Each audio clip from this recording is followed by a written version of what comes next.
2025, and this resolution under the Trade Act. Thank you, Madam Speaker.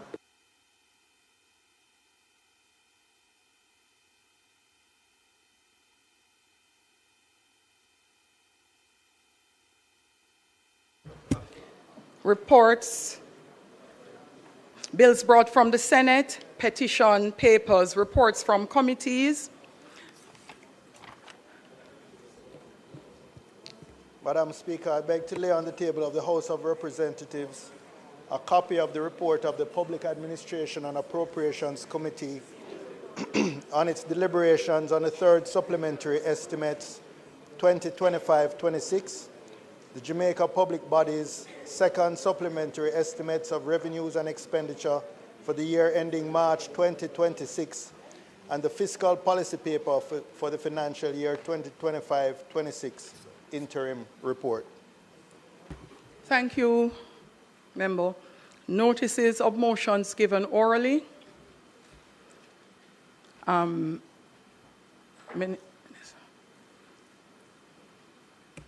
You go ahead. Madam Speaker, I beg to give notice that at the next meeting of the House, I will move the following motion. Be it resolved that the report of the Public Administration and Appropriations Committee on its deliberations on the third supplementary estimates 2025-26, the Jamaica Public Body's second supplementary estimates of revenues and expenditure for the year ending March 2026, and the fiscal policy paper for the financial year 2025-26 interim report, which was laid on the table of the House on the 9th day of December 2025, be adopted. Madam Speaker, I further beg to give notice that at a later stage today, I will move for the suspension of the standing orders to enable me to take this motion. Thank you.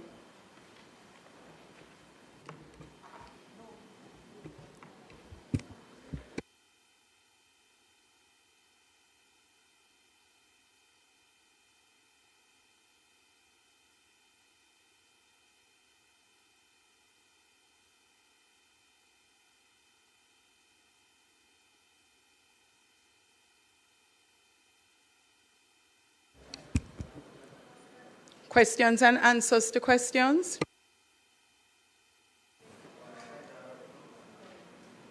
Madam Speaker, I beg to give notice that at the expiration of 21 clear days, I will ask the Minister of Agriculture, Fisheries and Mining the following question standing in my name.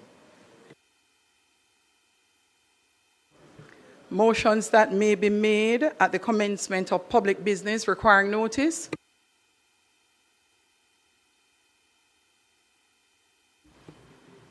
Motions relating to the sitting of the House, motions for leave to introduce bills, presentation of bills without leave of the House first obtained,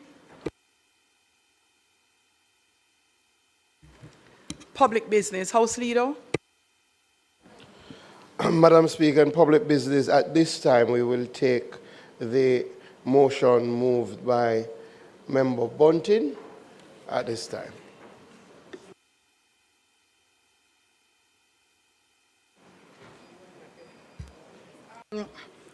Chairman of the Public Accounts and Appropriations Committee.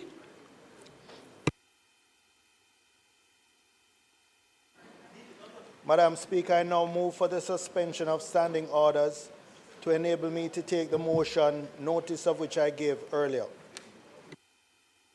The question is that the standing orders be suspended to enable the member to take the motion, notice of which he gave earlier. Those in favor?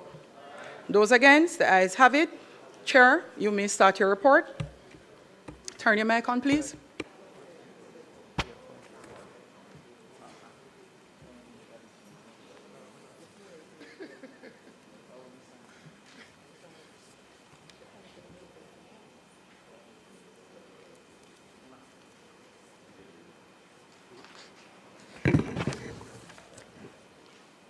Thank you, Madam Speaker. I rise as Chairman of the Public Administration and Appropriations Committee to move the adoption of the committee's report on the fiscal policy paper interim for financial year 2025-26, the third supplementary estimates, and the public body's second supplementary estimates laid before this Honorable House. Madam Speaker, you will appreciate that the PAAC is one of the Parliament's principal oversight mechanisms, tasked under Standing Order 73A with examining how public funds are allocated and spent, monitoring budget implementation as it unfolds, and interrogating obstacles to efficient public administration. This work is especially critical at a time when Jamaica is grappling with the profound human, economic, and fiscal fallout from Hurricane Melissa. Our deliberations were therefore conducted in the shadow of a national emergency, one that has reshaped the macroeconomic framework, disrupted revenues, and forced the government to seek suspension of the fiscal rules. The PAAC approached this responsibility with seriousness, independence, and a commitment to transparency on behalf of the Jamaican people. I wish to highlight several matters that the committee found particularly concerning. The first is that the interim fiscal policy paper was tabled more than 2 months late, in clear breach of Section 48E of the FAA Act. This is not a trivial matter. Timely fiscal reporting is fundamental to accountability, and this breach requires explanation and corrective action from the executive. I should point out that this report was due by the end of September, before Hurricane Melissa. And notwithstanding the fact that there was an election on September 3rd, this report is prepared by the technical officials of the ministry, not by the political directorate. The second point I'd wish to highlight is that the economic outlook has deteriorated sharply. A recovery in the first half of the year, recording growth of 2.8%, has reversed into a projected 4.3% contraction for the full fiscal year. Inflation is projected to spike to 9.5%, and unemployment is expected to rise. These shifts underscore the fragility of our economy and the urgency of a coherent recovery strategy. The third supplementary estimates reflect a substantial increase of $106.3 billion in overall expenditure, with over $53.5 billion earmarked for Hurricane Melissa recovery efforts. This includes a significant $24.2 billion loan to the Jamaica Public Service Company, which the committee examined closely, given the implications for households and businesses already under strain. Despite the scale of the disaster, the capital budget has been reduced by $2.2 billion. Members on both sides expressed concern that at the very time when roads, infrastructure, and public facilities are crying out for repair, the government is shifting resources away from capital projects. The Financial Secretary acknowledged these reallocations, but did not provide the level of project-specific detail the committee sought.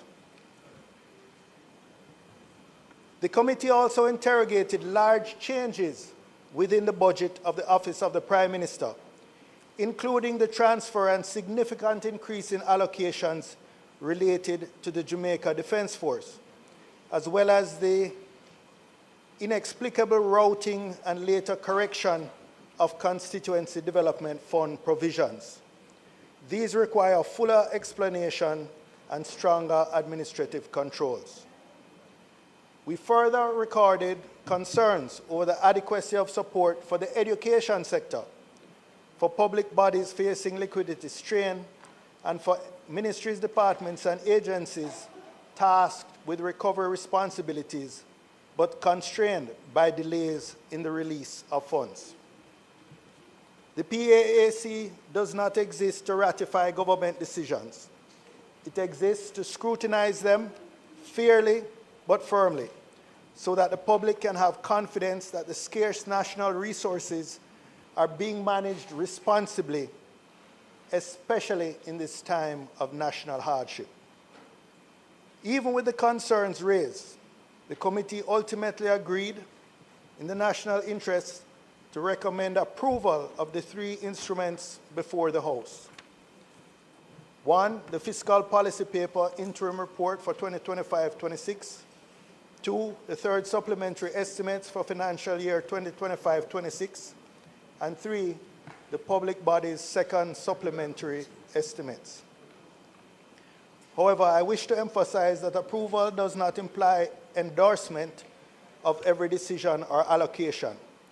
The committee will continue to exercise vigilant oversight as the recovery unfolds, and we expect the government to address the deficiencies identified in our report.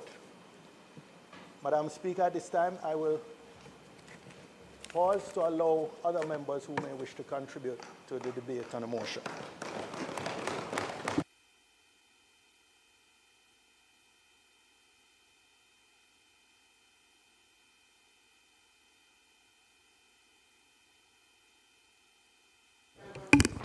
Chair, it would appear you may go ahead and move for the adoption.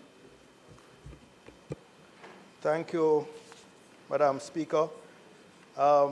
Since there are no more remarks, I formally move that the report of the Public Administration and Appropriations Committee be adopted and approved. The question is that the motion be approved. Those in favor? Aye. Those against? The ayes have it. House Leader. Madam Speaker, I now ask that the meeting of the House be, I now ask that we recommit notice of motions given orally.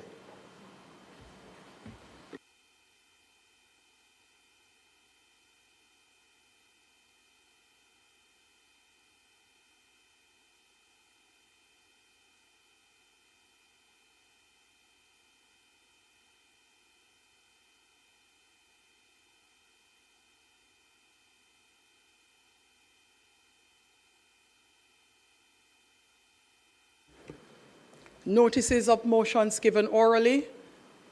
Finance Minister. Oh, sorry. Let me move for the recommittal. Those in favor? Those against? The ayes have it. Minister of Finance.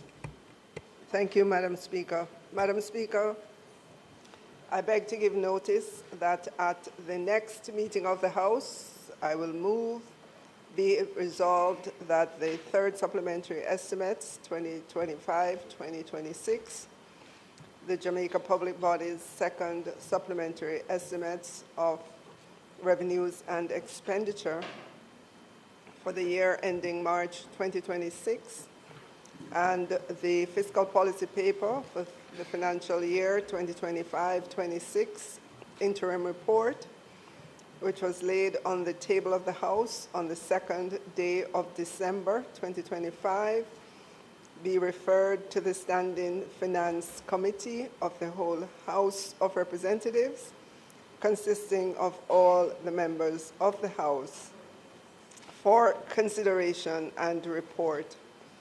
And be it further resolved that the committee, during its deliberations, take into account the recommendations contained in the report of the Public Administration and Appropriations Committee on its deliberations on the 3rd supplementary estimates 2025-2026, the Jamaica Public Body's 2nd supplementary estimates of revenues and expenditure for the year ending March 2026, and the fiscal policy paper for the financial year 2025-26 interim report, which was laid on the table of the House on the 9th day of December 2025.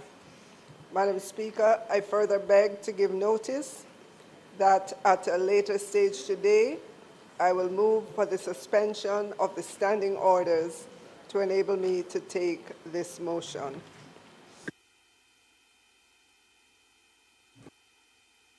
Public business, House Leader. You may go ahead, Minister of Finance.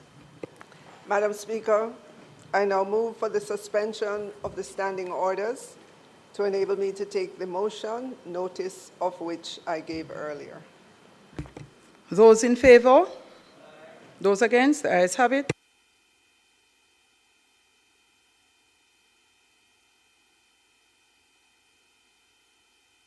Madam Speaker, I ask for the motion to be approved. Those in favor? Those against? The ayes have it. House Leader. Madam Speaker, I now ask that the meeting of the House be suspended for the Standing Finance Committee to meet to consider the third supplemental estimates 2025-2026, the Jamaica Public Body's second supplementary estimates of revenues and expenditure for the year ending March 2026, and the fiscal policy paper for the financial year 2025-2026 interim report.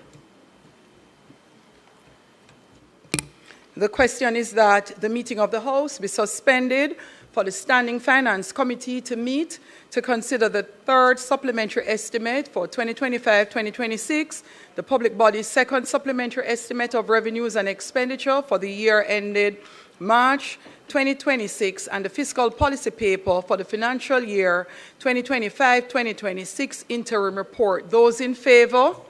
Those against? The ayes have it. Meeting of the House is now suspended for Standing Finance Committee to meet. Standing Finance, please give me 2 seconds.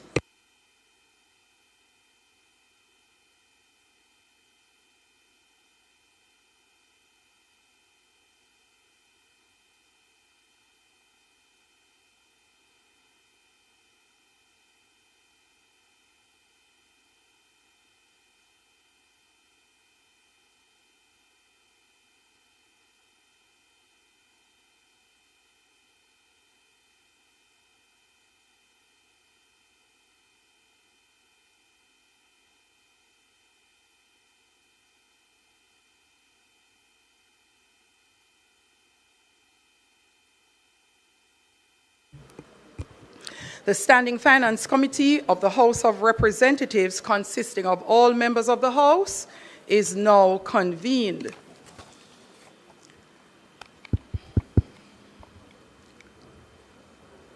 I will ask the member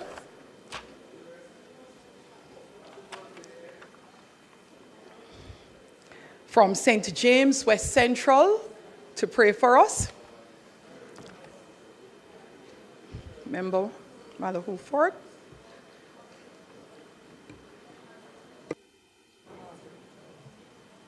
Members. Member Malahoo Ford will now pray for us, all members. Let us pray. Almighty God, we come into your presence knowing that nothing is hid from you, that you see and you know all things. Great responsibility has been entrusted to us as members of this honorable house. The people of Jamaica are depending on us to make right decisions. I ask for clarity of thought and for an air of constructiveness as we review and deliberate upon matters which reflect the highest priority of any government, those which are contained in a budget. We thank you, O Lord, for continuing to guide and protect us. May what we do bring good to our people and glory to your name. Amen. Amen.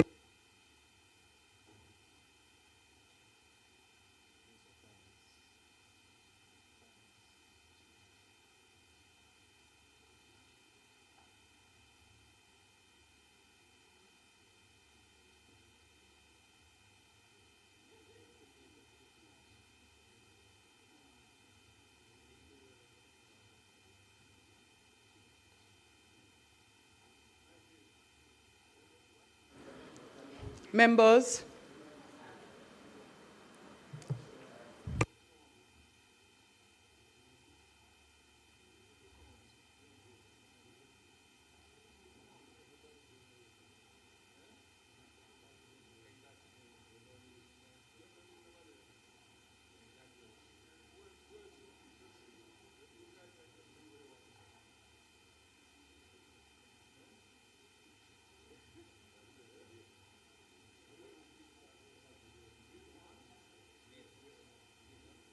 Madam Speaker,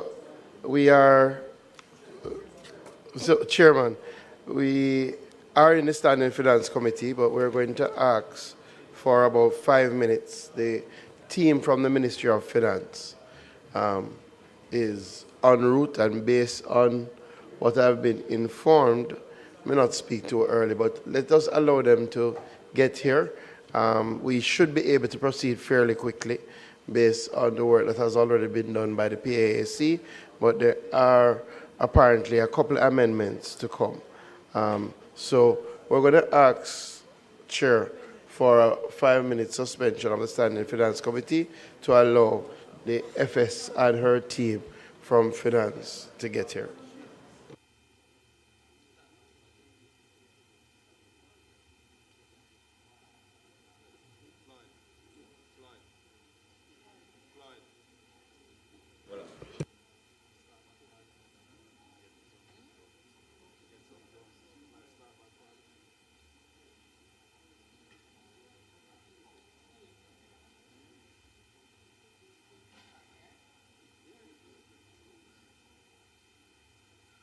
Members, House Leader, members, I would ask you not to leave. I would like to confer with the House Leader because it may make sense that we go back to the House for some discussions. No. All right, so members, let me just use this opportunity, even in committee, to just clarify something for all members. Members, especially those who are new, the date of December 31st for the next statutory declaration due is in respect of your September 3, 2025 statutory declaration. So that would be your first declaration due. That is a declaration for the date of the general election for all members of the House, and that is due the 31st of December. All members should have had an email by now from the Integrity Commission. If you have not received one, please follow up. The form to be completed is attached. There are notations to assist us with how to complete the form, and there is a specimen or sample form completed to assist with the type of information therein. That would help our new members greatly. Now, to ensure it is understood, there is very soon after that another declaration due. That would be due by the 31st of March in respect of our information for December 31st. So 3 months' time, you would be due. Yes. Madam Chair, Madam Chair, I think the guidance here is that the declaration that is due, the 31st of December, is in respect of all members based on the new administration. So your first full year's declaration will now be required on the 31st of December 2026. 2026, so you won't have to do for March. All right. So your date for presenting that declaration would be up to March 31, 27. That's the rule.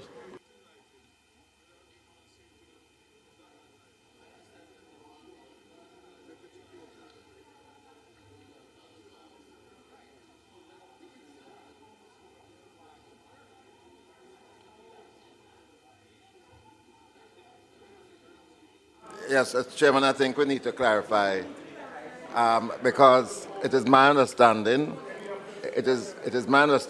that those of us who have been here will do a declaration for the third, but at the end of the year, we still have to do an entire year's declaration. Yes. Members, I do believe it is not necessary for us to have this particular debate and deliberation at this time. What is of the utmost importance at this moment or juncture is what's due for the 31st of December, which is our report of our balances and information for September 3rd. I do believe we will have an opportunity to further clarify in respect of anything else. Thank you very much, members.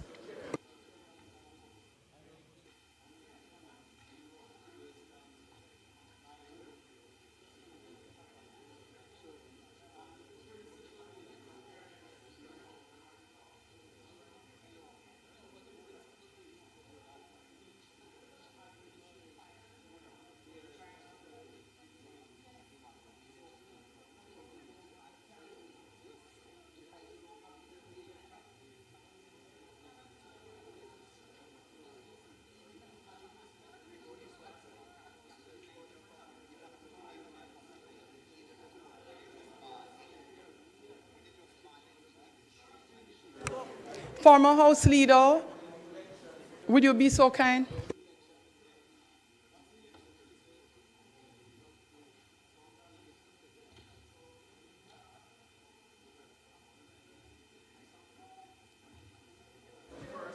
Minister, House Leader, not so, you know, and that's why we want clarification. And why it is, why? Because there are some members who have businesses who have financial year end as at December 31st.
Members, we are ready to reconvene standing Finance Committee of the entire House.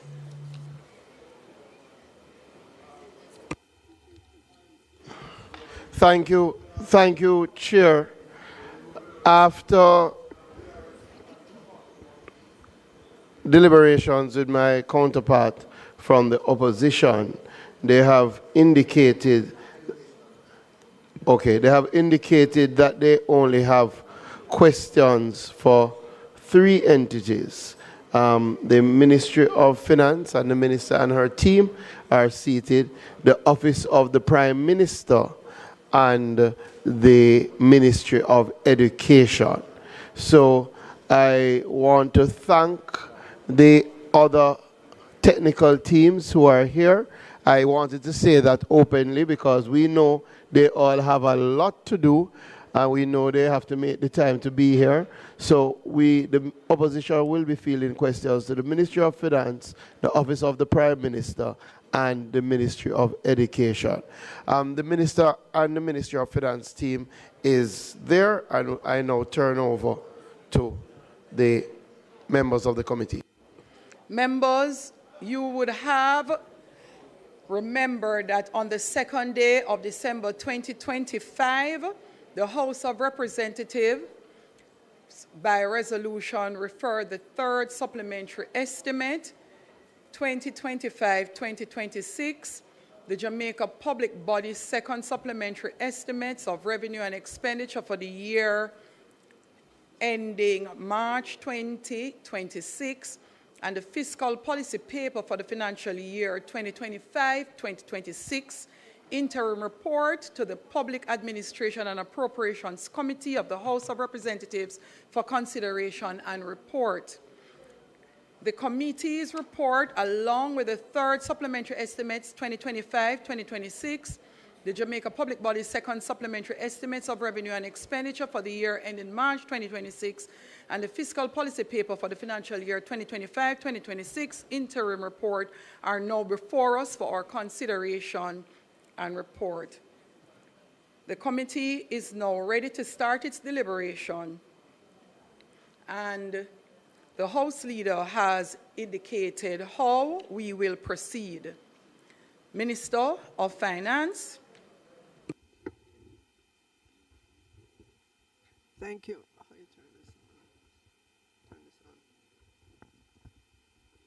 Marshall.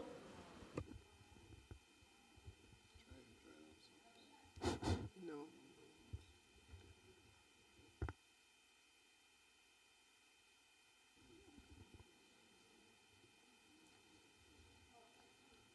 Thank you. Thank you, Madam Speaker. Is it working?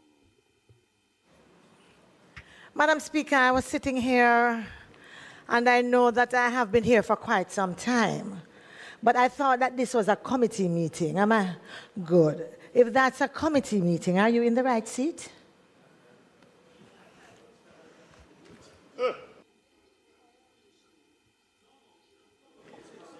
Member, in committee, you can and usually come down. Based on the volume of documents that I had on my desk, I decided to sit in the same place. However, I would be spoken to as chair, not Madam Speaker, at this time.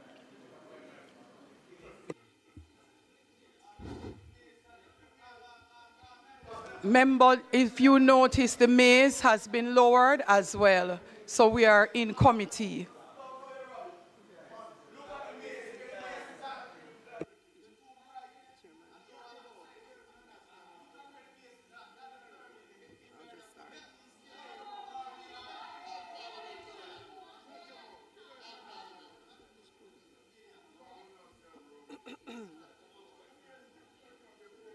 Madam Chair, it's not working. It's not working.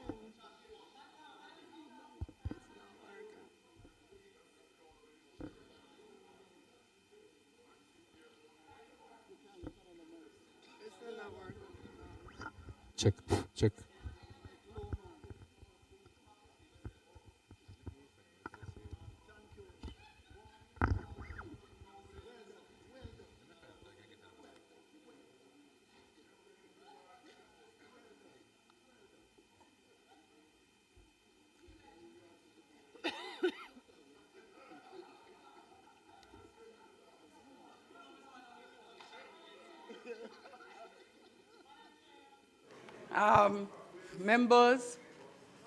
Members, I have completed my preamble.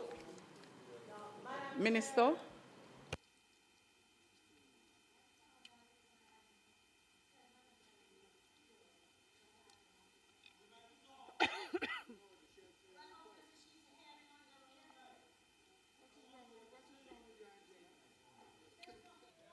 Member. I'm ready to commence, members. Members, I would remind members of the Standing Finance Committee that to have a smooth process, that we highlight the part of the budget that we're asking in relation to, and that we proceed. Minister of Finance, you should commence. Thank you. Minister of Finance.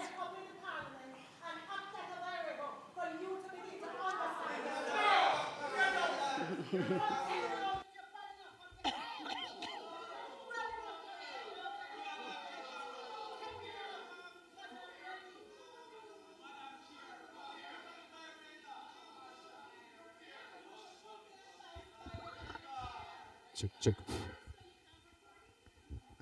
Check, audio check.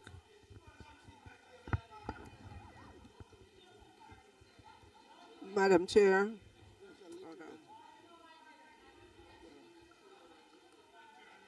Minister of Finance. Thank you. Thank you, Madam Chair.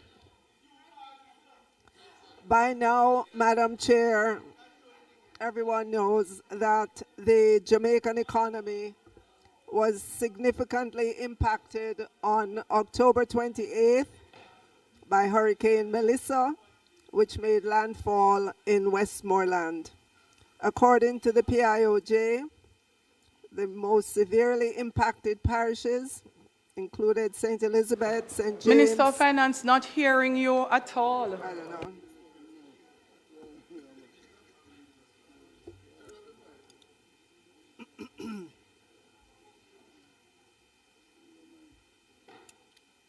I'll sit over there then. No, you can't. I don't think you can. Can we go over there? No.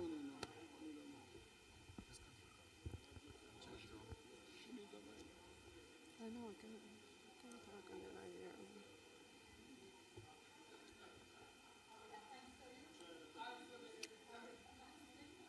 Madam Chair, are you hearing?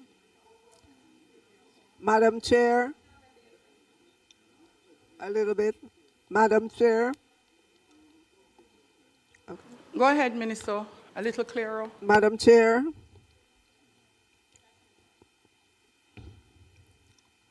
By now, everyone knows that the Jamaican economy was significantly impacted on October 28th by Hurricane Melissa, which made landfall in Westmoreland. According to the PIOJ, there were several impacted parishes: Westmoreland, St. Elizabeth, St. James, Hanover, Trelawney, St. Anne, and Manchester. The preliminary projection for real economic growth for fiscal year 2025-26 now stands at minus 4.3%, a decline compared to 2.2% at the time of the original budget.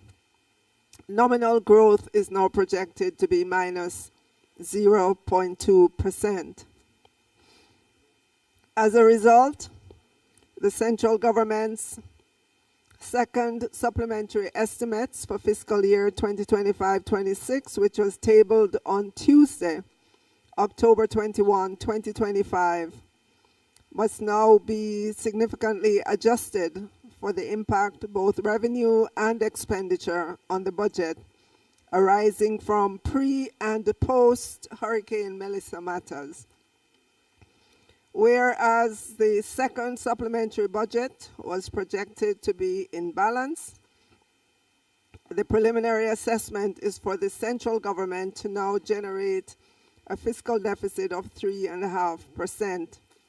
The debt ratio is now projected to increase to 68.2% of GDP for this fiscal year.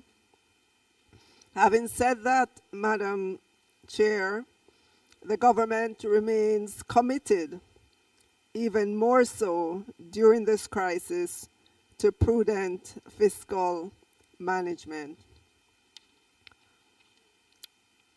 And with those opening words, Madam Chair, we will take any questions that there may be. We will end up having to operate in the same way. If you are not finished speaking, please do not turn your mic off. That way, we go one by one in the order in which your mic was turned on. Are we clear? Member Robinson, go ahead. Thank you, Madam Chairman. I have two procedural points. Oh, sorry. My apology. Madam. Yes, I have two procedural points. One is a question, the other is a statement. Has there been significant changes to the supplementary since we approved it just now? And if so, could you walk us through what those major changes are? Because a document has been put here which seems lengthy, and it's important before we proceed that you let us know what those substantive changes are. So that's my first question. Thank you, Member. So, yes, there are some changes. There are some amendments to the third supplementary estimates. Those amendments include head 20,000. There was a typographical error in title on pages 20,000-1 to 20,000-8. The error should be corrected to read third supplementary estimates 2025-26. There's also an amendment of $747 million for the special end-of-year constituency-based disaster mitigation program to support urgent works such as drain cleaning, debushing, debris removal, and minor repairs, and these were inadvertently allocated on the head 15,000 Office of the Prime Minister. The Standing Finance Committee amendment shows the $850 million allocated to head 19,000 recurrent Ministry of Economic Growth and Infrastructure Development to be utilized by the NWA as follows: National Cleanup and Resilience Building Program, $630 million, and Targeted Responses to Urgent and Emerging Needs, $220 million. The third amendment is $1.7 billion. Minister of Finance, I note that a member is holding up his hand. He's having the same challenge that we are having. Yeah, following where this you are. This amendment is difficult to follow. It's very difficult to follow. So what would have been good is either we go in order of this amendment document, or all of us will have to sit and number it page 1 through. so that we know from whence you speak.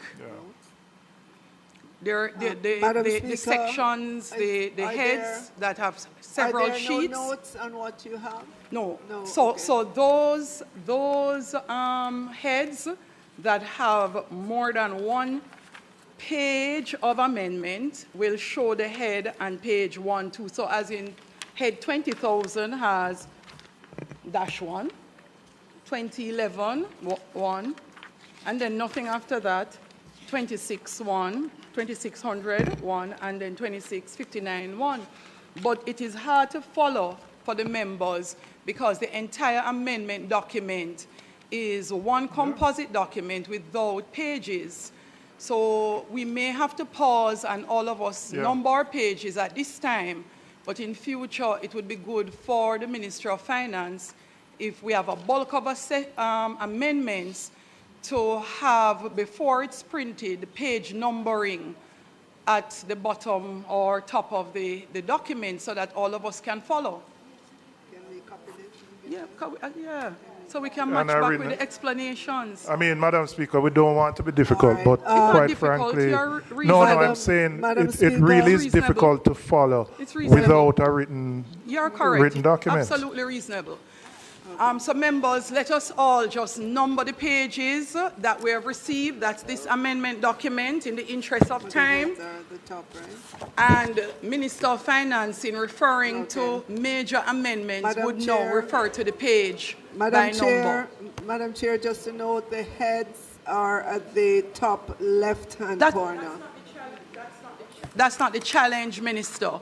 It is because you have started to give explanation as to major changes. You started in the middle of the document at finance, but for all of us, we would have to be shifting through the document to try to find where you are. And it would be faster if the pages were all numbered, so you could refer to the page number, and it would allow all members in the committee to quickly go to where you're speaking from. I think we have about 14 pages, so everybody could just quickly number them.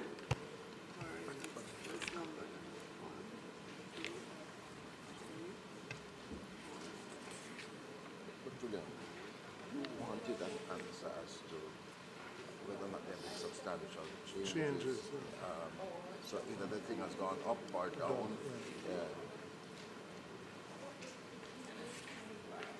But like the one for 600 and some million, that's a substantial change. Yeah. That's but that is for our benefit. Yes, absolutely. So can't fight that one. No. But we want to highlight it.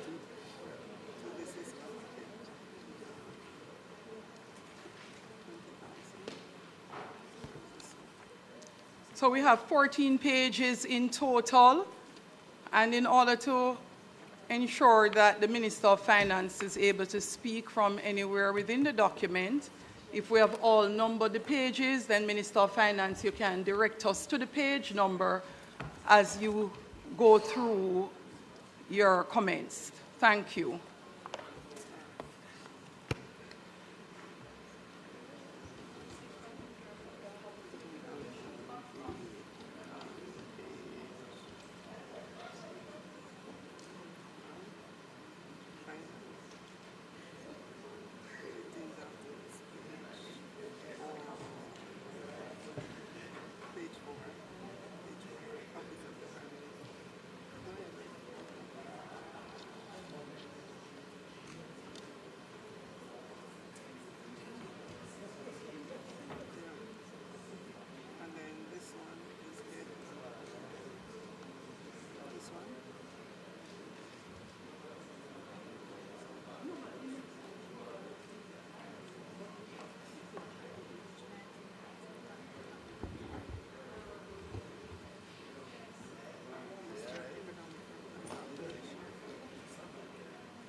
Where's the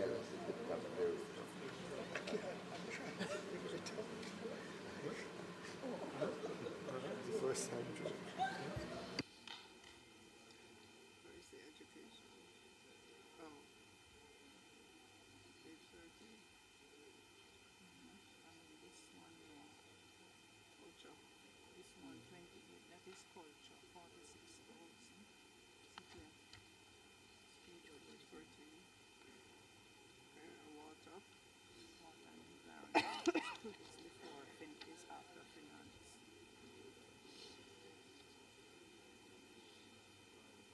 When is it? Page 8. Page 8.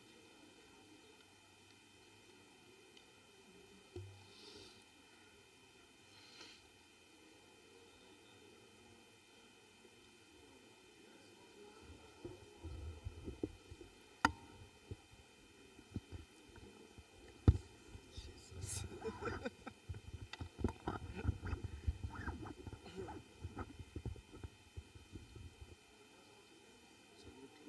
I'll start with page 4. Madam Chair. Madam Chair. Madam Chair. Oh, hold a moment, please, Minister of Finance, just a moment.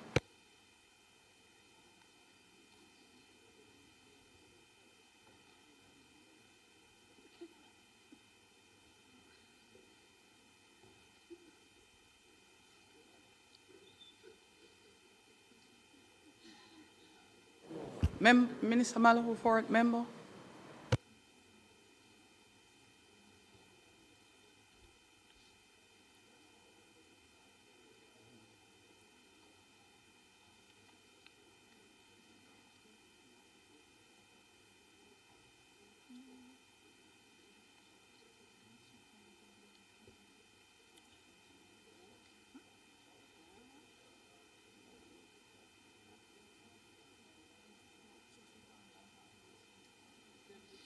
But okay, now you said this was inadvertently on the 1500 is on page.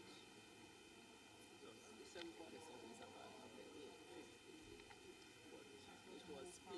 page 4.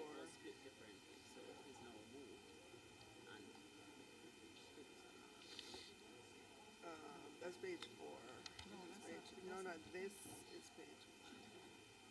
Page 4? The 1500. Yeah, 1500 is Page 4. So you're removing from 1500 to 19 to 1900. 19,000, yeah. 19,000. Which is on page 5.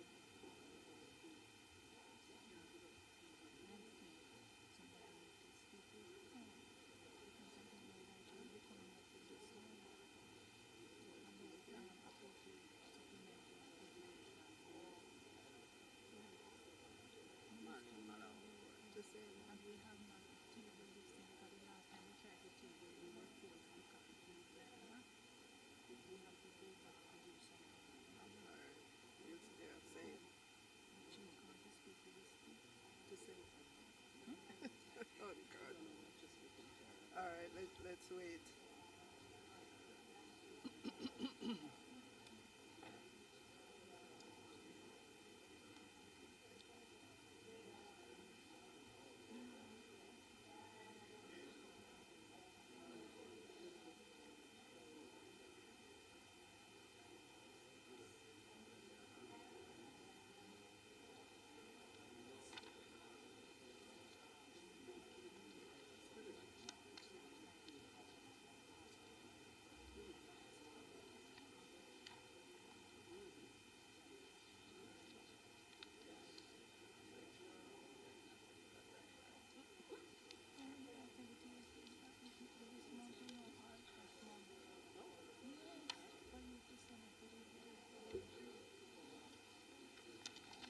So where's the arrow? Where's the arrow?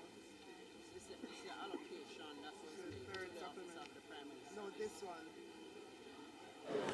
All right, members, we are back. Let me apologize for the interruptions. Just a reminder, before we go ahead, two things. Number 67 in the standing orders, page 42, supplementary appropriations bill. Just a reminder for all of us, where a supplementary appropriations bill is presented in accordance with Section 116 of the Jamaica Constitution, Order in Council 1962, then the debate on the second reading thereof shall be strictly confined to the matters for which additional expenditure is required, and when the question thereon has been agreed to, the bill shall not be committed, and the question that the bill now be read a third time shall be put forthwith without amendment or debate. So particularly pointing out additional expenditure is what we should be discussing at this time. Another point to make, Minister, in the House, the chair of the PAAC pointed out certain concerns coming from the PAAC meeting in his report. He would have also sent it to the Ministry of Finance, and he is hoping that in our discourse, those issues raised would also be attended to.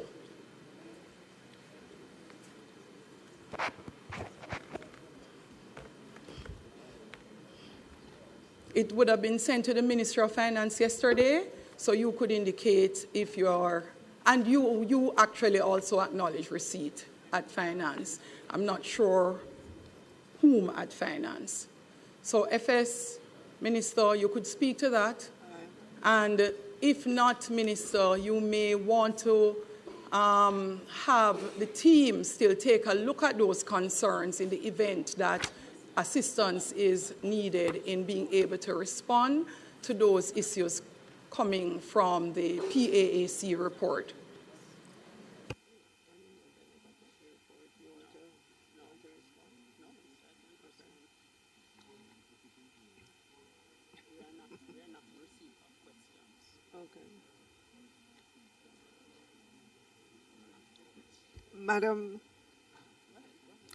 Madam Chair, I am being advised by the FS that she's not in receipt of the questions. Let me allow the chair of PAAC, Member Bunting, go ahead. What I will just assist, the committee clerk had sent the draft report of the PAAC to the Ministry of Finance. We, in fact, got feedback from them. And to assist, I have here an extra copy of the report and the 6 points I highlighted in my opening contribution to the debate on the motion to facilitate. I'll share this with the officials. Thank you, Member.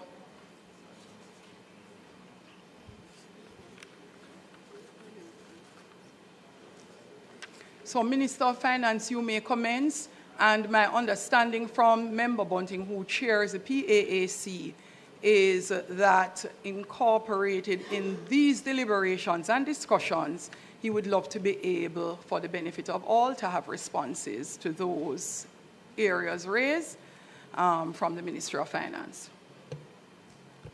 All right. Madam Chair, I will start with the amendments to the third supplementary estimates while my technical team looks at the questions that were raised.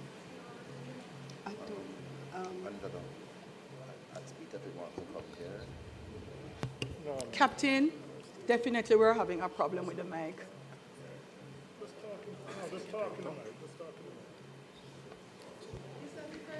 So, Madam Chair. That is better. Madam Chair, I'll begin with the amendments to the third supplementary estimates. Just to note that on page 6, there's a typographical error in the title. On pages, the head number 20,000-1, to 20,000-8, and the error was corrected to read third supplementary estimates 2025-2026. On page 4, Madam Chair, Office of the Prime Minister, 747 million for the special end-of-year constituency-based disaster mitigation program to support urgent works such as drain cleaning, debushing, debris removal, and minor repairs were inadvertently allocated under head 15,000, page 4, Office of the Prime Minister. The Standing Finance Committee amendment shows the 850 million allocated to head 19,000, which is page 5, recurrent, Ministry of Economic Growth and Infrastructure Development, to be utilized by the NWA as follows: National Cleanup and Resilience Building Program, 630 million, and Targeted Responses to Urgent and Emergent Needs, 220 million. Madam Chair,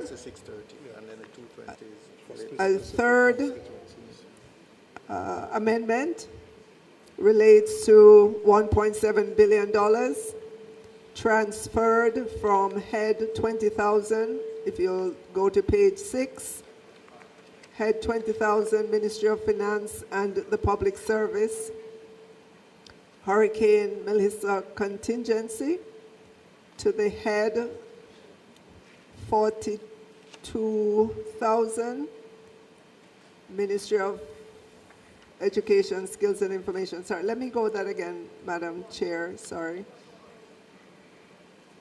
1.7 billion was transferred from head 20,000, and you'd see that on page 6. Head 20,000 is the Ministry of Finance and the Public Service, and that was transferred to head 42,000, which is the Ministry of Education, Skills and Information, and that's reflected on page 13. And that is to be Minister, it says head 41,000, and you're saying 42,000. Let us just confirm. Minister of Education. 1,000, Minister.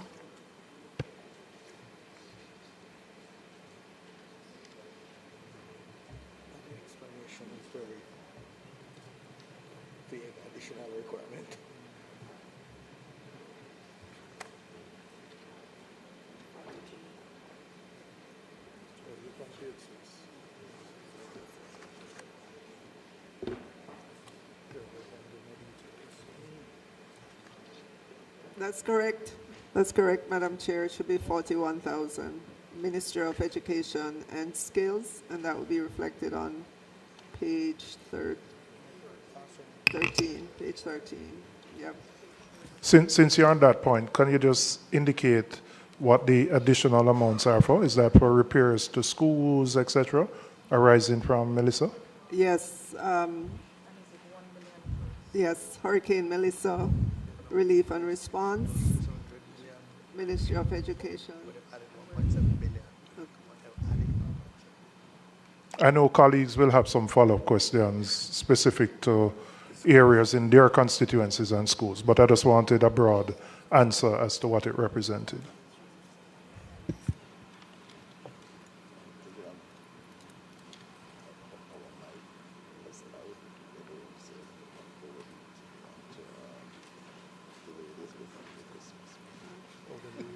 Madam Chair, amendment number 4 would be $280 million for the Ministry of Culture for hurricane-related expenditure, and that will be reflected on page 14 of the report that you have. And there's $91 million to head 22. Minister, you should best start with the page number so persons can get to the page number 14 that you're speaking from, not say it at the end.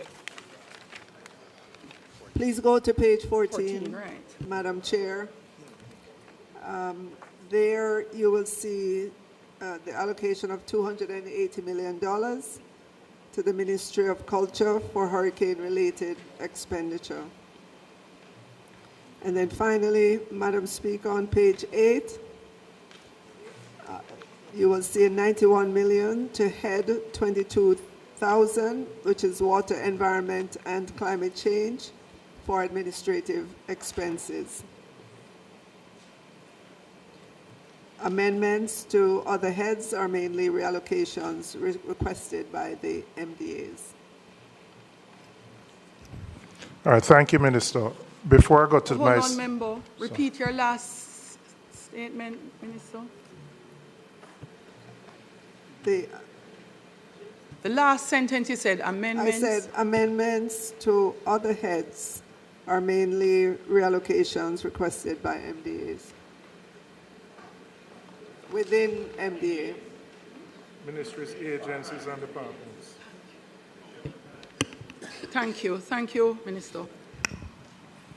Minister, before I go to my substantive questions, I would also like to highlight that going forward, the report from the Independent Fiscal Commission should be tabled at the same time that the supplementary is tabled. I know you have done so today, and I see it as one of the tabled documents, but it's important for our own analysis of the supplementary. And I know it's not required by law for you to do so, but for good governance and transparency, that we have it at the same time as the supplementary going forward, so we can have an independent analysis of what you are presenting to us. In terms of my... Member, just to note that that report, when asked for, it was sent to Parliament within a day or two. I know, no. So I see it as a table document today, but I'm just saying going forward, when it is sent to you by law, and I'm just asking if we are, for future reference, when you table the supplementary, that you table it at the same time, so we have the benefit of it prior to it being tabled now. In terms of the substantive question, first one relates to JPS. I have seen in the media where you have finalized the terms of the loan to the JPS. Could you indicate what those terms are in terms of the tenor of the loan and the interest rate? And I ask within the context of a concern that consumers will have about being charged higher bills to facilitate the repayment of this loan. So that's my first question.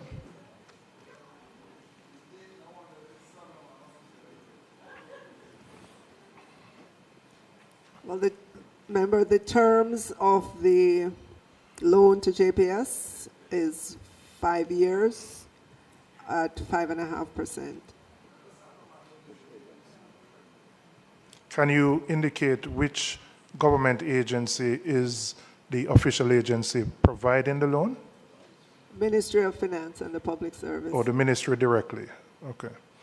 There was, related to JPS, there was a allocation or a figure of 450 million US, not in the supplementary, but part of the overall loan package that the international financial institutions were providing, a part of the $6.7 billion.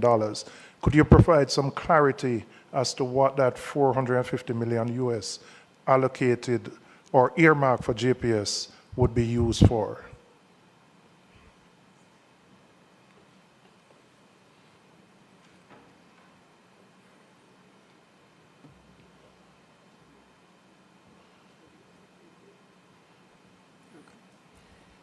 So, member, the Ministry of Energy could give you further details, but in essence, this facility would be available to JPS, as they had indicated that there was a need for additional funding, where we would like for the 150 million that was allocated to them as a loan, for that to come back to us out of this facility, but all of that is left to be worked out. So if I'm understanding you correctly, we have provided an upfront loan of 150. The international financial institutions have made a provision of 450 million, which JPS can draw down on and use that to repay the government the 150. Is that correct? Just so you're aware, member, it's not something that is in place yet, but contemplated. No, I know. That's why I say earmarked and not definitive. But it's important to understand what it is earmarked for and what is the thinking, because obviously there would have been discussions between the government of Jamaica and the IFIs around this facility. And since the figure is there, we just want clarity on it. Very, very preliminary discussions, member. Very preliminary. So when will you be in a position, I had asked you at the last sitting, to provide greater detail in terms of the 6.7 billion. We know 2.4 is private sector mobilization funding, but the direct government of Jamaica borrowing, when will you be able to tell us specifics on that in terms of the amounts from institutions, interest rates, length of period to pay, whether there's moratoria, etc.? When can you provide that to the House? So, member, the announcement was made last week, and as you can imagine, with these kinds of facilities, there are many conversations, many rounds of meetings to happen. We are in the early days following this announcement, so please allow us some time. Obviously, government has to look at its priority projects. It has to look at the timing of those projects. There is quite a bit to be worked out, member, which would not be possible to bring to the House in a week. Okay, I understand that, but would you be in a position to say when? And I asked that within the context. You have made projections around our debt to GDP ratio, moving up to 68% and moving higher. I assume those projections would account for what you anticipate that you intend to borrow to deal with the gaps that arise from the fall off in economic income activity and taxable income. All right. The 68% debt to GDP that you referenced, member, is what we're projecting by the end of this fiscal year, which will be in another 3 months. And all, if not most of that, is primarily due to the decline in the GDP. As we look out in the medium term, that's where you would see reflected any drawdowns on these facilities that have been announced. So no new borrowing for this fiscal year up to March 2026.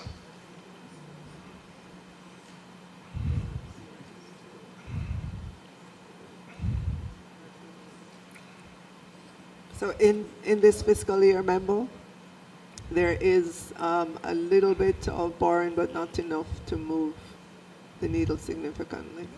All right, since you have not finalized the arrangements, is there a contemplation to negotiate within these facilities? There is a specific climate provision, and I think Barbados has piloted that, where in the event of a natural disaster, that there is a waiver of suspension of payments of interest and principal. We don't have that. Is that something we are going to do going forward, given that we haven't finalized the negotiation of these facilities? Those are conversations we've had specifically with the president of the IDB in particular, and with representatives of the World Bank, but to be finalized. And then my final question, I've highlighted a number of times the chronic underspend of our capital budget. I know efforts have been made to address the procurement issues. There was a reallocation of $2 billion in this particular supplementary away from the capital budget. Can you indicate the specific steps that are being taken to ensure that we can, in fact, spend the allocations that are provided within the budget and within the context where there is such a great need now in this rebuilding exercise to have capital projects executed on time? Well, for this fiscal year so far, member, as you would probably know, we did have a hurricane, and that would have slowed some of the capital spending that we have to do for this year. But in terms of going forward and the reconstruction efforts that would need to be on the way, you would have heard the Prime Minister talk about the National Recovery and Reconstruction Authority, an entity to coordinate the work that needs to be done for reconstruction, an entity that's supposed to be nimble in terms of its efforts and its coordination. So there's great expectation that as we go forward, that you will see, a better utilization of the capital that needs to be spent, especially for reconstruction.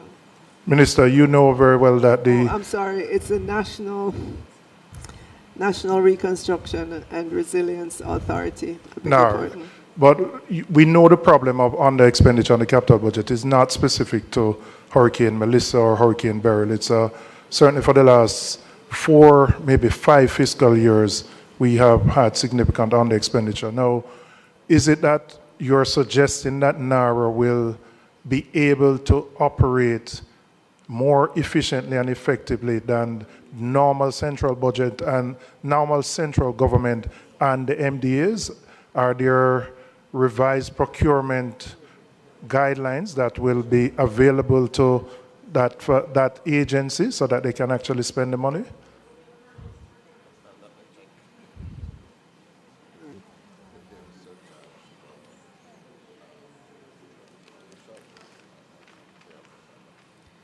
So for the National Reconstruction and Resilience Authority, we are expecting that it will operate under emergency procurement rules, but also that it will have the ability to engage significantly large companies to help us in terms of having a faster pace at the reconstruction. All right, thank you. I'll turn it over to my colleagues who have other questions. Thank you. Member Bunting is first, and then Member Hilton. Thank you. Minister, a number of issues were highlighted. Member Bunting, hold on a moment. Member Hilton says he has a procedural question, so could we allow him to go ahead of you? Thank you, Madam Chair. Madam Chair, I wanted to, we were told that 3 ministries, the focus will be on 3 ministries. My question then is, for the other ministries for which there may be questions, is the Ministry of Finance the appropriate body to direct those questions to? They are here based on what House Leader had said. So the other ministries are here who will come and answer the questions in respect of those 3 ministries, separate and apart from the Ministry of Finance. Okay, good. So 3 ministries in all. So Tony, are you asking that outside of the 3, right? Yes, outside of the 3. I'm wondering if we would want to invite in everybody at the same time. So, or right, because it's outside of this. The 3. Outside. Oh no! So yes, the Ministry of Finance procedurally would be required to answer any question that comes up outside of the 3, because we indicated, the House Leader, in discussion with the opposition, that they only had questions for those 3 ministries, and moved that we release them. So they would have been released and they have gone back to the ministry. Right. That's what I understand to have occurred. Yes. So they would not be here. If the Ministry of Finance is able to answer any questions that we have for any ministry outside of that, they may. However, one would want to be understanding and possibly find a mechanism to get some written responses if we have questions for other ministries, to be fair to them. Yeah, but you know, follow up? No, I hear. I just think, given the nature and the times that we are having this. Given the nature and all of that, we should not have made a decision collectively to release them. We were all in favor, so you may not have heard. So we sent them back to their substantive work. Member Bunting. Thank you, Madam Chair. Madam Minister, in the report of the PAAC, we noted that the fiscal policy paper was tabled more than 2 months late, in clear breach of Section 48E of the FAA Act. Would you explain why this occurred? This was before Melissa, so we can't blame Melissa for this one. It was due by the end of September. Could you explain why this occurred and what is the corrective action being taken to ensure it does not reoccur? That's the first question.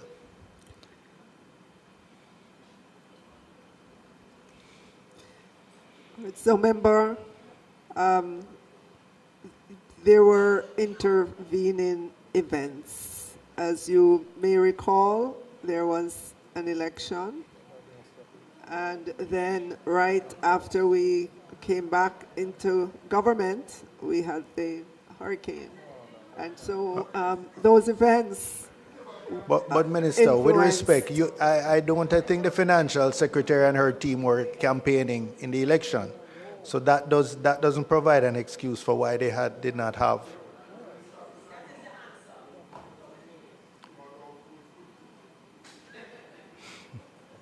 Member Hilton.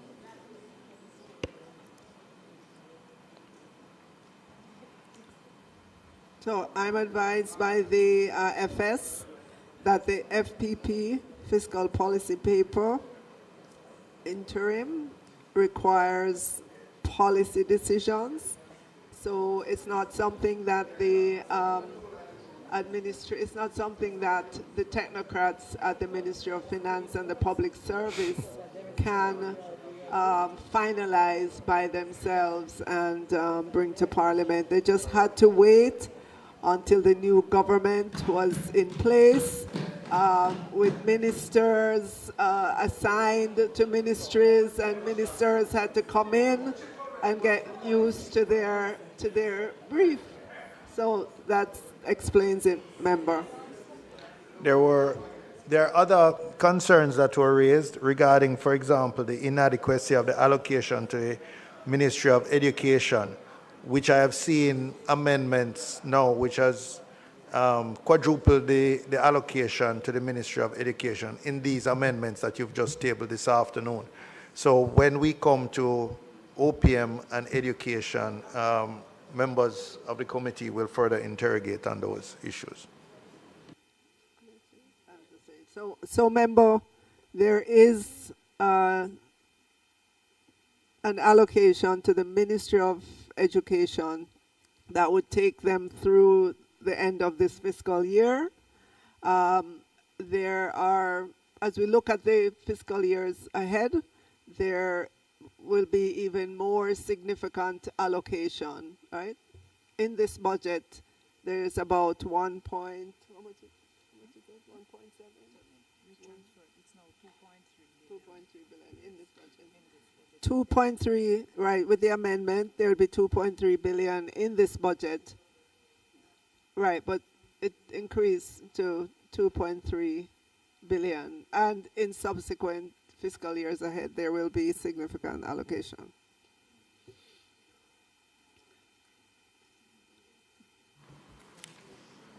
Yeah.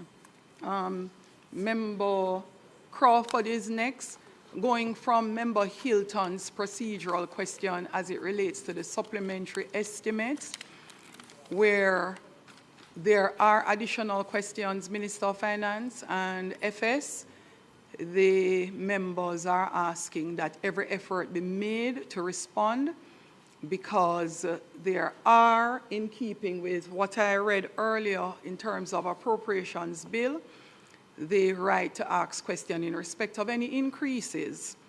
And therefore, as much as is possible, it is being encouraged to respond to the increases wherever they may be. In the event that we are not able to respond, then we would provide a response at a later date. But every effort should be made to respond. Member Crawford. Thank you, Madam Chairman. Minister, the loan to JPS of approximately 23 billion Jamaican, is that in addition to the 45 million US dollars that they received from the self-insurance?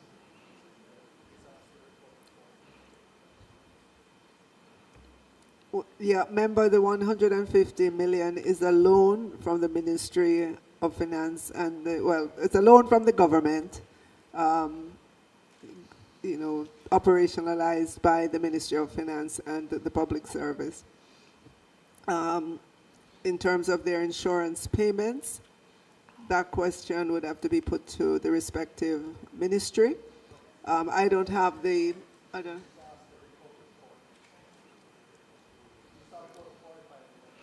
okay, from the OUR. It has nothing to do with the loan. It's separate from the loan. So that is separate from the loan? Yeah.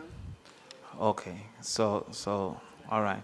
So in addition, all right. So the JPS loan that was given by the Ministry of Finance, do you have the current interest rate that was agreed to? 5.5%.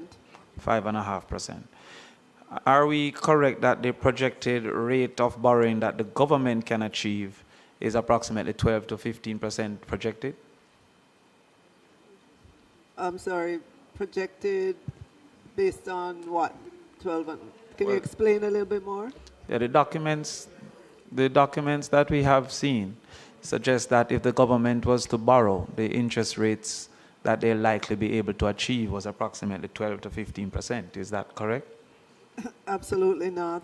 Significantly lower. It would be significantly lower. Do you have an estimate of the rates that the government would be able to borrow?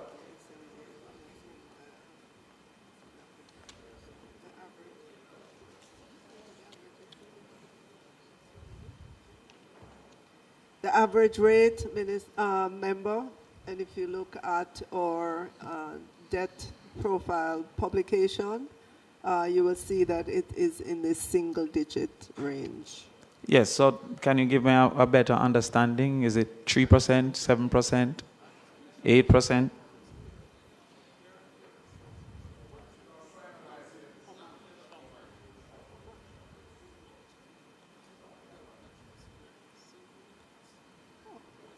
So member, as you can imagine, our source of financing, there are different sources of financing.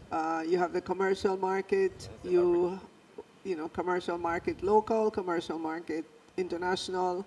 You have our international partners, and in each of those, the rate would be different. International partners, very low single digit.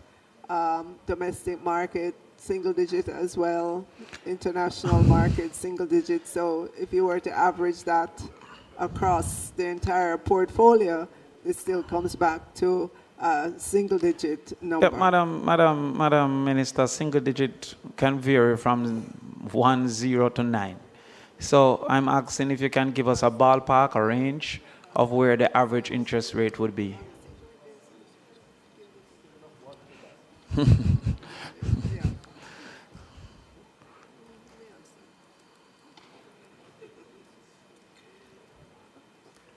All right, so member, just to direct you, there is a publication that's done. It's called our medium-term debt management strategy. This one goes from fiscal year 2025 to 2026 to fiscal year 2028-29, and it goes in great detail about the loan portfolio. And as I flip through the pages, you will note that on, let me get to it.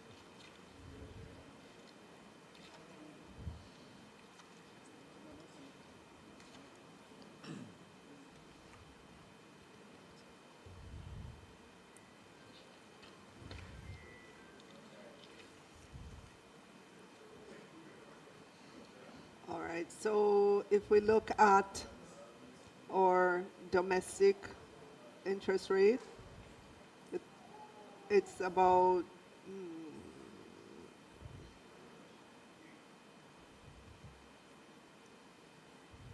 no, this is not it.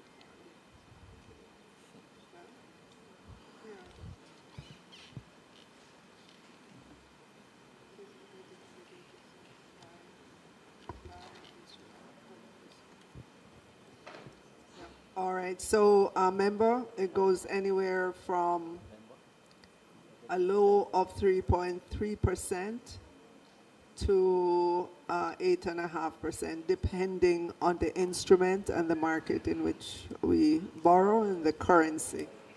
All right, so thank you, Minister. As it relates to the 3.6 billion US dollars, approximately, that's what, 500 billion Jamaican, is any portion of that to be in this supplementary budget?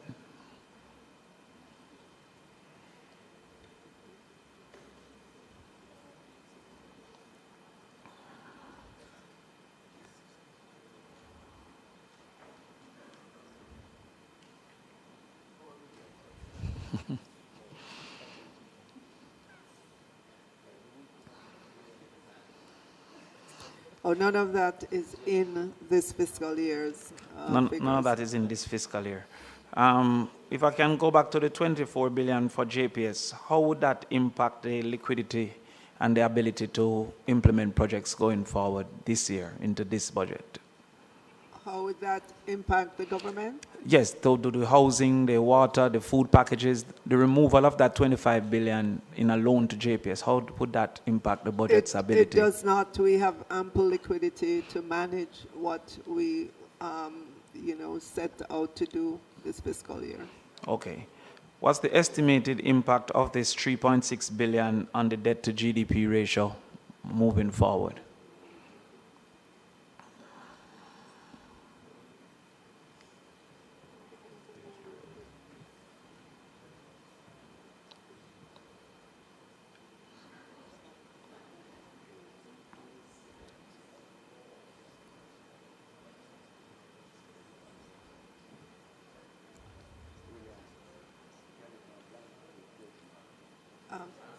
So, member, we're not going to take everything on our books all at once. We will be very careful about the drawdown on these facilities that are available to us. As you can imagine, these facilities are to enable us to do big projects that would add to the GDP growth. These projects are going to be over 1, 2, maybe 3 fiscal year. Yes. So there will be a time frame over which these loans would be drawn down as the projects. So considering so first question, did the Prime Minister misspoke when he said that over 3 years we'll be doing the drawdown? Did he misspeak? The announcement, the headline announcement was 3 years Yes. from our international partners. But member, it's going to depend on the pace of government. So it might not be Alright. 3 years. it will depend on the pace of government. Okay. So do we have any estimate based on different scenarios over 3 years, 4 years, 5 years, what will be the impact on the debt to GDP ratio? We've put forward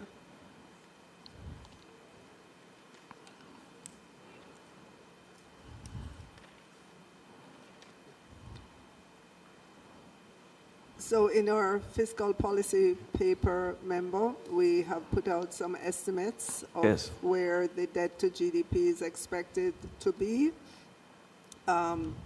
after we hit the 68.3% this year.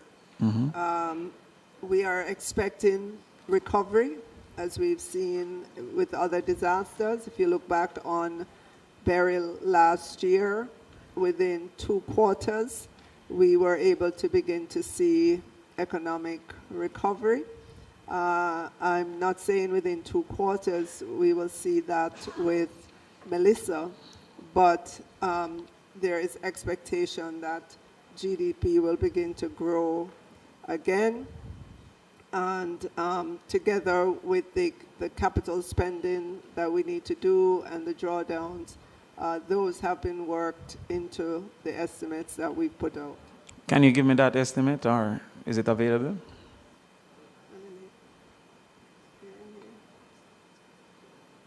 All right.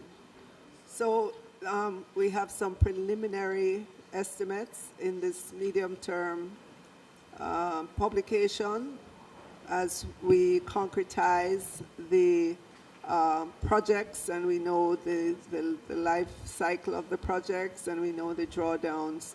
Those will be reflected in numbers in the future. But these are our preliminary estimates that we lay out in the fiscal policy paper interim report. And at its peak, what is the debt to GDP ratio based on your estimates? What's the peak debt to GDP ratio? 68.3%. So after the addition of the loans, we expect that the growth would be sufficient to maintain a debt to GDP ratio of 63.8%? 68.3% at the end of this fiscal year 25-26, by the time we get to the end of it. And then as we go forward, we're expecting recovery in our GDP. We are expecting projects to pick up. We're expecting economic activity, and you can see the trajectory for our debt to GDP in these papers. So we're expecting to begin to see a decline again in the debt to GDP. So based on your estimation, over the next 5 years, the debt to GDP ratio should not be greater than 68.3%? That is our early estimate. What is the growth rate that you have used to make this estimation? The expected growth rate to make this estimation?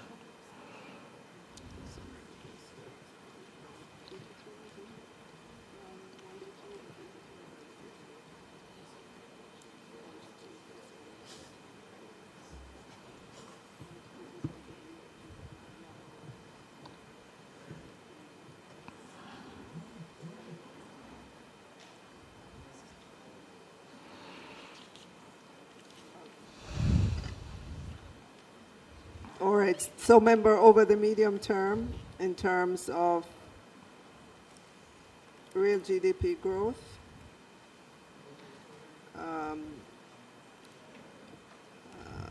we're looking at 0.7 next year, 3.1 fiscal year 2027-28, and 1% fiscal year 2028-29. And that's the real GDP growth. Obviously, nominal GDP growth would be different numbers. So our estimation, if we take the full sum loans, are that rates of growth of 3% or less would be able to keep us at 68.3%? No, we're not going to be kept at 68.3%. With the hurricane this year, our estimation that we will end this fiscal year 2025-26, which comes to a close at the end of March of next year, that when we look at our debt to GDP, then it will be in the range of about 68.3%, primarily due to the decline in the GDP. Okay, let me correct my question. Are you suggesting that it's going to be 68.3% or lower at rates of growth of 3% or averaging that 3%? Yes, we're expecting it to be lower, member. Okay.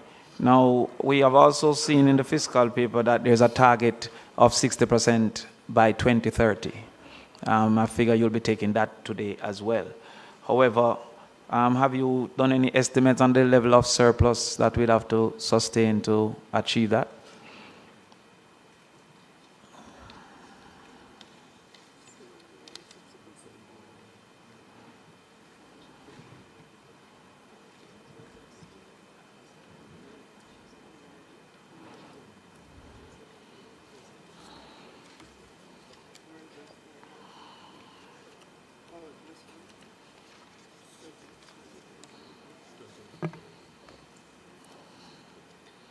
All right, so member, or preliminary estimate to achieve a 60% debt to GDP would be by the end of fiscal year 2029-2030.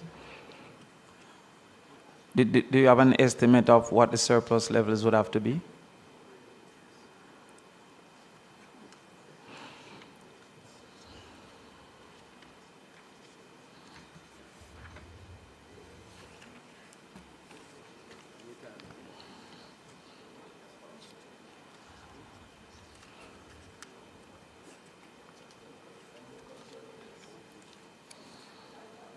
So, member, as you can imagine, as we move forward, we will have greater clarity in terms of the growth from the various sectors that have been decimated by the hurricane.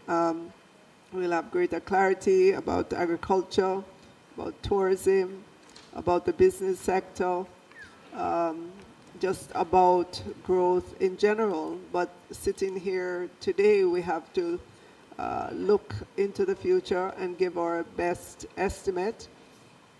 Those estimates are subject to change up or down as we get greater clarity in terms of our growth rates, as we get greater clarity in terms of the projects requiring spending, and as we get better clarity just about the needs coming from the ministries, departments, and agencies. Okay. There was enrolled in the grand announcement of $6.7 billion, a private sector loan of $2.4 billion. I think US dollars. I think MP from, where Julian is from again? Southeast St. Andrew had asked the question, is this dependent on the appetite of the private sector for loans?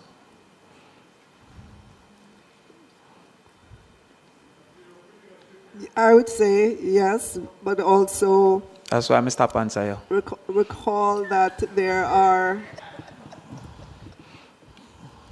many projects that government may need to get done, that it could enter into PPP agreement with the private sector and so on.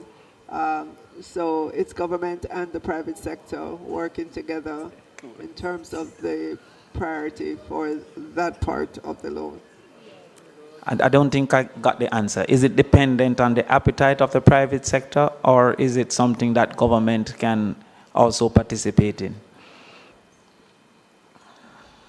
Right at this moment, it's earmarked for the private sector, but as I'm indicating, there are big projects that I know government would love to get done, that it could do in collaboration with the private sector. For example, it could be structured as a public-private partnership.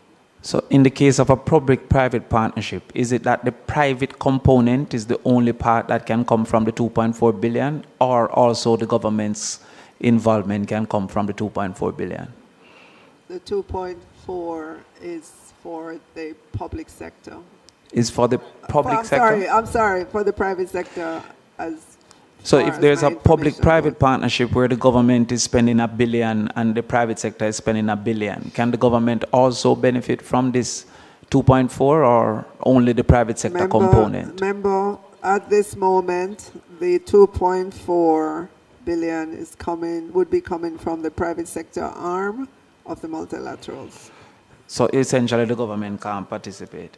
Now, the Prime Minister have indicated that there were previous projects before Beryl.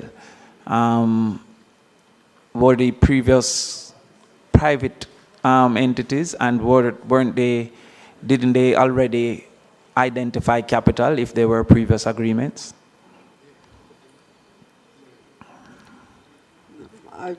Minister, if you could, I'm sorry, member, if you could add a little bit more color to that. I don't know exactly what it is that you're talking about. In the House, the Prime Minister indicated that they were likely to take up the loan because they were previous projects that were in train. Wouldn't those previous projects already identify capital, or would those previous projects would have just been sitting in limbo without any identification of capital? Chair, I think while the member does have some latitude in committee, which I think he rightly directed his questions initially around things like interest rate and loans. I believe now he's going a little bit outside of what we're here to discuss today. Not to say his questions aren't relevant for another space and time, but not for this supplemental budget exercise. So I would ask the member just to bear that in mind. Thank you, Chairman. I'm going to come back inside and ask my final question.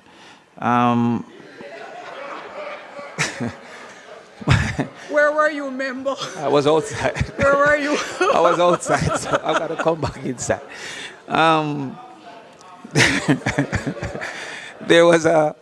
There was a correction made today with a movement from the Ministry of Education from 616 million to 2.31 billion, 2,316 million. Was that a correction of a mistake, or was that a conversation that they had post the PAAC?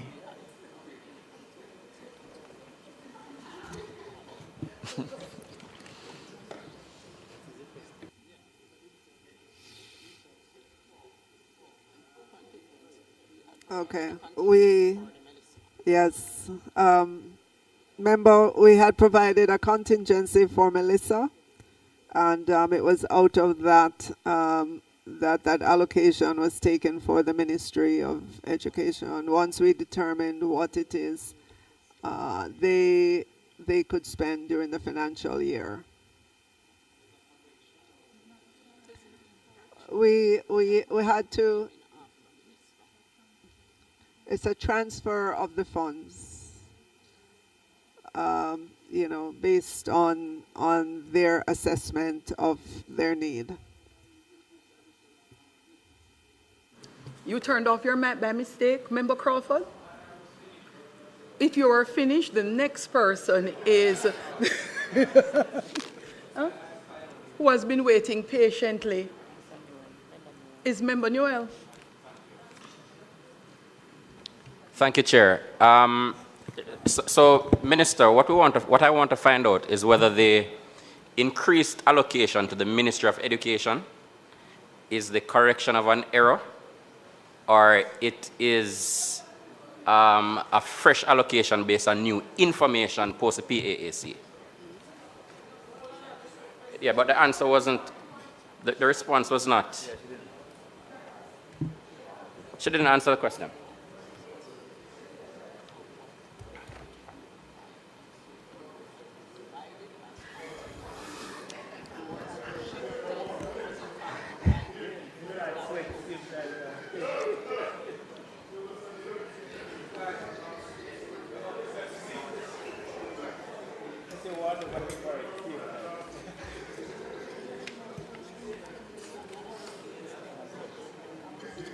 So, member,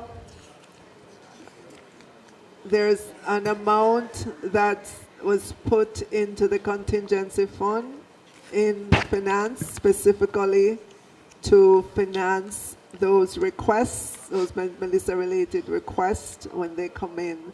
As you know, well over, I think the number is about 160 or 168 or so schools were damaged. The Ministry of Education had to send out their assessors to assess the damage.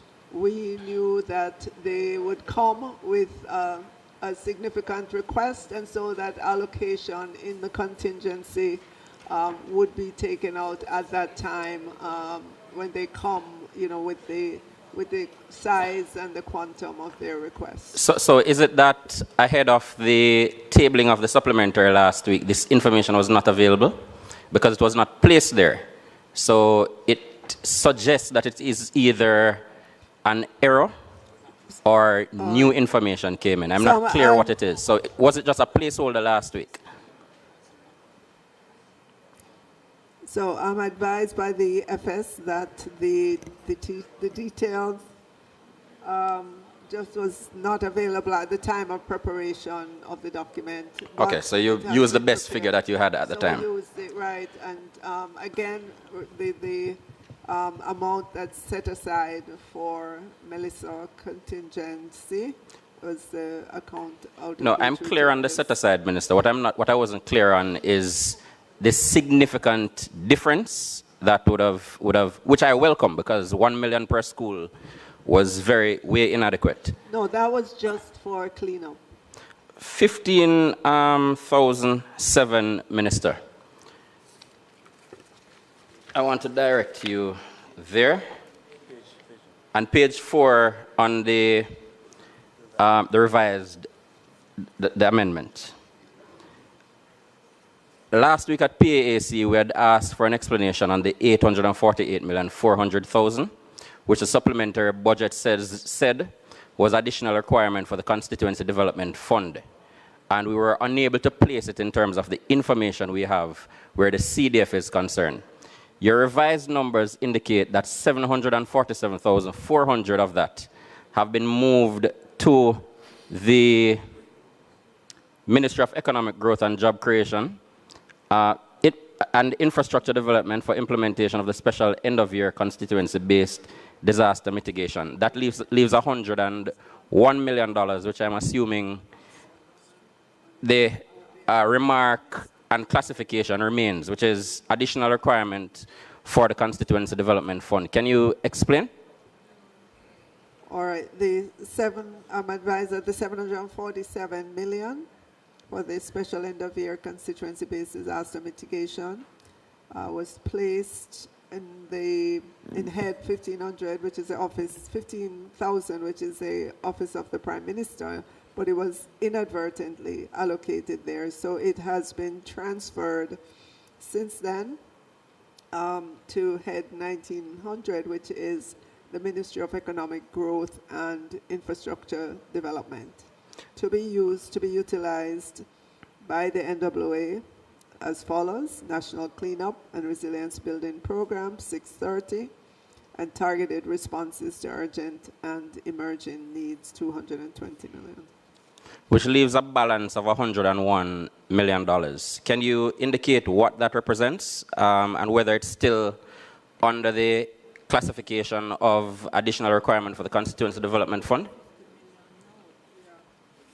So, member, instead of 747, it's now 850. Well, what I'm seeing, Minister, on page 4 of your revised document, I'm seeing 747, which was revised from OPM. So I'm trying to get an understanding of the remainder.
Member, we'd have to get an explanation for that 101 million from the Office of the Prime Minister. I don't know. Thank you, Minister. In your presentation last week, you said already our international partners have indicated that within that package that's announced, there's about 450 million for JPS. And what that will do is allow for a loan of 150 million to be repaid back to us so we get back the liquidity. Minister, would you agree that just based on the questions asked earlier and the answers that you have given, that that statement is premature and the loan is at now speculative at best? What do you mean by speculative? Meaning the loan is not there. It depends on JPS and the multilaterals working out an agreement for that loan to become available. We've given or undertaken to JPS. No, Minister, I'm speaking specifically to, I quoted you from the Hansard, where you said the 450 million, what that will do is allow for our loan of 150 million to be repaid back to us. I'm asking if that was accurate or if you will accept that that was a premature statement. It was a statement that we believe will happen because... We wish along with you, Minister. Thanks. What? I'm sorry? I never said we believe will happen.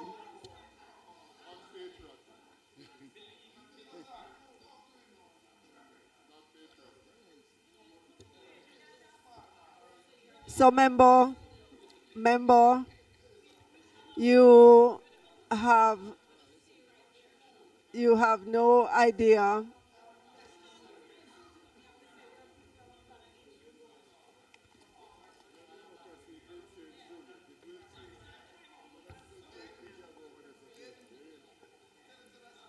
Member, let me say, member,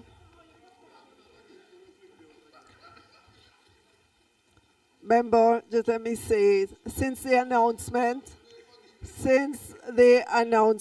of this $150 million loan to JPS, you would have heard the minister talk about what it will do in terms of just ensuring that we have electricity island-wide over the next 2 months, which is significant. Otherwise, persons without would have to wait for a much longer period of time. And I just want to say to you that there are so many persons who called me to say how very proud they are of the government and the ability of the government to be able to extend US $150 million to our electricity company. I can't think of another time, another government, certainly not on your side, that would have been able to do this.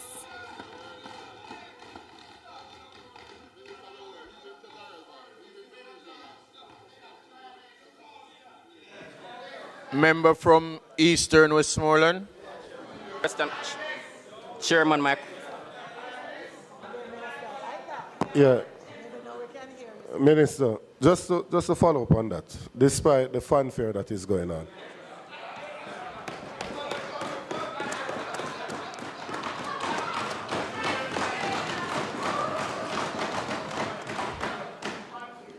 Minister, if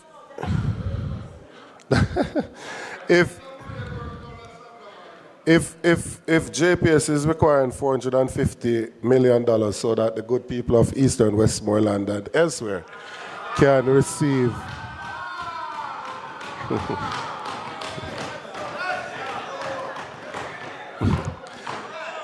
can receive electricity, and currently from From what we are aware of thus far, the government is willing to lend 150 out of the amount. Yes? Of the 450, the government is willing to lend 400, 450, government is willing to lend 150.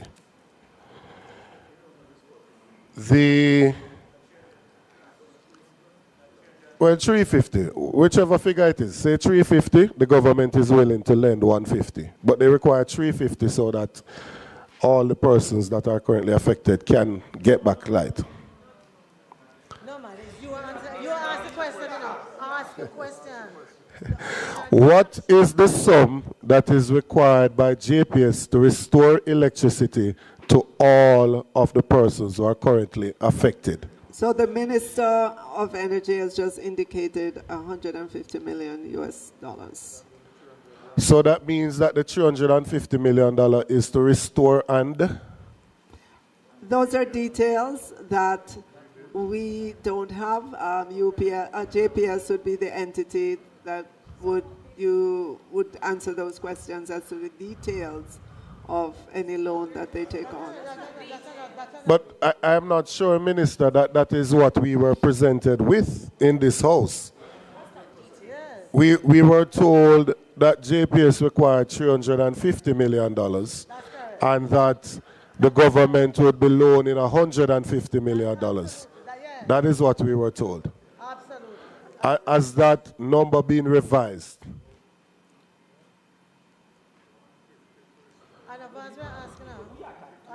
So the Minister has indicated US 150 to restore by the end of January 2026. So who's lying somewhere? Somebody not telling the truth. Somebody not telling the truth. Eh? Yeah. You can, I said, who is lying? I asked the question. You can decide whatever the answer is. The Minister, this is not as easy as just a soapbox moment. This is not a political soapbox moment to just say 150 and you get back light. It's not. What we're talking about here is also the finances of the country. So I'm saying I need to know when JPS did their estimates, their assessment as to the damage from the devastating Category 5 hurricane, what is it that is required to restore electricity to all of the persons that were affected? That's what I need to know, because previously we were all of the impression that that was 350 million. Then we heard it being revised upwards to about 400 million. And now we are told that only 150 million is required to restore electricity to all affected persons. All right, so member,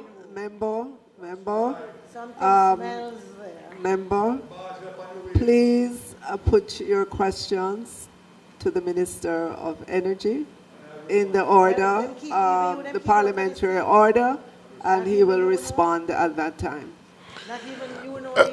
Chair, just to follow up on that, it is an important question, because if 350 million is the figure that is required, and they have received 150, it would leave a shortfall of 200.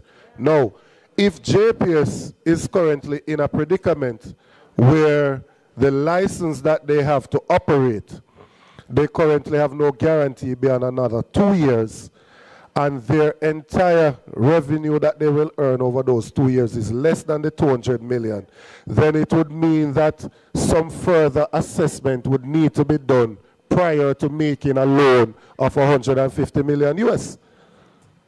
It makes a whole heap of sense. Yes, they want light. Yes, they do. And that's why we need to know how much to give them light. We need to know how much to give them the light that they need. Hold on, member. The JPS is not a government entity.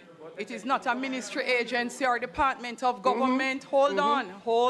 I'm holding. And so, member, while you can ask questions as it relates to what is in the budget and the supplementary estimate, to ask how a business plans to be able to finance and execute. I wasn't asking that. The remainder of the money needed to restore us. No. To restore us of the Minister of Finance would not be appropriate at this place and stage. Madam Chair, you are accusing me of something that I did not do or I did not say. Hold on. My concern is that my government, yes, is lending from taxpayers' money 150 million US to JPS. I need to know, right, if that is a wise financial transaction that my government is undertaking. I have a right to know that. The answer to that question is not just that the people want light. The answer to that question is not just that the people want light. Right? No. If it is that they require 350 and their license only has 2 more years on it, then any prudent individual is going to think twice before they lend them the money because they have no guarantee to continue operating beyond 2 years. All right, member, so on what basis did the finance ministry take a decision to lend the 150 million? Member, hold on a minute, please. So, madam, So, member, put those questions. I'm just saying. Members, please allow Member Green to speak. I implore you, member. Finance Minister, a moment. Yeah, Madam Speaker, just to say, Chair, this matter was raised in the House and was fully ventilated. Madam Chair, the Minister of Energy gave a comprehensive statement on this matter. The questions were asked. I made this point to make. We are not saying that there can't be further concerns, but we have to remember what we're treating with now. Questions have been asked about the loan and have been answered. The other questions would have to be directed to the Minister of Energy, right? Would have to be. Questions in relation to would have to be directed to the Minister of Energy. And I will repeat, a lot of the information that is now being shared is information that was shared by the Minister of Energy in his statement. And it's information that questions, the same questions were asked. Same questions.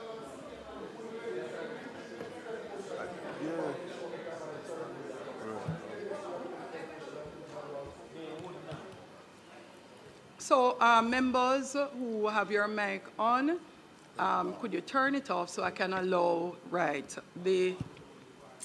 some deference to I thank you very much, Madam Chairman. This matter is a matter for the Ministry of Finance, especially because the Minister had promised further details, because when the presentation was done by the Minister of Energy, we did not have the details. And it is quite rightly put, because it is going to be in this budget a provision for 23 billion Jamaican dollars that the Ministry of Finance is lending to a body corporate on the basis that that would be some part payment for the complete sum that is to come somehow for the restoration. So if the Minister of Finance is going down the road to lend this money, the Ministry of Finance ought to be able to say that they are satisfied that the full money for restoration will come, or else it is just your loan down the wicket. And I think it's inappropriate. Right. So unless Minister, you are going to resile from the 350, which I don't know how you can credibly do that when we were told that it's 350. Right. So the question to you, Minister, is, are you satisfied that it is only 150 million US that is needed to restore all the electricity, especially from the members' constituency of East, Westerland, and so on? If there is more needed, is the Minister satisfied that that more will be coming, and from whom? Because, Minister, the direct question to you is whether or not the government of Jamaica will be footing the entire bill of 350. And that's a question. No, it is a fair question. Huh? What is yeah. Is it?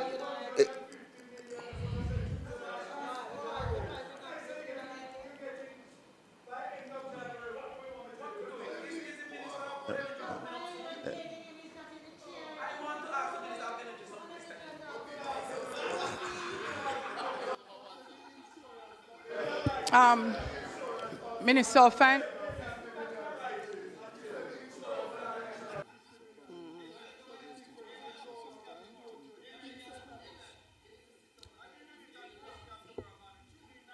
Members will have to be quiet to allow the Minister of Finance to...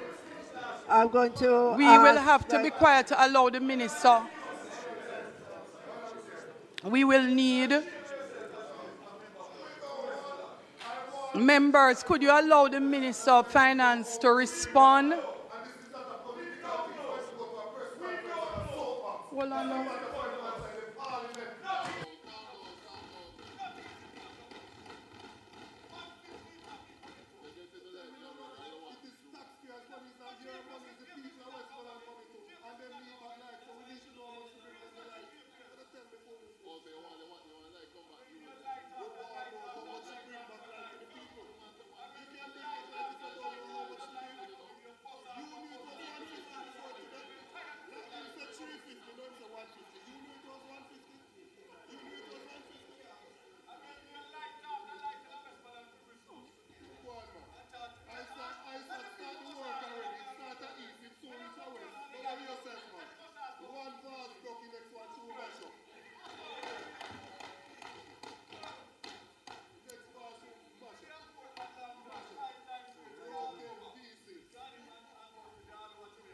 Members, are you interested in coming back to committee meeting?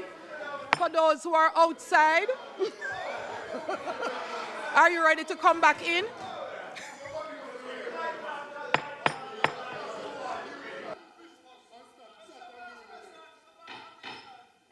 Members, remember the others of us would like to continue our meeting.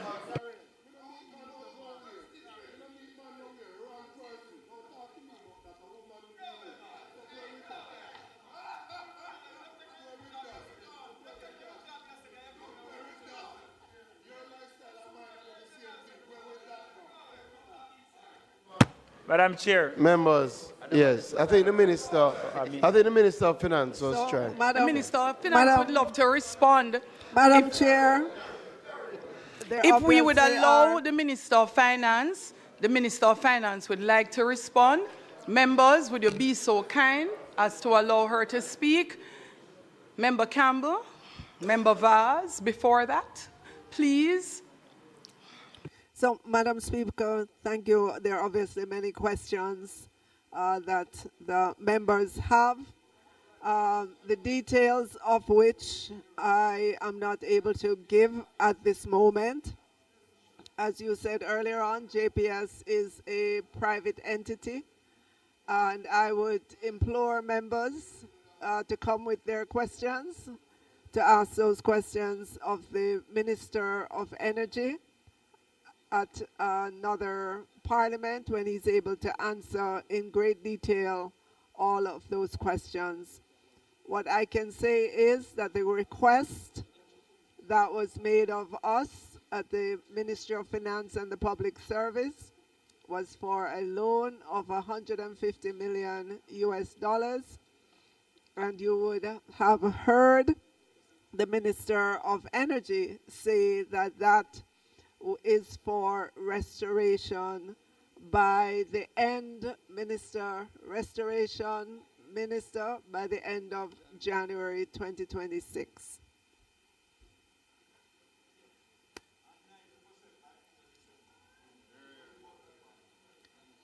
%90 by the end of December 2025.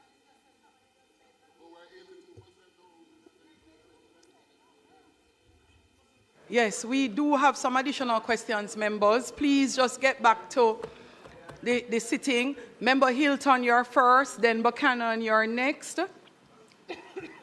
Minister, considering that the Minister of Industry is not here today, and following on the question I posed earlier, there are two questions I want to have answered. On page 53003, page 5300, the MSME support and development, that's what it's titled. Madam Speaker, I see that the additional sum of 60 million is being voted on today. The approved estimate is almost $1 billion. When I read the narrative, it speaks to salaries and allowances of employees. I'm wondering how much of this almost $1 billion is actually for the development, support and development to the MSME, other than the administrative personnel. 5303, the page 3, 5300 page 3. How much of that is for the MSME sector to do the operational aspects of them and provide for the MSME? Member, I don't have that allocation, that detail right now. I would have to ask the Minister of Industry that question. And could you, as you asked, just for clarity, ask whether the $10 billion that the Development Bank announced is a part of the overall package addressing the needs for the MSME sector, and in what sense is that, if that can be detailed in the response. My next question. Okay, my next question is on page 5, 5300 page 5, the Special Economic Zone Administration. Madam Speaker, Madam Chair, and to you, Minister, I see nearly $1 billion, well, in excess of $1 billion allocated for the SEZ, the Special Economic Zone. In the breakdown, I'm seeing that 197 million, almost 200 million of that is for fixed asset and capital goods. When was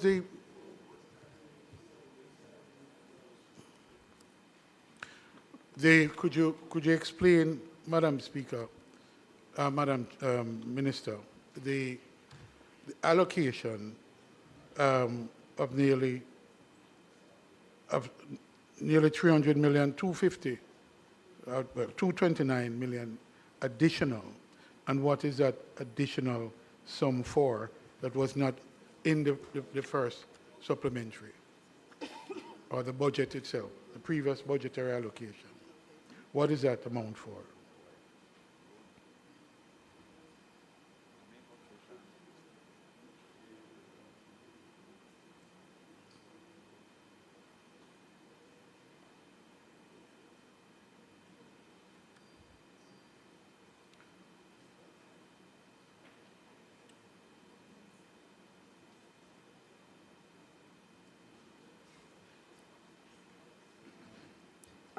Member, that's a good question, but my technical persons do not have the details of that. So this is another of those questions that I believe would be appropriately placed to the Minister of Industry. Oh, all right, I'll catch him down the road. All right. Okay.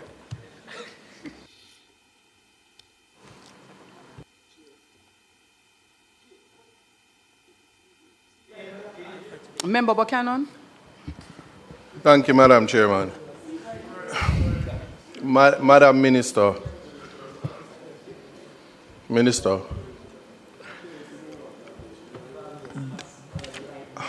I'm just asking for your undivided attention because I know there's a lot of distractions.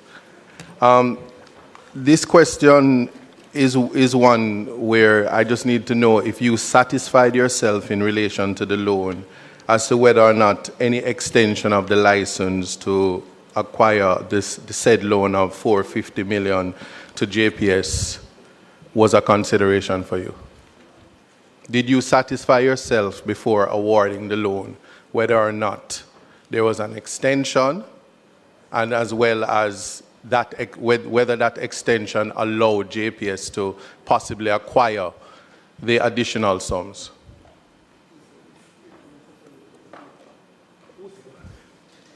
The minister has gone, so she can't really. It's not the minister. It's her.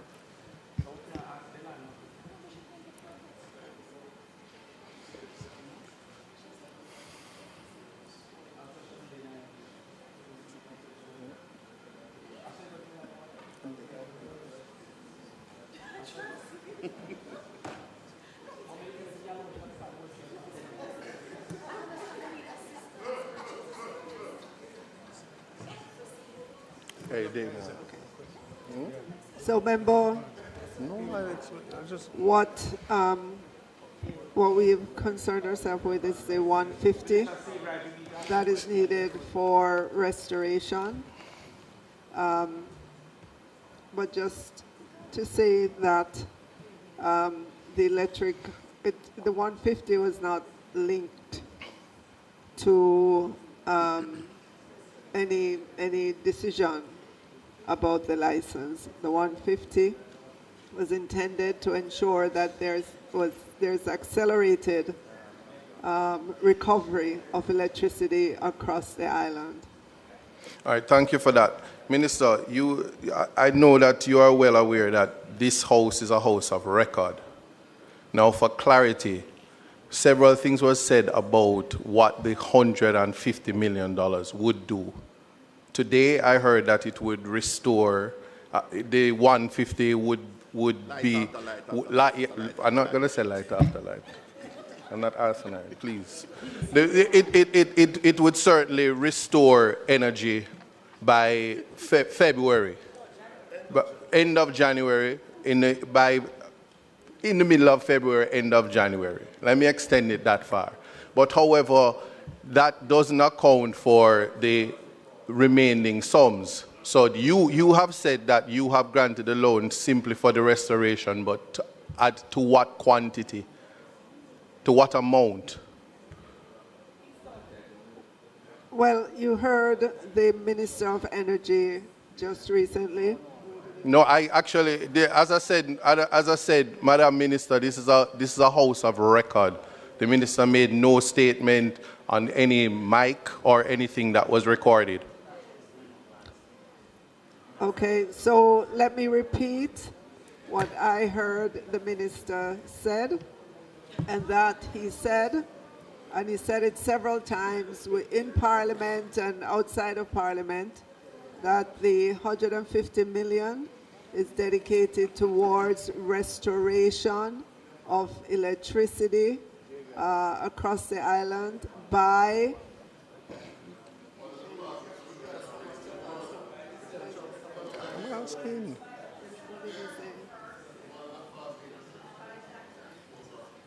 right, by January 2026.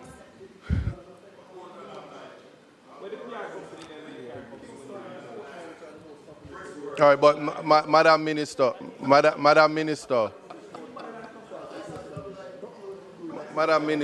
the question is about whether you satisfied yourself. So I'm asking because when the minister spoke in this Parliament, he indicated that the 150 would have been to restore light in general areas as fast as possible. That was what was said. This is a house of record. And I'm challenging anybody to correct me on that because those were the statements that was made. And so the question, my simple question is whether or not you satisfied yourself as to what exactly the 150 million is for, because it is your ministry that has distributed that loan. So that is what is of importance, and I'm asking for a response on that. And so, member, we did satisfy ourselves.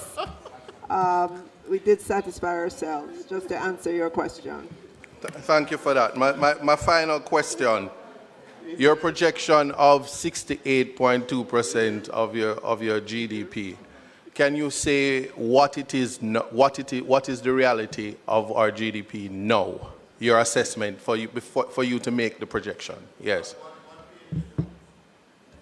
So our projection for GDP growth by the time we end this fiscal year is that we would see a decline of 4.3% by the end of this fiscal year.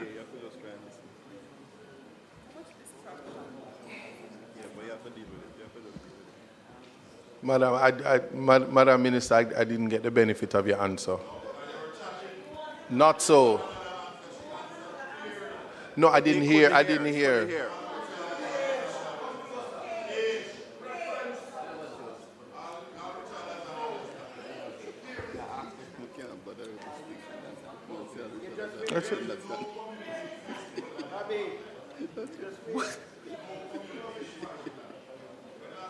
Did she answer? Thank you, Madam Chair. Are you comfortable? I didn't get the benefit of the answer because the mic is quite low. Oh, that's what my difficulty was. Member Buchanan is asking you to please repeat because the mic is not functioning so well. It's very low, and he didn't hear your response. Thank you, Chairman. So can I ask the member to repeat the question? Should I ask you to repeat? Should I ask you to repeat? No, Madam Minister, I simply asked, what is the reality of our GDP now, post Melissa? I know what the projection is, but what it is, what is it now based on your estimate? Well, the only number that we have for GDP would be as of the end of the third quarter. All right. As of the end of September, that's the only number that we have. Minister, I get Member Buchanan to be asking if our projection is 68%, our last actual information, what is that percentage based on what was actual? Thank you, Chairman.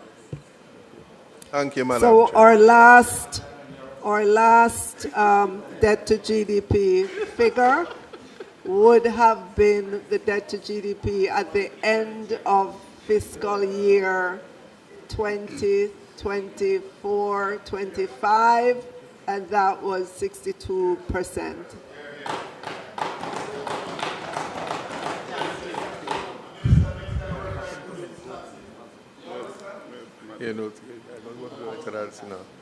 Thank you, Minister. Madam Chair, thank you.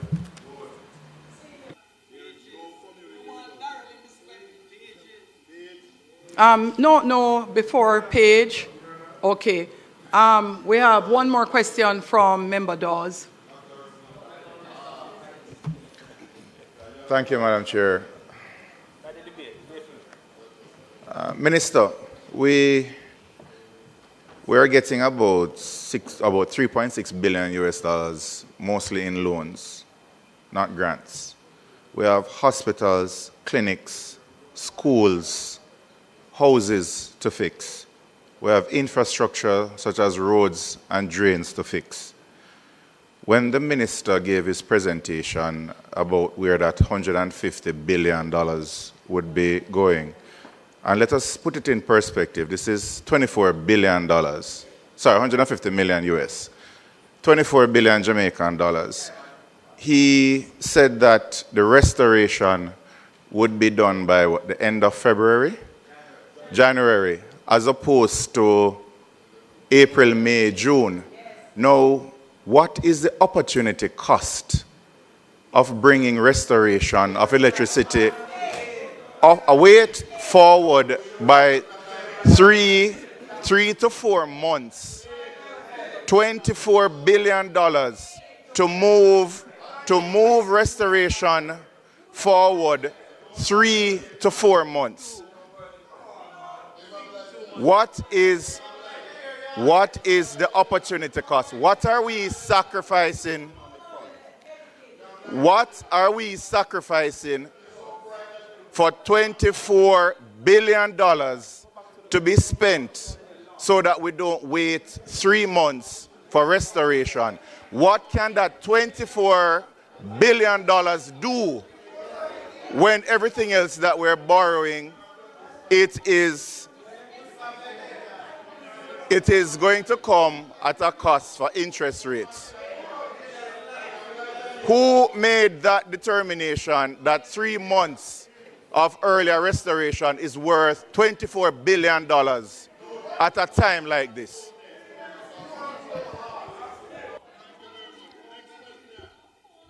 I can tell you. So, member. Minister of Finance. Minister of Finance, once the noise continues, once the noise continues, it doesn't make sense for the minister to even attempt to respond because we can't hear. The opportunity, member, hello.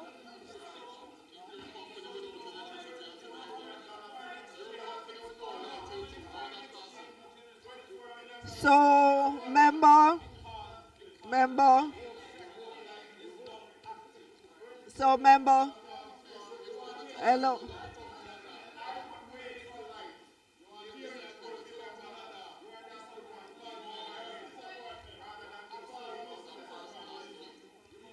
So, member,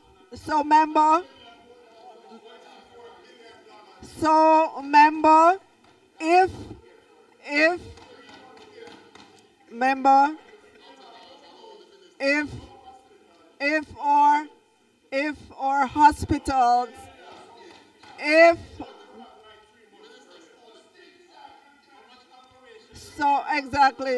member, if our hospitals. Time is of the essence, and I would like to hear the Minister of Finance response, and this type of behavior is not of any use to any of us or the public. For Minister to be heard, we have to be quiet. Could you all stop? So, Minister, please allow the Minister of Finance to respond, and for us to close this segment. There is more work to be done today. I would love you to ask the patient that is waiting for a life-saving operation, to ask that patient, what is the opportunity cost of $25 billion? Ask that patient.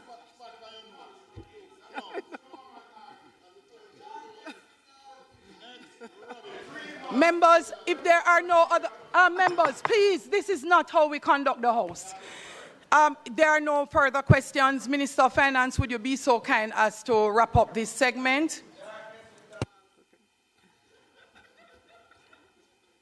Madam Chair, the amendments to the third supplementary estimates 2025-26 are before us. I put the amendments. Members, in order to chair the committee, it is important that I'm able to hear. I cannot hear the minister if we are speaking at the same time. And for the benefit of the members, I may not have said it before, but here, and even worse at the speaker's chair, we cannot actually hear a lot of what you say in the House.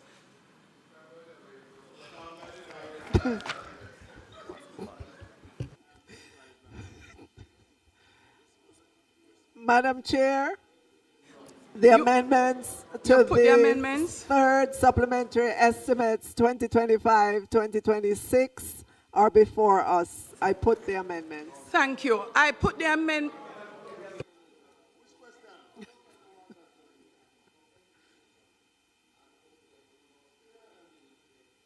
But they ask questions about opium and education. They want them in the chair in the video.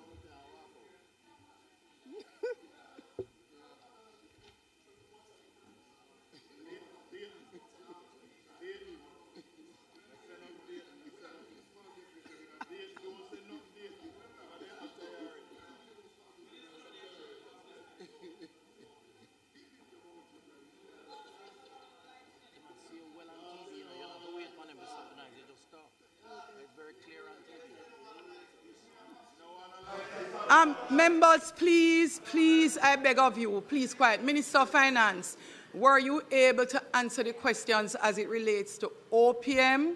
That's the first question. We answered the question. No, I know they're here. However, let's make it clear. For the supplementary estimate, this is unusual. For the estimate, the Minister of Finance is a person who would answer the questions. This is not the regular recurrent budget that we would do annually, which is why I made the point after speaking with Member Hilton that having gone through all the increases, the Financial Secretary and the Finance Minister should have availed themselves of the items that increased. So that's why I'm asking the question. If she's unable, she referred. No, I answered the questions on the supplementary. I answered the questions that we came, the supplementary estimate. We would.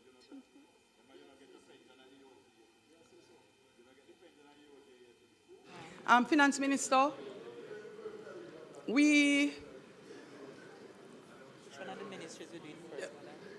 I would invite both of the ministers to come in. I don't think it hurts. So Minister of Finance, unless you have an objection, what they could do, we just get some additional chairs and place them with you so that you can move into closing out immediately after the questions are placed to education and OPM that you may not have been able to address in a fulsome way. It shouldn't happen. It shouldn't happen. But the Minister of Finance would need to substantially make available the responses. You would normally put in writing, Member Montague, some questions if you're not able to respond, but substantially the minister would have needed to respond to most of the questions.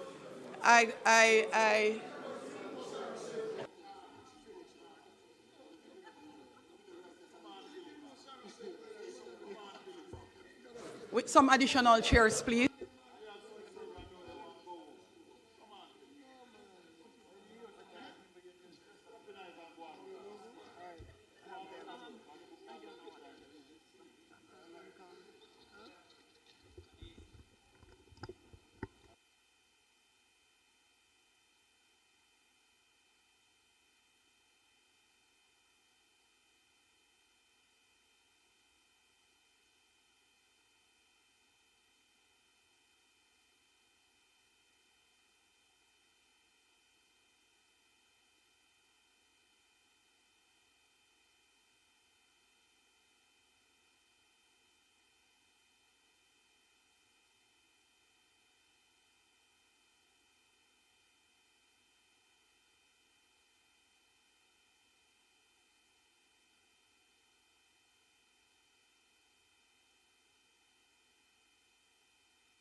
All right, members, we are back. We will start with Office of the Prime Minister. Members, any questions? I'm not ready with an order of persons desiring to ask questions. Newell? Member Newell will go first, then Member Campbell.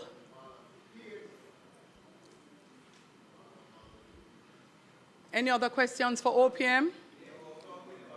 And Member Crawford. Member Crawford, did you raise your hand? Raise your hand? Oh, sorry. All right, so just two persons have questions for your OPM. Two questions for you. Member Newell will go first, and then Member Campbell will go second. Go ahead, Member Newell. Thank you, Chairman. I'll be quick. PS on, I don't need a lot of time. Chairman, page 15,000-7, 848,400,000 for the additional support for the Constituency Development Fund.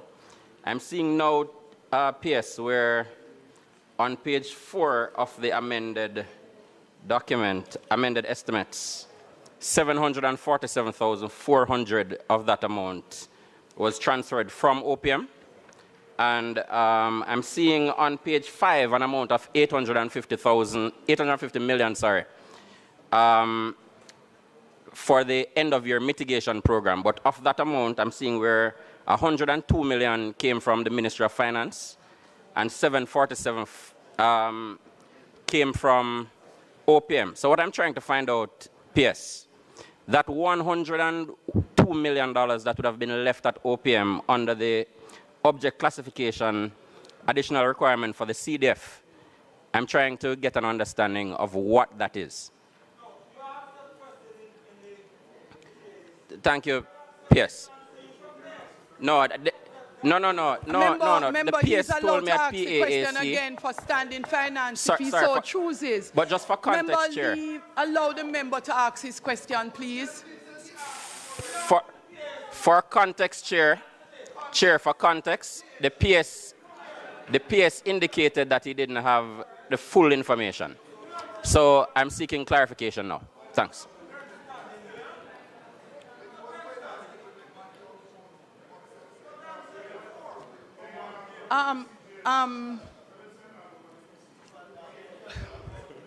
PS, in the interim, Member Newell, you're finished with your questions? Yes, but just all right. So while PS gets the follow-up? information, in the interest of time, I'm going to ask Member Campbell to also ask his question, and then the PS will answer. No, the PS will tell us if he can or can't answer. No, if suppose he doesn't have the information yet, that's okay. No, it can't happen. Member Campbell, go ahead with your question, Member Campbell. Member Campbell. Thank you, Madam Chair. Yes, in relation to page 19,003, Hurricane Melissa Relief and Recovery, and the procurement of 3,300 containerized folding units for housing affected persons. We had a natural disaster, which is the doing of no one here. And it left thousands of persons homeless. And in terms of what is being done to provide temporary shelter for those persons, the 3,300 units here is a small percentage of the individuals that are affected.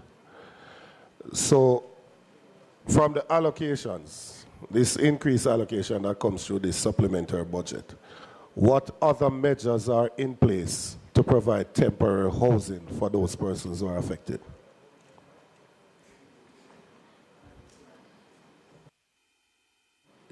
Yes, please turn the mic back on. Yeah, follow-up question? Turn it on back, turn it on.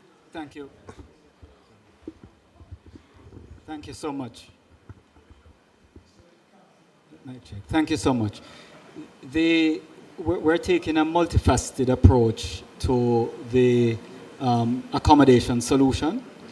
So when we do the assessment, the impact range from persons just having roof damage to total loss. So we're taking a progressive approach. So as we move from providing just relief packages to focusing on housing and enabling persons with purchasing power, we are looking at the temporary roofing solutions for those who just have roof damage. We're looking at the modular type solutions that we can bring in and assemble quickly for those with total losses. And we have support from other countries. For example, Ghana is coming in to help, so we're putting those together. Where we have material available from donations and otherwise, the Jamaica Defence Force Engineering Regiment will assist with putting those together. And the government is well advanced in looking at a program, possibly by way of vouchers, to facilitate grants depending on the extent of damage that we have. So it is a multifaceted approach depending on the extent of the impact. The other thing we'll also have to consider, which the long-term restoration will facilitate, is areas that have significant damage and are not conducive to redevelopment in those specific spaces. We have the PIOJ and other elements looking at where best to do redevelopment. So there are going to be other budget space provided in subsequent financial years for the long-term redevelopment of spaces. So what we have here allocated are for immediate needs to get persons who are totally exposed with some shelter, and the development plans will actually span a number of years with proper relocation as a part of the plan in some areas. I understand the broader vision. I understand the broader vision. I'm trying to narrow it down, though, to the immediate solution. What I'm saying is that we have, in eastern Westmoreland, we would have more than 3,300 persons. I'm struggling. We have more than 3,300 persons that their homes have been totally destroyed. Then you have central Westmoreland, right? That would have a next couple thousands that have been totally destroyed. So I'm saying that this amount as an immediate solution is insufficient, and I'm not seeing the allocation to support, say, a voucher system, as you spoke to, because there is need to provide varied solution to other persons. Now, we are roughly 6 weeks post the hurricane, and those persons are still outside. So I hear persons saying things, but imagine that but for the grace of God, it was one of us that was displaced and outside of a home for 6 weeks. I'm just saying there needs to be a greater allocation here. The 3,300 units, that's fine. But the need is way more than that. And I'm not seeing the allocation to provide other mechanisms through which persons can get temporary. Because now when we go into the communities, most of the people say they have enough food. What they want is somewhere to stay. And Member Campbell, just a moment. The permanent secretary will need to provide his answer to the minister for the minister to respond. In addition, the Minister Morgan, who is within the Ministry of Economic Growth and Job Creation, has asked for an intervention to assist with this particular response.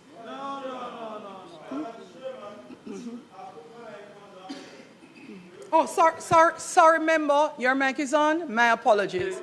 It's me here. Go right ahead, Member Warmington. Madam Chairman,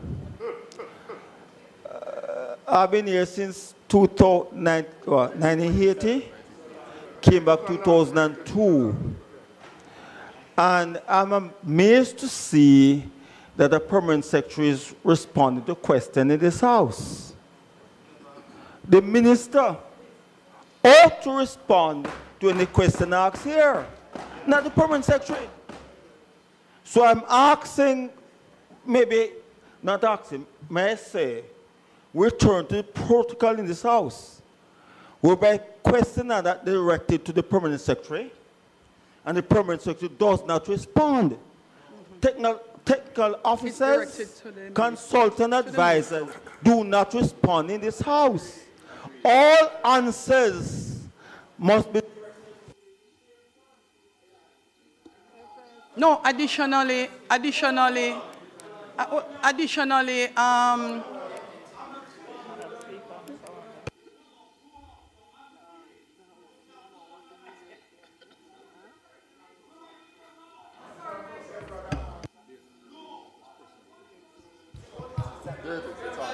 your mic is on, Member Warmington. Hold on, then. When I'm speaking, I do not expect anybody to cut off my mic.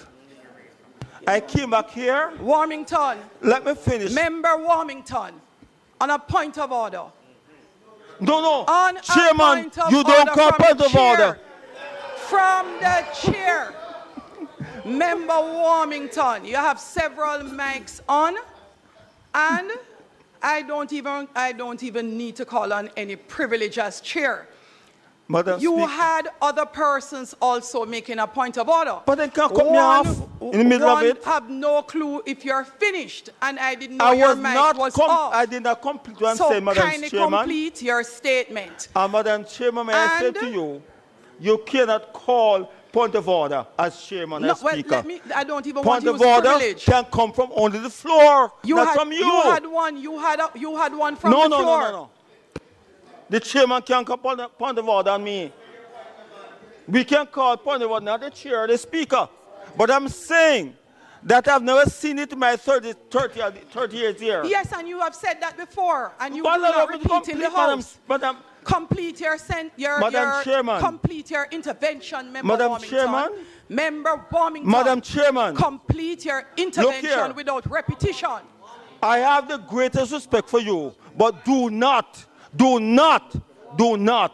I have the largest number of votes in this house, 10,000 plus.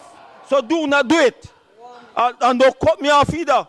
Let me speak. I'm saying when a member raises an issue, is only minister can respond in his house, not permanent secretary officers. I'm trying to the attention of this house. I came in 1980, never before. But I don't finish yet. Can't cut me off.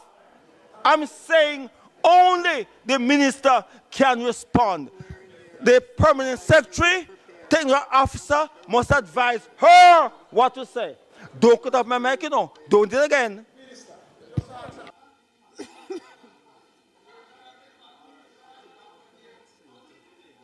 Are you finished, Member Warmington? You're finished? You have a... Okay. Thank you.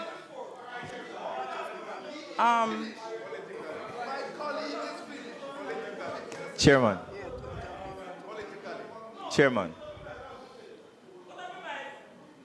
Member Morgan, please go ahead. Madam Chairman, appropriate questions by the member from Eastern Westmoreland, but they are not properly posed to the permanent secretary in the office of the Prime Minister. The procurement of the houses or the temporary housing solutions are through the Ministry of Economic Growth and Job Creation. It is a part of a suite of solutions that is... That's not in OPM? What? If you look at the... Hold on. If you look at the assignment of subjects, the Ministry of Economic Growth and Job Creation stands alone as its own ministry. The Office of the Prime Minister is separate. The housing portfolio resides in the Ministry of Economic Growth and Job Creation. The procurement of the container houses, both from the NHT side and from the Ministry of Housing side resides in the Ministry of Economic Growth and Job Creation. That is not the only solution that is being engaged. The Office of Disaster Preparedness is also leading an effort to repair roofs. There are various other entities, international and local, who are also contributing to the repairing of roofs and the assistance with housing. And the government continues. It seems the member is no longer interested in the question. No, man, I'm listening. Right. So it's not just container houses. There are efforts through the JDF, there are efforts through ADPEM. We have international donations that are coming in. And we also, the government is going into the recovery phase.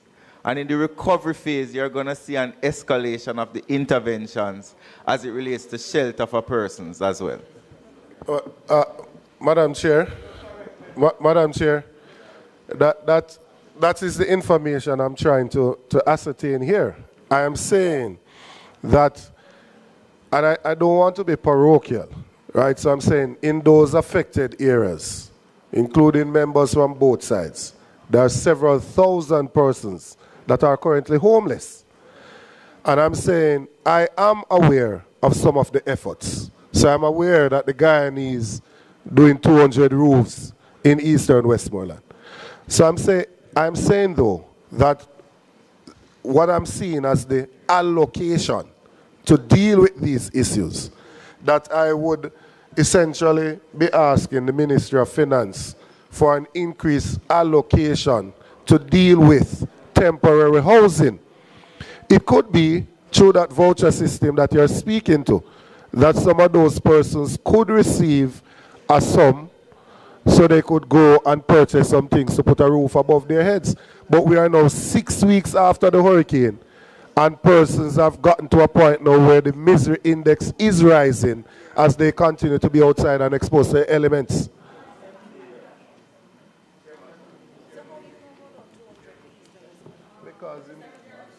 There is an intervention from Minister Mackenzie. Chairman, I just on the, not to be contentious, but just on the point made by Member Warmington. Since what is the protocol in regards to the comments made by the Permanent Secretary? Will that remain on the records of the Avansad, or it's something that should be erased? Should it be removed? It would be removed. It would be removed. So it is, yes, it may be on YouTube. Yes, it would not be recorded on Hansard. He has raised an objection. Member Warmington raised an objection. We do note the issue. So Permanent Secretary would be required to speak with the Minister of Finance, in addition to which the Permanent Secretary would not be able to respond in any way in the House, and the question posed would have been for another ministry, which takes us back to the discussion we had. The Minister of Finance would have to be the one to answer any question in respect of any ministry, whether they are here or not, unless the minister is able to make an intervention, because the minister for that particular portfolio is present and give the Minister of Finance and assist in that regard. So the point is taken. Minister Morgan would like to make another intervention. Thank you very much. I think that there is probably a misunderstanding of how the country is approaching the disaster recovery. Minister Williams would assist by outlining that the first phase of the recovery is emergency relief, trying to get people medical attention, trying to get people food. The second phase of the recovery deals with how are you going to give people whether temporary or intermediate shelter. Before you do that, you also have to do surveys of who these people are. So I know that the Ministry of Local Government and the Ministry of Labour and Social Security have mobilized hundreds of people to go into the communities. One of the issues that you have to contend with here at the Ministry of economic growth and infrastructure development is issue of land tenure. Who are you building the houses for? Are you building it for the persons who occupied the land before the hurricane, or are you building it for the landlord? And will these landlords allow the people to remain on the spot after you give them a new house or a new container? So those are some of the issues that require surveys.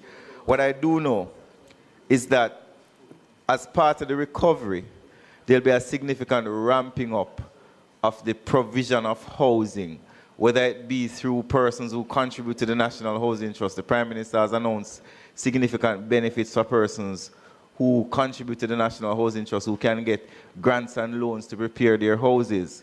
Some people can get container houses temporary through the National Housing Trust, whether it be through charity, whether it be through donations, whether it be through additional interventions from the Ministry of Finance and Public Service. This supplementary estimate is basically a reflection primarily of the relief effort. It is not a reflection of the full recovery that needs to take place over the medium term to long term in the areas of disaster. No, Madam Chair, I was never suggesting that. I am actually suggesting that I need to see a greater allocation for the immediate relief. There is no member in here whose constituency was affected who doesn't appreciate and support that point. I am saying if you're going to do voucher, I would like to see that $1 billion has been allocated for a voucher system so that you can get that into the persons who are affected. But remember, Prime Minister would have responded to that in his presentation prior in Parliament to say that we are only able to execute to a particular extent, and those budget numbers would be based on what we can get done in the immediate time. So Minister of Finance could elaborate, but that was the last explanation we got, that it doesn't make sense to budget what we can't spend in the time. Minister of Finance, could you assist Member Campbell with that question? Right. So, Madam Chair, as you heard Minister Morgan say, that there are many different methods of getting assistance to persons in terms of their shelter, whether it be the containerized units or an allocation, a grant allocation, depending on the severity of damage of your house, and that significant effort is underway to do the assessment to make sure of what the damage is, and to then determine how much of a grant those persons should get. Remember that we barely have 3 months left to the end of this fiscal year. So the allocations that you see in the supplementary budgets are allocations that we believe that can be spent between now and then in order to begin the restoration of homes. If I may. Colleagues, I must say that we appreciate the concern of Member Campbell, because indeed quite a number of Jamaicans were displaced as a result of the Melissa's impact, especially on the 6 parishes on the western end of the island. I think Member Campbell, to kind of address everything in context, is to first appreciate that quite a number of Jamaicans were displaced, first and foremost. And there are a number of different efforts, ongoing efforts, to find or assist those persons in terms of helping them with regaining some form of shelter, whether it's a roof or a complete house or material to assist with the rebuilding process. So it is an ongoing process. There are a number of entities, like, for example, NHT, coming in with assisting with the purchase of the containerized modular units to assist. That's a first phase approach. We have a number of international partners coming in to assist with the repair of roofs and all of that stuff. And also, bearing in mind that it is an ongoing process, I would say even the voucher to assist with whether building material or food supply. It is something that we constantly evaluate and we try to find additional funding. So the funding is not sufficient to satisfy 100%, but it's a process that is ongoing. And I would want colleagues to bear in mind that we are very much cognizant of every day I go down in Western Jamaica, I see the impact. And it is a real situation. So I think the minister and the government on a whole, we are trying, again, to use funds available to us. Persons have been talking about $6.7 billion. That is not money that has been released to us as yet. We are using monies from our own source. And of course, in the effort to rebuild the lives of these persons, we cannot bankrupt the country. Otherwise, we will not be able to get additional funding to continue the process of assisting rebuilding. So it's a very valid question. And it is a process that is ongoing and constantly being reevaluated on a weekly basis. Thank you, Minister. That's my issue, Madam Chair. I am actually suggesting that maybe we should consider, if possible, an allocation to deal with another mechanism to get some help to these persons.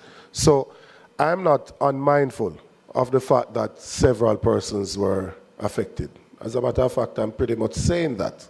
And I understand the logistics with getting the containers here for the containerized homes. I understand all of that, and I'm not criticizing that. I'm simply saying, though, that when these things happen, some persons may deploy tents. Maybe you're not a fan of tents, right? But there has to be some mechanism that is deployed to provide temporary housing for these persons. If you drive to the constituency and move around, you will see persons under tarpaulin, under a few sheets of zinc. It is heart-wrenching living in cars, right? 6 people living in one room and those other things. And as you move around in these remote areas, right, up in Amity, up in Darliston, in Cottage, or in the hills, in Beeston Spring, or Left Hall, wherever it is, I'm just asking. I'm not seeing it here. So I understand the points being made. I'm asking for the allocation that will provide the relief, the temporary shelter. That's what I'm asking about. Thanks, Okay, Member. Your point taken. Do you have any follow-up questions, Member Campbell, or you're finished? It's not around housing, but I do have a next question. All right. Just to follow turning up. off. Member Bartlett. Madam Chair. Minister Willers. Madam Chair, I was just trying to make the point that we do understand the call that the member from Westmoreland Eastern is making with regards to an increase in the allocation. And it's a legitimate call. I think that what has to be borne in mind is the simple fact that this is a supplementary estimate which is allowing for expenditure up to the 31st of March. The amount that is there will be utilized, and indeed, more will be required. And then in the new budget year, the other amounts will be. But the point is made, and I think all of us are seized with that, especially, yes, those of us in the 16. Absolutely. Minister of Finance. Okay. All right, just to add, Madam Chair, in response to that question, I'm advised by the PS that there is $780 million in the Support Jamaica fund, and that will be used towards providing housing grants for persons. Member Campbell? Yes, thanks for that, Minister. And as soon as we can execute that, that would be appreciated. The next question, Madam Chair. Is it also possible for us to use some of the resources to mobilize a mobile unit to some of these areas to deal with getting back some persons, some of the documentation that they would have lost. That's being done. Where?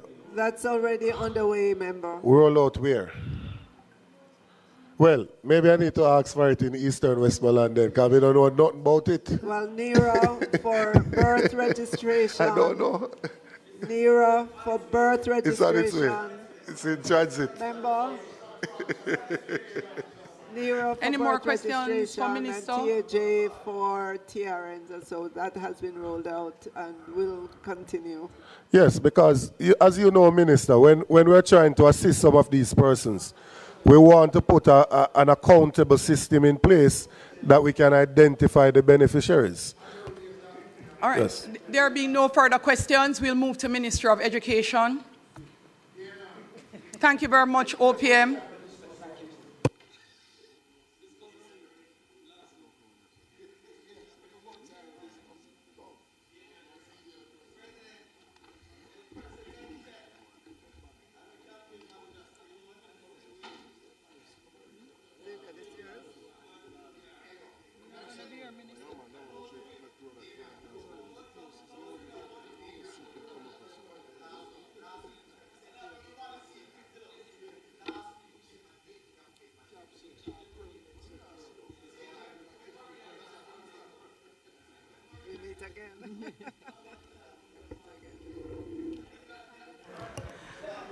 Minister of Education, you will speak through the Minister of Finance. There are two questions for you, one from your number 3. So you have 3 questions. First question is from Member Russell, second set of questions from Member Crawford, and the third set of questions come to you from Member Campbell, and last but not least is Member Malahoo Fort. I do believe I have it covered, after which you will take your leave and then the Minister will wrap up. Let's go. Member Russell, could you turn off all the mics, please? Member Russell, you may go ahead.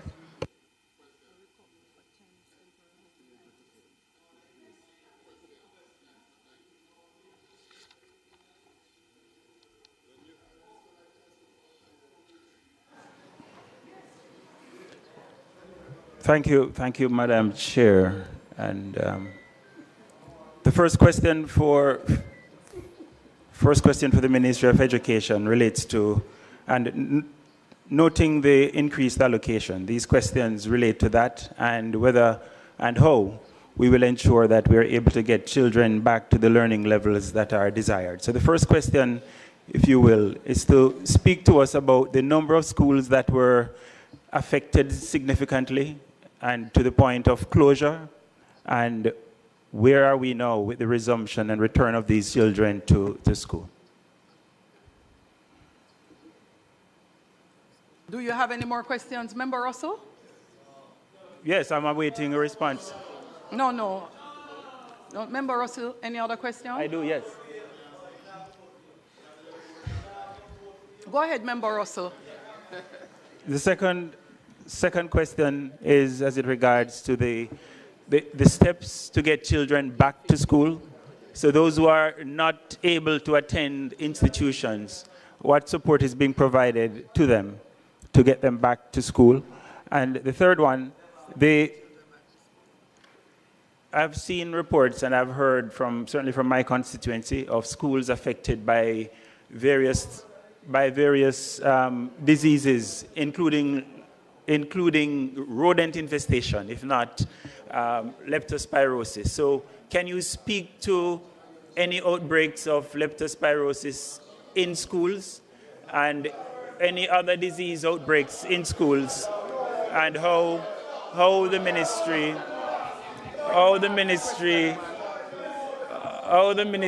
is addressing it? The next question has to do with the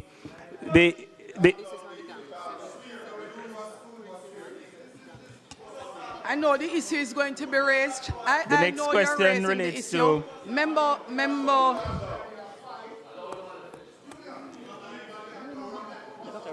The next question relates to... Dr. Russell, Member Russell, please let us not have the chair being further attacked. So, Member Russell, Madam Chair, my question is grounded. The questions have to be phrased in respect of the increased budget allocation. Member Russell, the increased budget allocation. So yes, Madam Chair. The increased budget allocation by line item yes, from the so the Ministry allocation, of Education. Yes, so these questions are relevant in the context of the increased allocation, as I said, at activity Melissa recovery, which is 12841 on page 13. And so the question then is, given all I've asked about the steps that you're taking, the sufficiency of the resources that have been allocated and the extent to which these resources have been made available to schools thus far. Good question. Good question. I leave me alone. Member also remember your mic is on. Minister will answer those, and then Member Crawford, you would be next, and you'll do the same. No, it doesn't matter if you have multiple questions. What it does, instead of us having to break for the minister to consult, one member from the team can jot the questions down, and they can continue the discourse to put the notations together that may be required by the minister, so that when she's responding, she's able to flow from one question to the next. Okay, member. I know the member asked several questions, and let me give you a perspective, member. So the number of schools that were damaged was 721 out of 1,010. To date, 850 schools are open. The schools would have received the grants, the cleanup grants. They would have all received that cleanup grants, and the total for that was $616 million that was provided for. In this supplementary is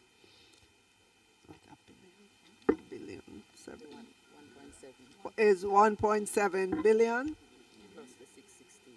Right. That does not include the 616 for cleanup. The 1.7 is to begin the efforts at repairing the schools, TENS, ITC, repair, and so on. We know that it is going to cost way more than 1.7 billion, but that's a beginning allocation for the 3 months remaining in the financial year. I can tell you that the minister, based on the assessment of schools, the bill is about $15 billion. So as you can imagine, that will be allocated over, multiple fiscal years. Do you have any follow-up question, Member Russell, before we move? Members, please. Chair. The question regarding the management of rodent infestation and related issues in schools. May I get a response to that?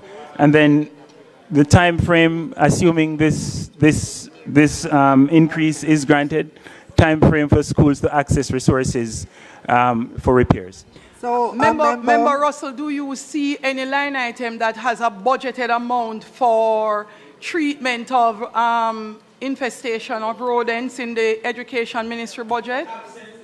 Or would it be health? No, the question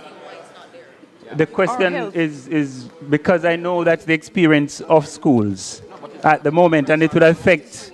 It is an appropriate yes. So So, member, once the schools indicate, the cleanup budget will be used for that. To date, only 2 schools reported closure because of rodents, and that was in the nearby gully. Member Crawford. In the nearby ravine. Members, please allow the members who have questions to ask to do so.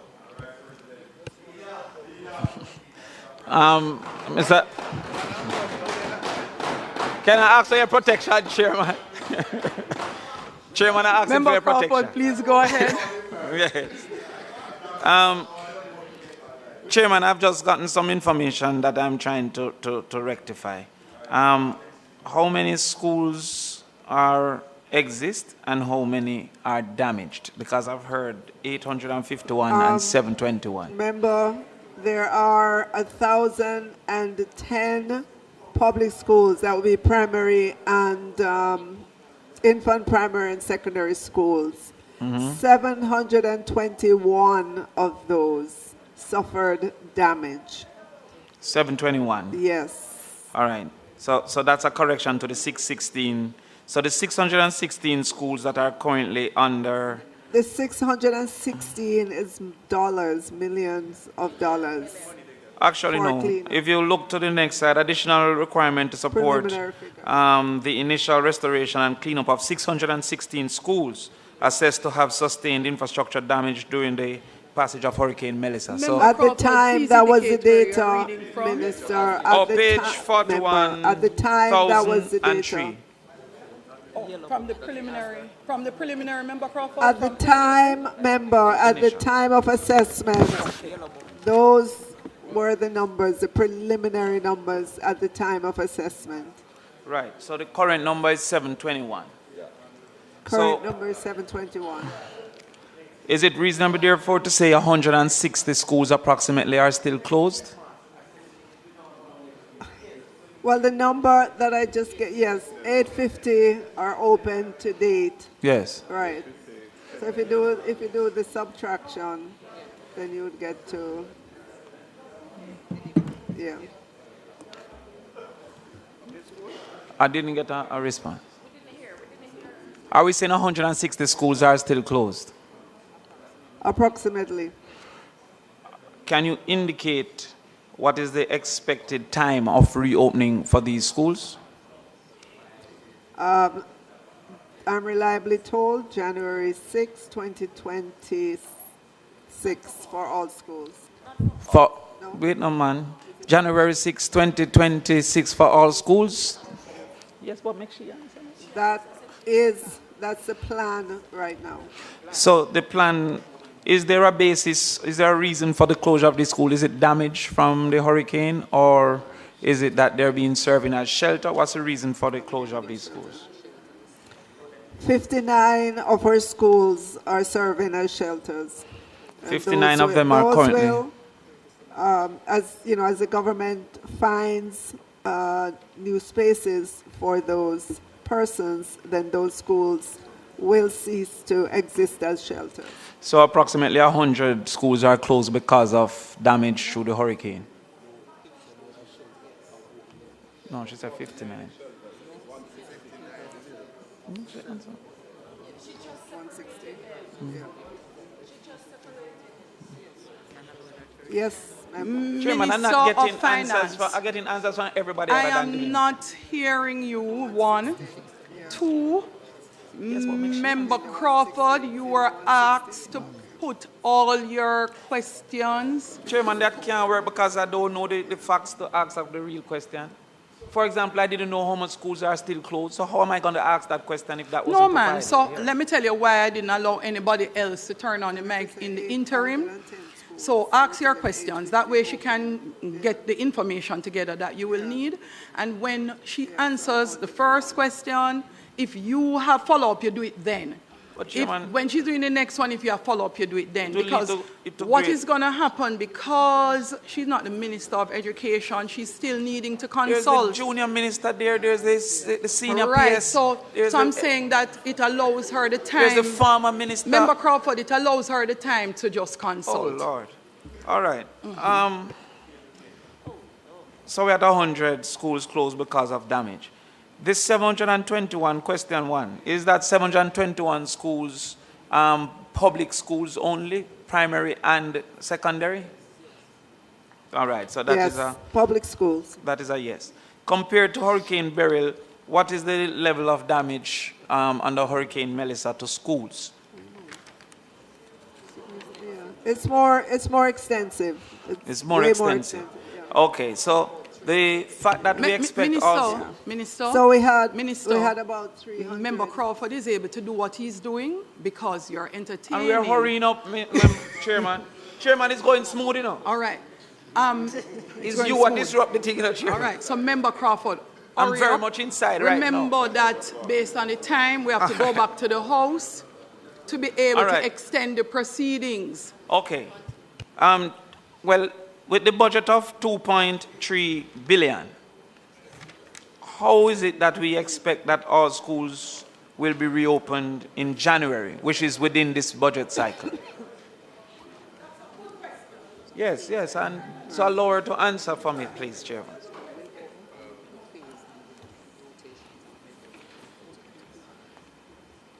We getting the answer? No. So member, recall that the assessment would tell the Ministry of Education which schools are severely damaged and needed to be repaired before children go back, which schools have damage but children could go back while the damage is being fixed, and which schools, what are the other schools. So they prioritize the schools, priority 1, priority 2, priority 3, and there'll be a number of different modalities happening at the school. So whether it be rotation, blended, remote, they will deploy all those different modalities based on, they'll be using tents in cases that would require that. So it depends on the context. Yes. Working with the regional director, working with the principals, parents, community. I must say the education ministry last year during Beryl,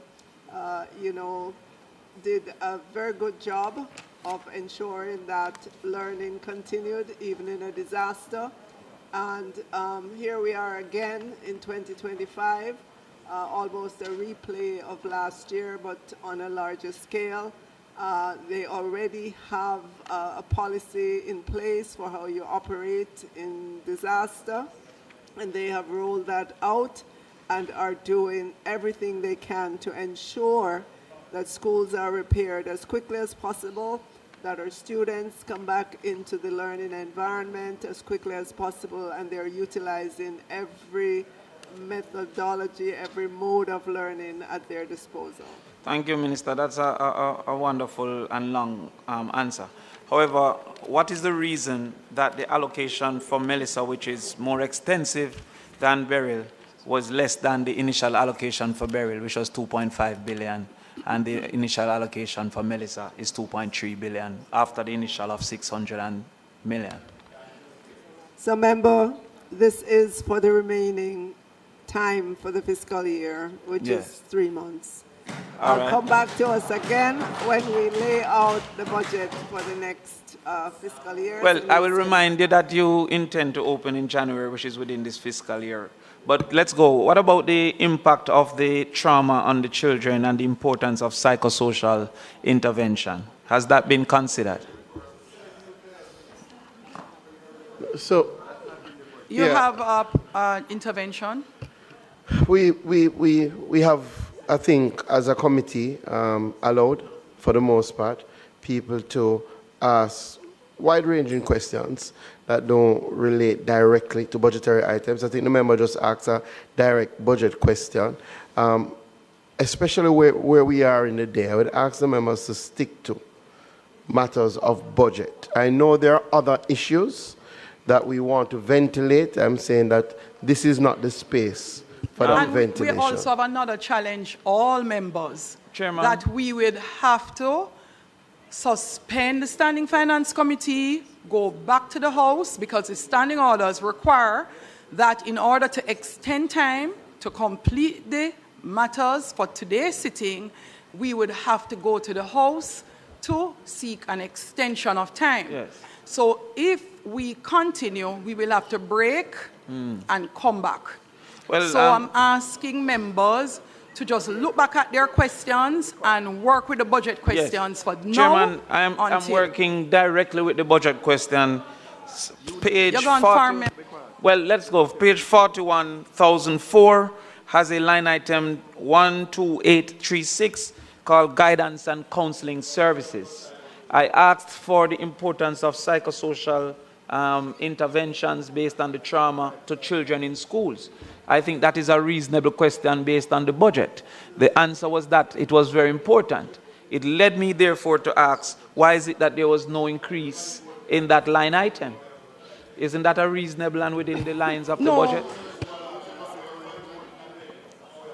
Why is there no increase in the guidance and counseling services? If you remember, Member Crawford, at the beginning, for the supplementary estimate, I read from the standing orders, and there is no increase, which means that there should have been no question. However, so you are really to speak to the increases. No, I'm telling you, you are really to speak to the increases. All right. So I am giving you the latitude, Member Crawford. Giving you the latitude. Yes, it's important, but to the point, you're really asking about the increased figures. But How much? Let's. Members, just please don't be loud. Minister of Health is going to assist with the response in that regard. The Ministry of Health. Yes. Madam Chair, just to support and respond that health is involved in a significant way in terms of collaboration with the Ministry of Education. We have a mental health cluster. We have brought in experts from abroad, and we will be in the communities affected, providing psychosocial support, not just for children, but for adults. So the budget would not solely be reflected in the education budget. Thank you, Madam. I thank the Minister Additionally, Member, just to say that in the education system, there are 1,084 guidance counselors, 150 deans of discipline, 200 HFLE, health and family life educators, 170 nurses. We have access to private clinicians. There's a guidance team at the Central Ministry. You just heard the Minister of Health and Wellness talk about what can be provided by the Ministry of Health. At the Ministry of Labor and Social Security, there's help. There's Ministry of National Security and Peace. There's additional help in terms of social workers. We have a cadre of volunteers.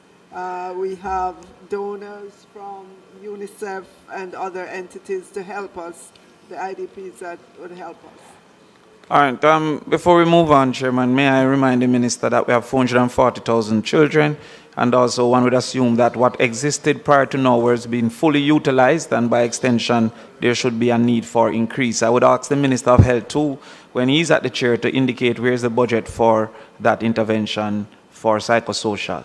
Okay, as it relates to basic schools, with the vast majority of basic schools being private, what's the allocation for restructuring and improvements of basic schools that were affected?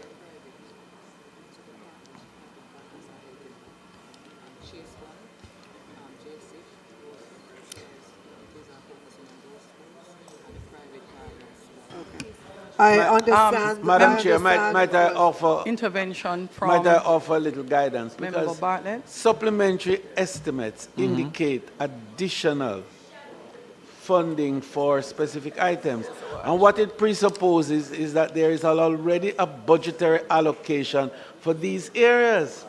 And therefore, the questions should indeed, Madam Chair, be related to whatever additional amounts are being asked for approval, not to ask for substantial budgetary allocations where that would have been made already in the budget that was presented earlier this year. Well, so it's just to enable members to ask appropriate questions so that the minister can utilize her time more efficiently in giving responses.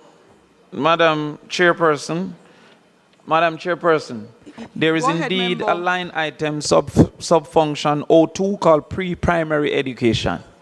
In that line item, I see no intervention for Hurricane Melissa in the same way that I see intervention in the primary and other items. So therefore, I am asking that the $134 million that has been indicated as a supplementary estimate increase, is that supposed to be used for the reconstruction and rehabilitation of the basic schools? And if not, why is that not there?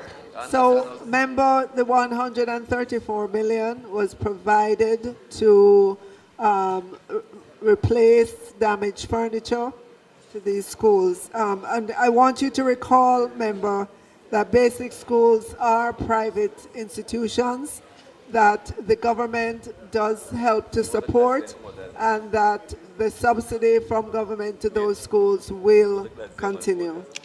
So, Madam Chairman, Minister, am I to accept, therefore, that there is no allocation for the reconstruction of basic schools impacted in the major damaged parishes?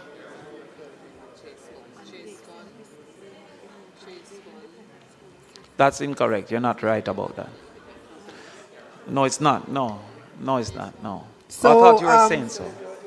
Many of the basic schools would have sought support from the Chase Fund and from our IDPs, our international development partners.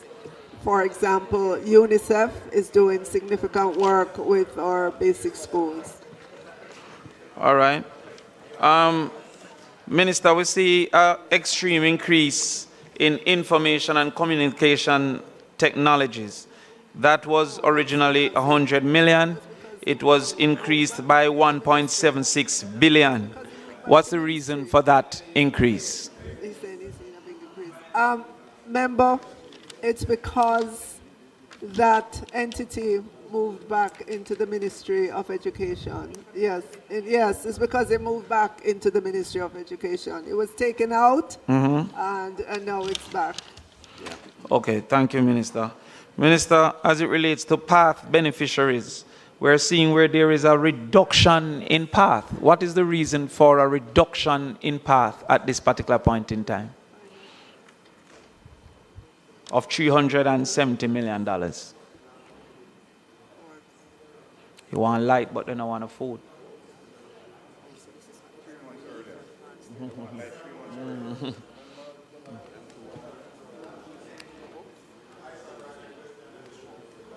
They're going back to school. They need breakfast. Okay.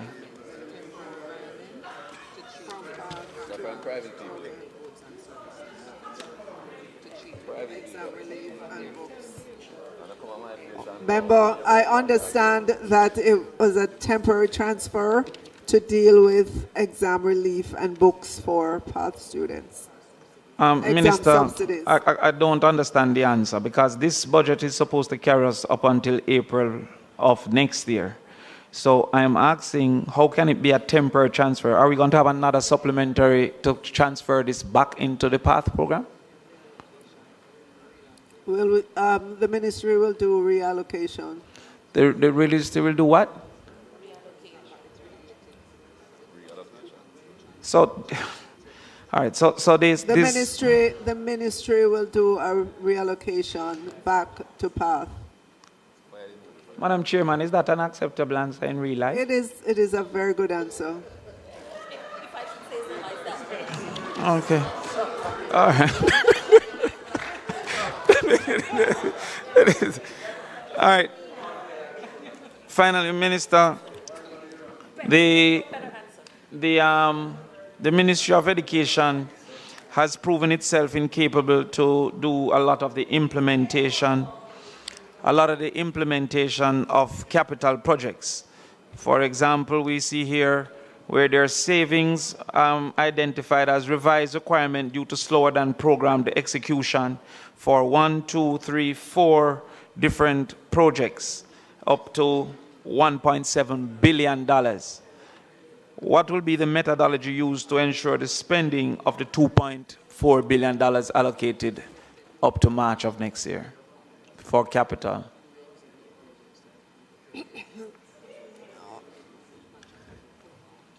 Okay, so the Ministry of Education has indicated that they are only using contractors who performed well based on their assessment from Beryl last year, and that you should see a ramping up of the performance over the remaining months of this fiscal year. Thank you, Madam Chair. Thank you, Member Crawford. Next is Member Campbell. Member Campbell, you no longer have any questions? A quick question, Madam Chair. In relation to the allocation to reopen the schools, quite a few of the principals are calling the members of parliament to assist them to get the schools back up and running. So I'm asking if there can't be a facilitation of the principals, the Ministry of Education, the Member of Parliament, the Education Officer, so that we can look at some of the items. Some need black tanks, some need just clearing, some need tents, some need food for the children, different items in order to restart the schools. And when they ask the questions of the MPs, without that collaborative effort, we're not able to assist in a meaningful way. So, member, when principals ask MPs for assistance of the kind that you mentioned, it would be good for the MPs to be in touch with the regional, the regional head or the minister, because the central ministry would know exactly what is being provided and in what time frame. So you don't want to replicate the efforts.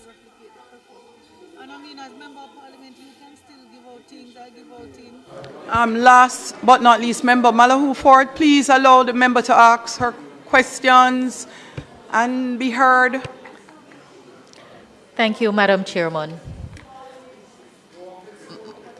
Madam Minister, all of the Government of Jamaica institutions in my St. James West Central constituency were damaged to greater or lesser extent as a result of the passage of Hurricane Melissa. These include the Montego Bay Community College, Sam Sharp Teachers College, Robert Morrison Technical High School, Ranville Primary School, Howard Cook Primary School located in Catherine Hall, the community that has been most severely impacted by the passage, Catherine Hall Primary in West Green, the next community, the top two communities most severely impacted, Bogue Hill Primary, Tower Hill Primary.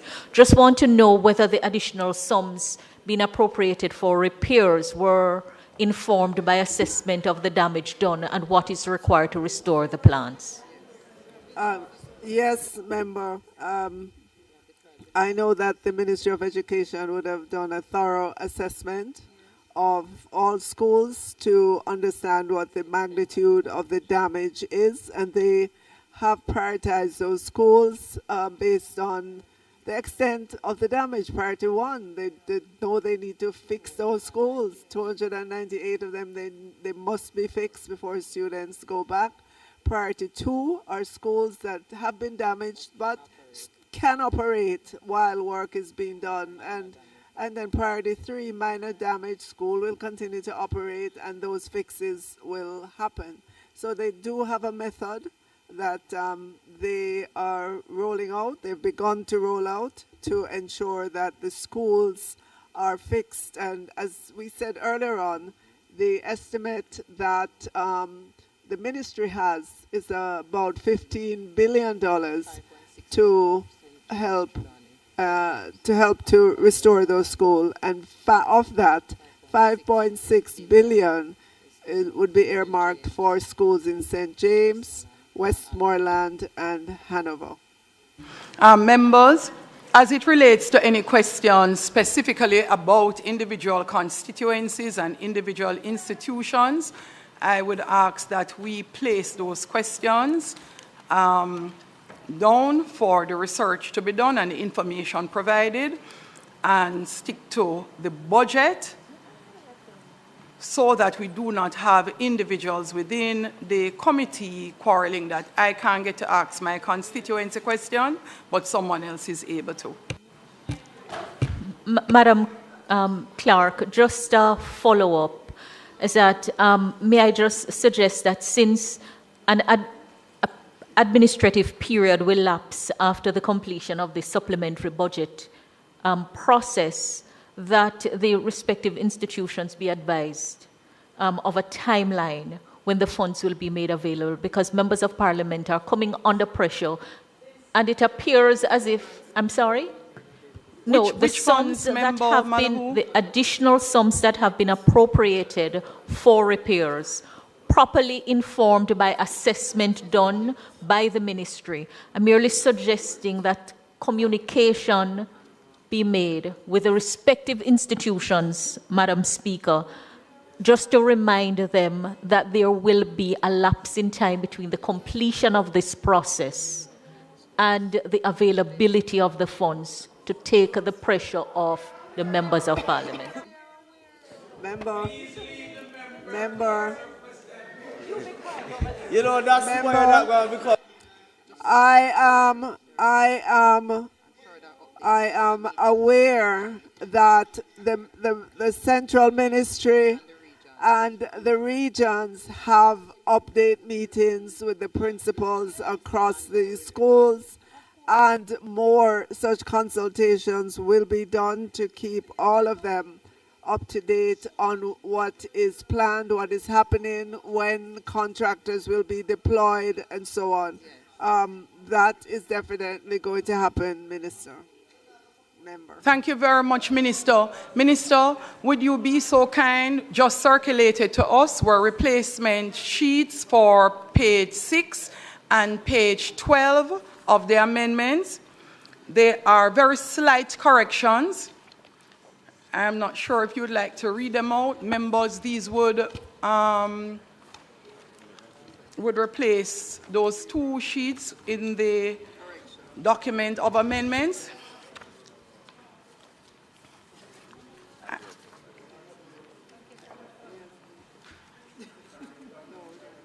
Yes, page 6, just a very slight.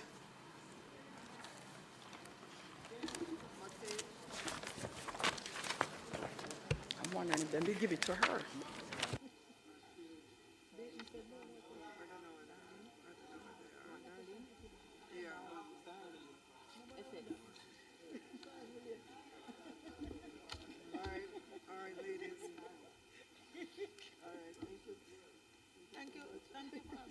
Minister, I'm not sure if they shared it with you. The correction at the bottom of page 12 is 372,751, which is, it's on the decrease side, and the number was just left out as a subtotal at the bottom.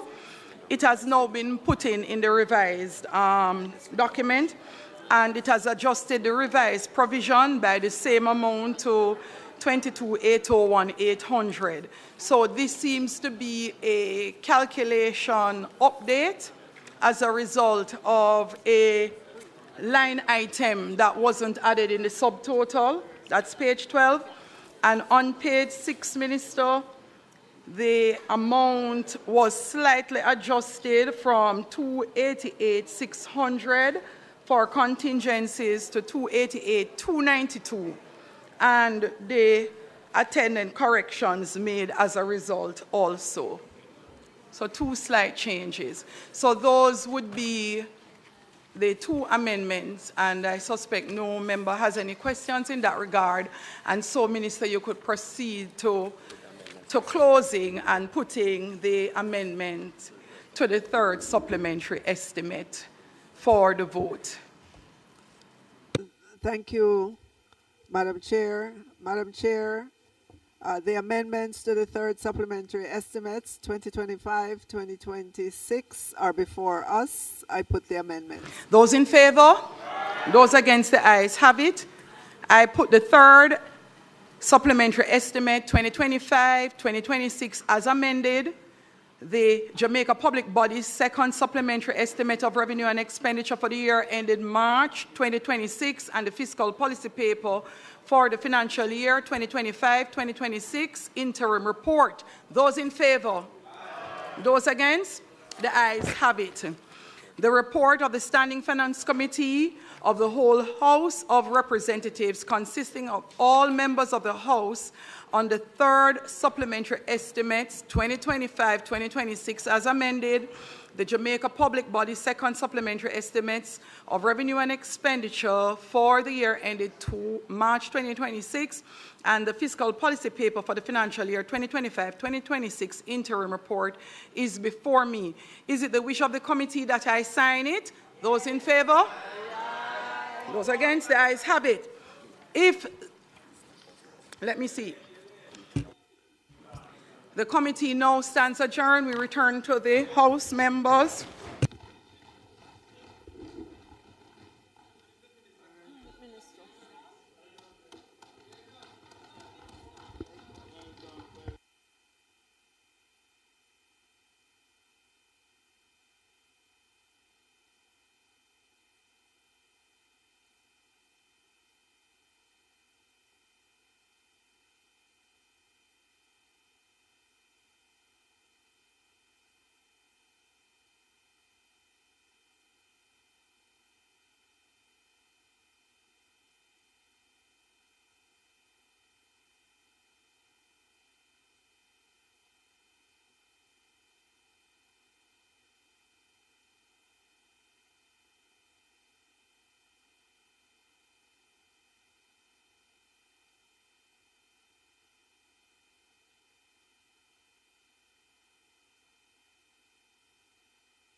The House,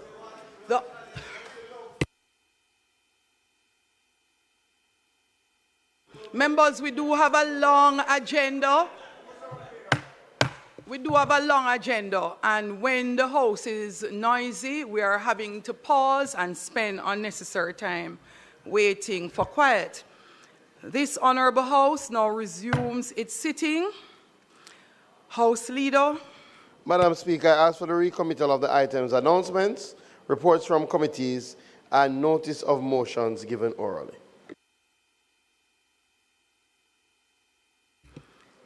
Those in favor? Those against? The ayes have it. Report announcements. Clerk.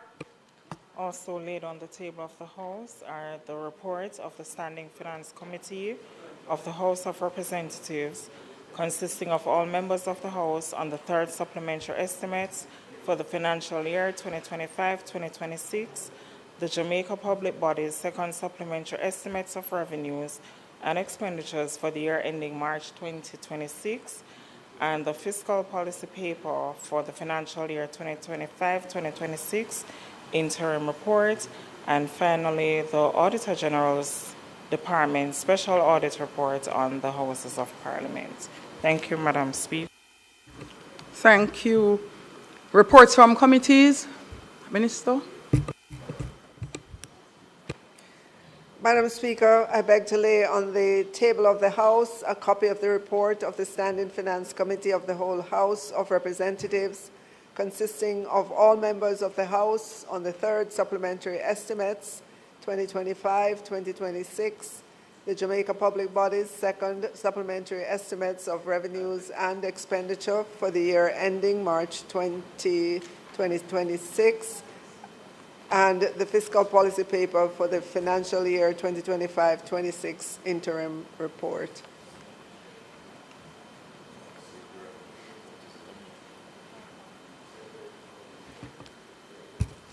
Public business? No. Notices of motion given orally, sorry.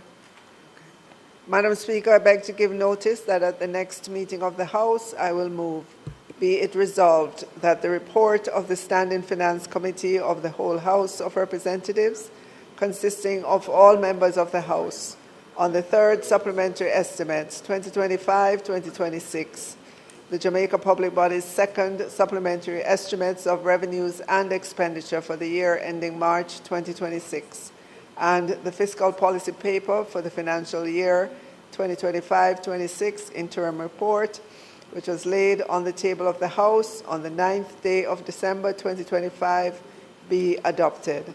Madam Speaker, I further beg to give notice that at a later stage today, I will move for the suspension of the standing orders to enable me to take this motion.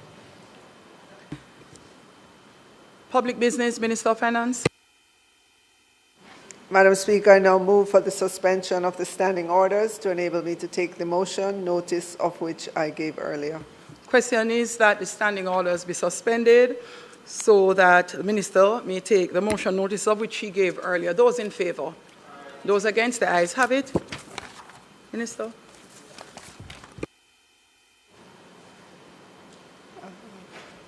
Madam Speaker, I ask that the motion be approved.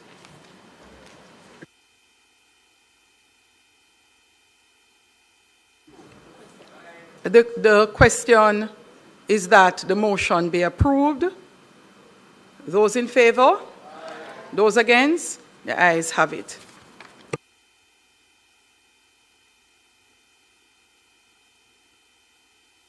Madam Speaker, I thank the members of the House. I know we have gone through a marathon session to have our third supplemental passed, but they're now been passed, and I commend the Minister of Finance for marshalling the process. We will now go to the Minister of Justice to close his debate on the We will now go to the Minister of Justice to close the debate on the Expungement Act.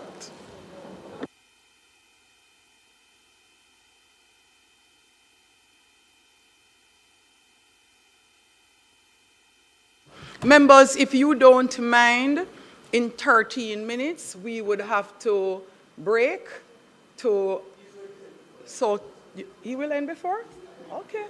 Go ahead, Minister Chuck. Thank you very much, Madam Speaker, and I expect to finish before 7:20. May I just say, Madam Speaker, this bill was first laid on the 10th of October this year, and I'd expected that we would have closed by the end of October, but Melissa intervened, and I want to close tonight so that the beneficiaries of this bill can get the benefit of it starting in 2026. Madam Speaker, I could have closed in 5 minutes, but I have to give respect to the members of the House who participated, and at least I will deal with some of the points that they raised. But Madam Speaker, this has been before me in consideration for the past 8 years or more.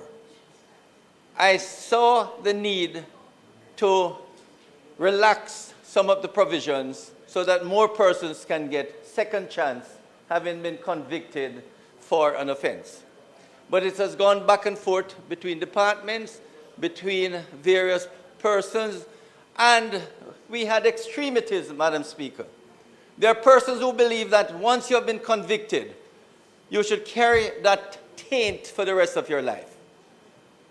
And Madam Speaker, I speak to the country to say that many persons commit crimes not because they planned it, but sometimes just an awful moment of madness, a bad discretion, a poor judgment, and they engage in some form of criminality. But the truth of the matter, Madam Speaker, is that the vast majority, perhaps more than 90% of persons who have been convicted for crime, it is the one and the only offense. And therefore, it is really important that those persons who feel that no one should get a second chance, that they should reconsider their position. At the other extremes, Madam Speaker, are those persons who believe that regardless of the crime, once you have been sentenced and you have served your time and paid your debt to society, then after a period of rehabilitation, then you should be allowed expungement. So you have these two extremes, Madam Speaker, that I've had to contend with over the past 8 years. Where do we draw the line to get an appropriate balance that I can bring to the House? And I feel, Madam Speaker, even though this bill has many and raises this question whether we have gone far enough, I beg of this House, it is the first step. And many of the points which I will deal with shortly, raised by the opposition, are points which will be considered further as we look at further amendments. And as the leader of the opposition pointed out, it is within my authority and jurisdiction to come back to the House and make the changes. But I don't want to do this unless we buy into all the changes. So to begin with, I'm asking members of the House to buy into this bill, which has major changes and will open up the door to hundreds of thousands of persons to get their conviction expunged. And I am aware that there are many others who will be denied even after this bill is passed. But we need to send a signal that it is the first step. And in a situation in Jamaica where you have serious crimes, if we start to expunge the records of persons who have committed serious offenses, we could send the wrong signal. So that the message that should go not only to those who will benefit from this expungement, but those who want other offenses to be expunged. We need to bring the crime rate down. We need to make Jamaica a peaceful society. We need to get murders down so that when we come with the next set of amendments, we don't have people quarrel and saying, look what the House is doing, giving criminals another leeway.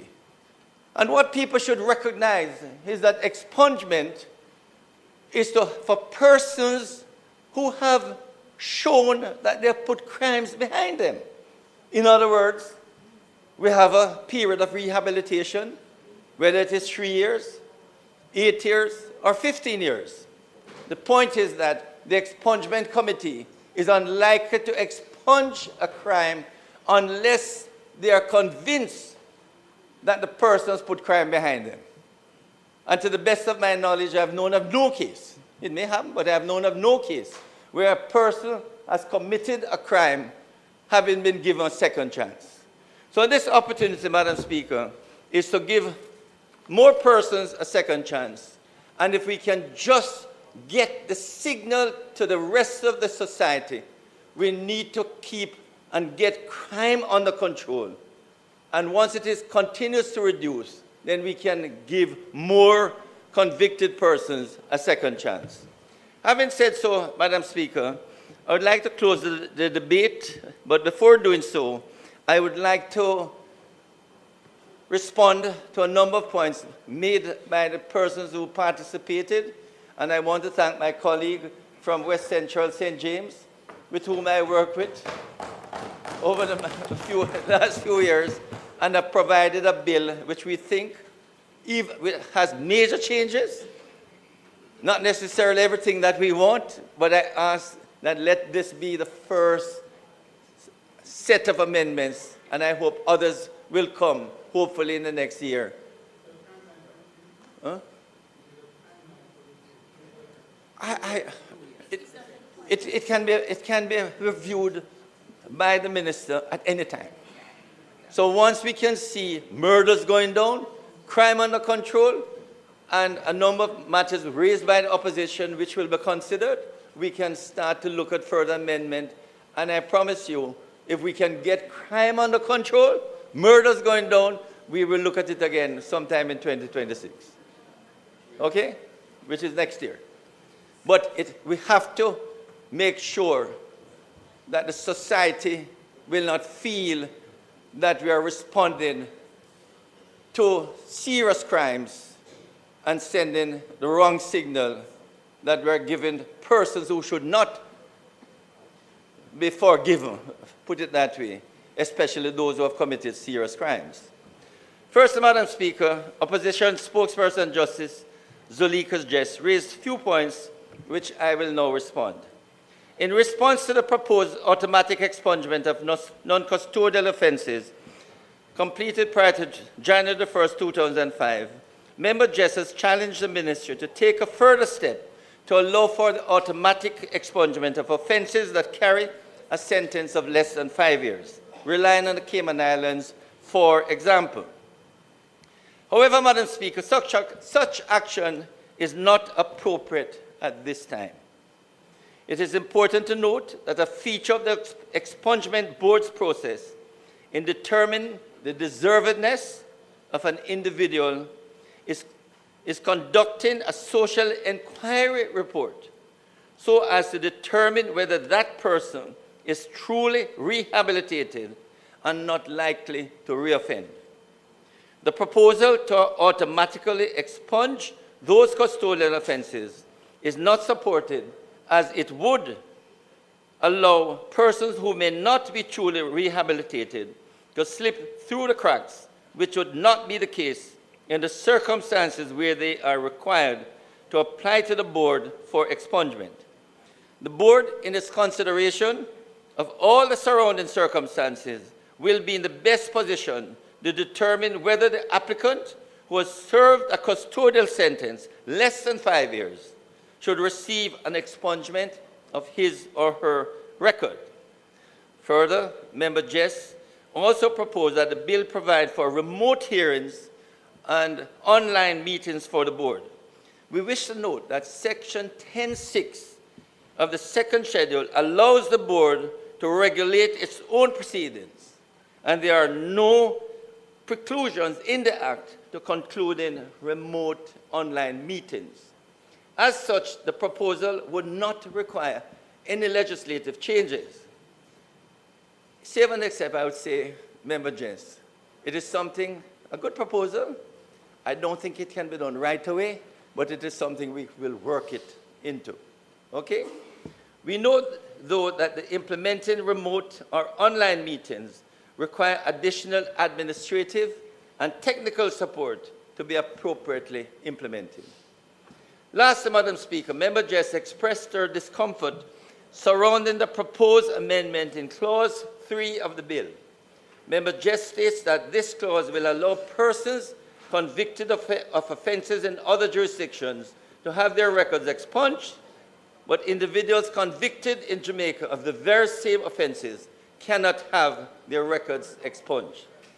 Pursuant to Section 4 of the Principal Act, the criminal record of a Jamaican national that is in a foreign jurisdiction may be forwarded to Jamaica and is recorded in the Criminal Records Office. This offense committed in another jurisdiction, once recorded in Jamaica, remains on the criminal record of the person, even after it is expunged from the criminal record in the jurisdiction where the offense was committed.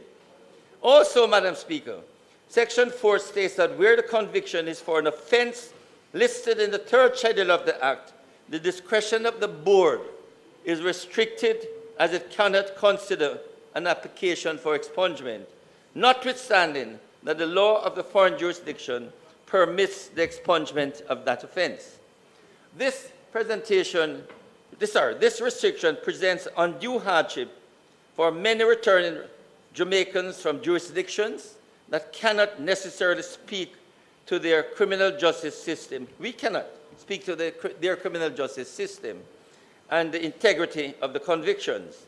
Additionally, it is noted that the considerations of the board in determining if an expungement should be granted, such as the nature and gravity of the offense, ensures that the appropriate weight is given to the seriousness of the offense. House Leader? Yes, we had, Madam Speaker, with Madam Speaker, with the time being 7:20, I ask that the House be allowed to sit beyond 7:30 to complete the business of the day. The question is that the time being 7:20, I put that the House be allowed to sit beyond 7:30 p.m. to complete the business of the day. Those in favor? Those against? The ayes have it. The business of the House continues. Turn your mic on, Minister Chuck. Madam Speaker, the last sitting of the House on Tuesday last week, December the 2nd, 2025, member of the opposition, Isaac Buchanan, member from Eastern Portland, called into question the proposed rehabilitation of 15 years, which is applicable to sentences that exceed 5 years but do not exceed 10 years. He regarded this rehabilitation period as excessive and mentioned the UK, where the rehabilitation period of 7 years is applied to sentences of 4 years or more than the 2022 amendment to the UK Rehabilitation of Offenders Act. However, Madam Speaker, it is important to point out the differences between the expungement regime in Jamaica and that which it obtains in the UK. Pursuant to the Jamaican Criminal Records Rehabilitation of Offenders Act, there's a two-stage process in treating with the criminal record of a rehabilitated person. Firstly, convictions for which the prescribed rehabilitation period has passed are automatically treated as spent, and the offender is treated as a rehabilitated person. The rehabilitated person is provided the benefit of not disclosing his or her spent conviction, despite it remaining on the criminal record. However, Madam Speaker, the second stage subsequently permits the rehabilitated person to apply to the Criminal Records Rehabilitation Offenders Board to have his or her spent convictions expunged from the criminal record. Madam Speaker, this regime is significantly different from the UK. In the UK, a conviction actually remains on a person's criminal record. The opportunity to apply for the expungement of one's criminal record is not afforded despite completing the requisite rehabilitation period. The benefit afforded to the person with a spent conviction is that they need to disclose his or her spent conviction and will be treated as if they had never committed the offense. Madam Speaker, in the light of this key difference, it is our considered view that the higher threshold is necessary under the Jamaican regime, as there is more benefit one may obtain than what is afforded under the regime in the UK. In other words, the rehabilitation period ought not to be the same in both jurisdictions, as in Jamaica, the implications that follow an expungement of a criminal record is greater and therefore should attract more safeguards. Madam Speaker, member from Eastern Portland also raised a question as to what informed the decision to increase the maximum term of imprisonment from 5 years to only 10 years. However, it is important to point out the comments made by the leader of the opposition, Mark Golding, which we believe are relevant in addressing this concern. Member Golding rightfully pointed out that previously the maximum term of imprisonment was moved from 3 years to 5 years, and a further liberal approach is being taken in the expansion of the maximum term of imprisonment from 5 to 10 years. And we may increase it at another time. That is a sentence of 10 years. Maybe at another time we look at it. With this liberal approach taken by the government, there still remains the need for balance. Although we aim to provide persons with a second chance, this has to be weighed against the fact of high criminality that exists in our country. And we have to ensure that we are not fostering a system that allows it to go unchecked or without appropriate consequence. I hasten to note, Madam Speaker, that with the exception of Bahamas, with these amendments, Jamaica will have one of the most liberal expungement regimes in the region. As a government, we are committed to keeping this regime under constant review. And if necessary, some of the recommendations put forward by you, Member Buchanan, you, Member JISTV, the Leader of the Opposition, can be considered in the next round of amendments that may come soon. Let us see how this round operates, how the criminal justice system, the CRO, what burden they come on, how many applications they get, how they remove some of these convictions from the, and put them in the archives, as the case may be. And maybe after 6 months, I will ask for data, ask for information as we look at how more cases could be put or removed from the third schedule, and how we can be more liberal in giving people a second chance. Okay? Madam Speaker, this is the extent of my response. As we bring this debate to a close, I wish to thank all members who have contributed their perspectives on this critically important bill. The recommendations received will in fact be considered. But for now, it is believed that this bill is a meaningful and necessary step towards restoring dignity, expanding opportunity, and giving Jamaicans who have paid their debt to society a genuine second chance where appropriate. Madam Speaker, this bill is not about excusing wrongdoing. It is about creating an orderly, responsible, humane system that recognizes change, promotes rehabilitation, and strengthens social reintegration. When people are allowed to rebuild their lives, Jamaica becomes safer, stronger, and more prosperous. When barriers to employment are removed, our economy grows. When individuals can legitimately pursue opportunities here and or abroad, families are uplifted, and when we signal that rehabilitation is real, we reinforce the fundamental principles of justice and fairness.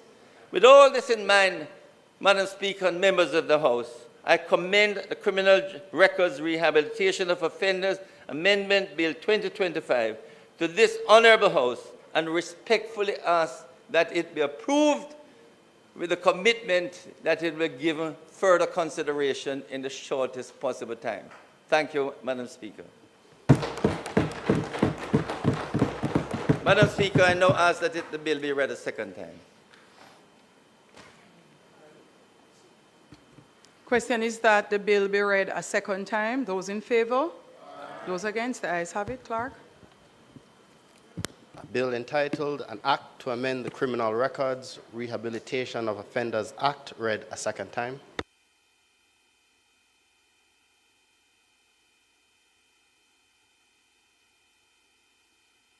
The House will now resolve itself into a committee of the whole House to consider the bill clause by clause.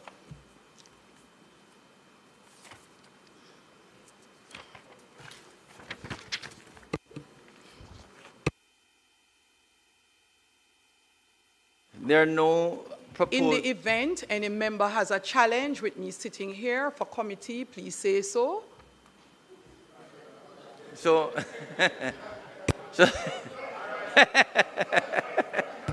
you may proceed. So, Madam Speaker, there are no proposed amendments, and I therefore ask if you could put the bill, the whole bill, all the clauses to the House, and all the enacting and clauses. There are no objection, members. I put clauses 1 through to clause 12. Those in favor? Aye. Those against? The ayes have it. I put the title and enacting clause. Those in favor? Aye. Those against? The ayes have it. I do report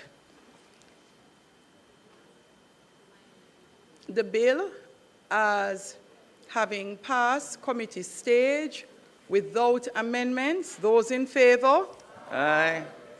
Those against? The ayes have it.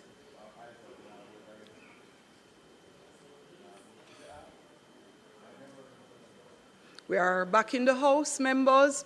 I do report the bill as having passed committee stage without amendments. Minister? Madam Speaker, I now ask for the bill to be read a third time. The question is that the bill be read a third time. Those in favor? Aye. Those against? The ayes have it. Clerk? Hold on. No, let them read it. They have to read it. A bill entitled An Act to Amend the Criminal Records Rehabilitation of Offenders Act read a third time and passed.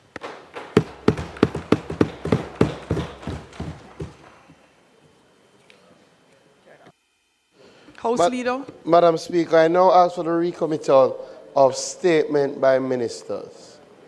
Statement by ministers and notice of motions given orally. Also, presentation of bills without leave of the House first obtained. Starting with statement by ministers. Those in favor of a recommittal of the listed areas by House Leader? Those in favor? Aye. Those against? The ayes have it. Recommittal of statement by minister.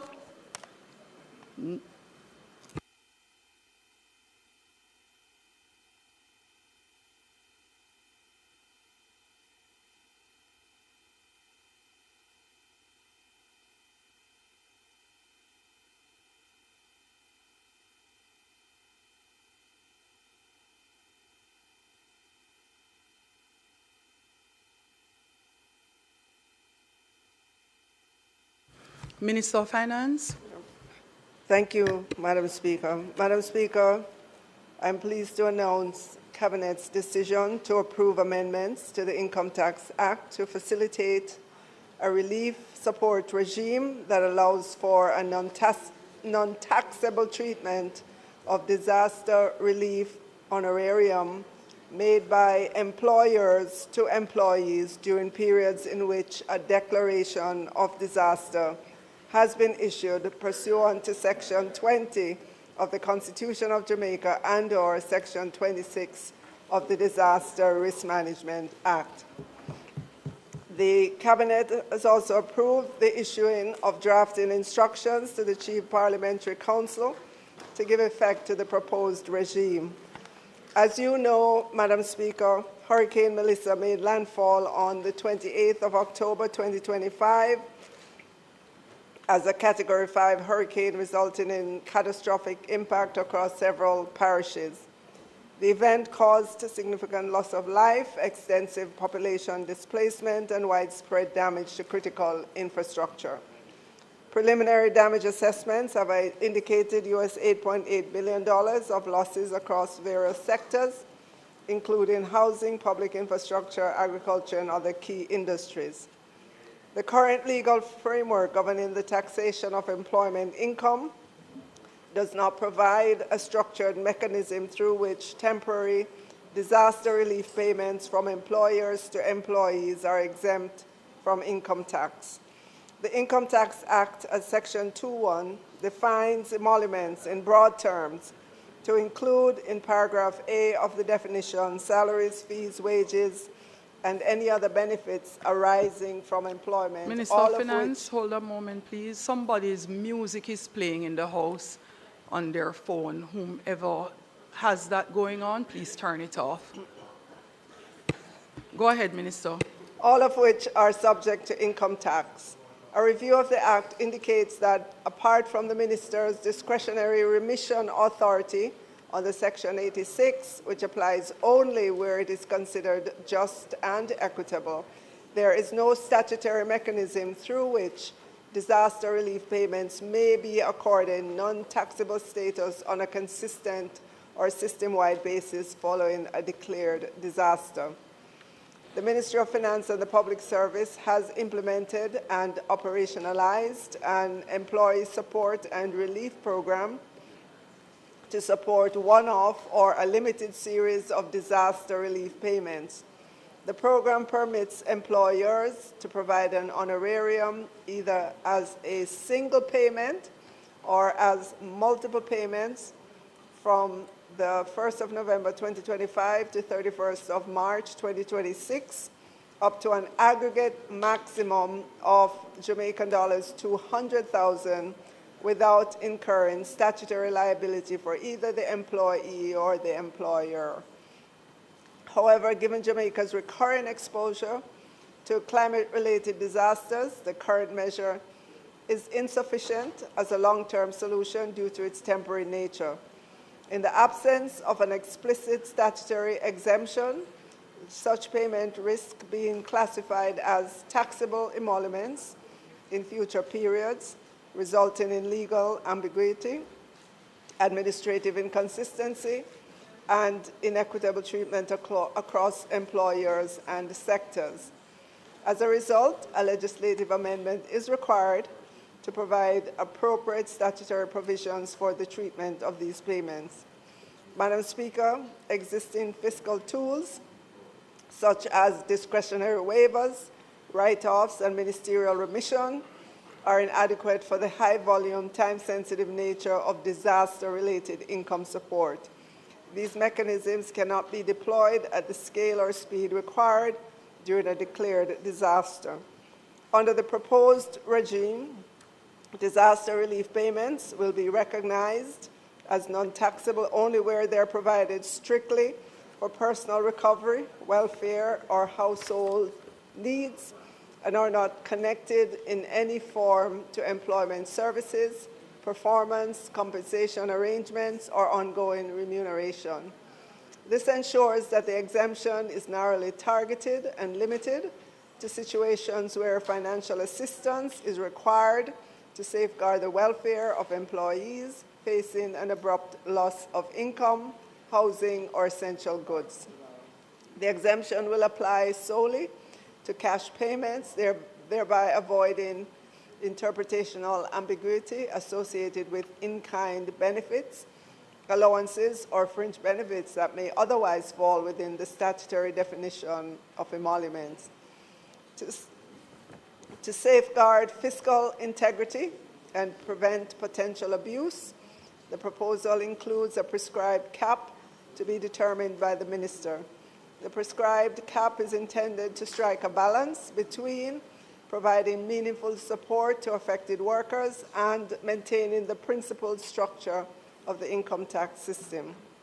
The amount is also to minimize revenue risk and ensure that the exemption remains appropriately limited in nature, duration, and fiscal impact.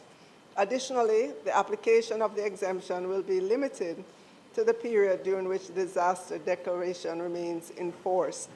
Madam Speaker, the proposed legislative amendment would further require mandatory reporting and record keeping by employers pursuant to Regulation 14.6 of the Income Tax Employment Regulation in the second schedule of the Income Tax Act. Employers requiring relief payments must report such payments within monthly payroll submission to Tax Administration Jamaica. This will enable TAJ to track utilization of the exemption, support audit readiness, and ensure alignment with the statutory purpose of the regime. Employers will also be required to maintain contemporaneous documentation evidencing the purpose, amount, timing, and justification for each payment. Such records, Madam Speaker, will facilitate appropriate post-compliance reviews and will help safeguard against misclassification of taxable remuneration as relief payments. Finally, Madam Speaker, in addition to the proposed amendment of Regulation 14.6 of the Income Tax Employment Regulation in the second schedule of the Income Tax Act, it is proposed that Section 51(c)(I) and Section 13 of the Income Tax Act be amended to facilitate the proposal. The creation of a statutory mechanism reduces reliance on discretionary waivers under Section 86, thereby lowering the fiscal unpredictability associated with ad hoc remission. This could improve medium-term fiscal planning by standardizing how relief-related tax concessions are applied. In conclusion, Madam Speaker, the provision of these relief support payments is expected to generate positive secondary economic and fiscal effects by increasing the disposable income and short-term purchasing power of affected individuals. The measure will enable households to meet immediate consumption needs. The increase in consumption is anticipated to stimulate demand within the formal economy and consequently support additional tax revenue through GCT and other related fiscal flows. Accordingly, while the honorarium itself will be non-taxable, the associated increase in economic activity is expected to contribute to overall revenue collection during the period of relief. Thank you, Madam Speaker.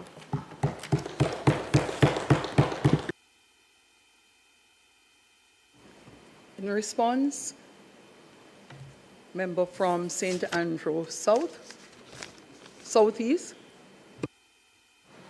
Thank you, Madam Speaker. We have no objection to what is being proposed. I would only question whether $200,000 is sufficient, because as an exemption for the period from November to March. And I understand the balance you're trying to strike, because you don't want to give up too much revenue, but I just wonder whether that is a sufficiently large target. Do you retain the discretion at all to increase that? That works out to be over a 5-month period, about $40,000 a month. And for the persons who are complying with this, there are people who are tax compliant. The persons who will take advantage of this are tax compliant. And so I just wonder, Minister, whether consideration would be given to a larger amount. As I said, we have no issue with the principle of what you are attempting to do, and I think it's a good thing. But I would just question whether the limit, the cap of 200,000, you consider to be sufficient.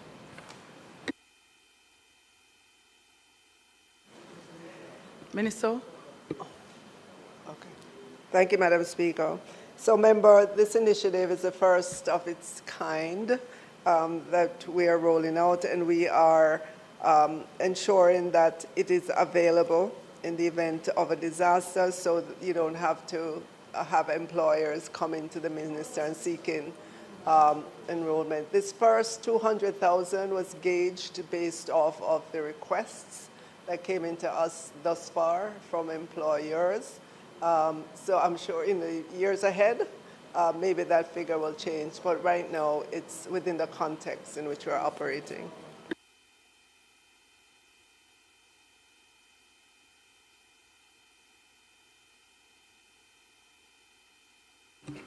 Thank you, Minister. House Leader. Notice of motions given orally, Minister. That would be you again. And we will have several others. Madam Speaker, I beg to give notice that at the next meeting of the House, I will move to introduce and have read a first time a bill shortly entitled the Financial Investigations Division Amendment Act 2025.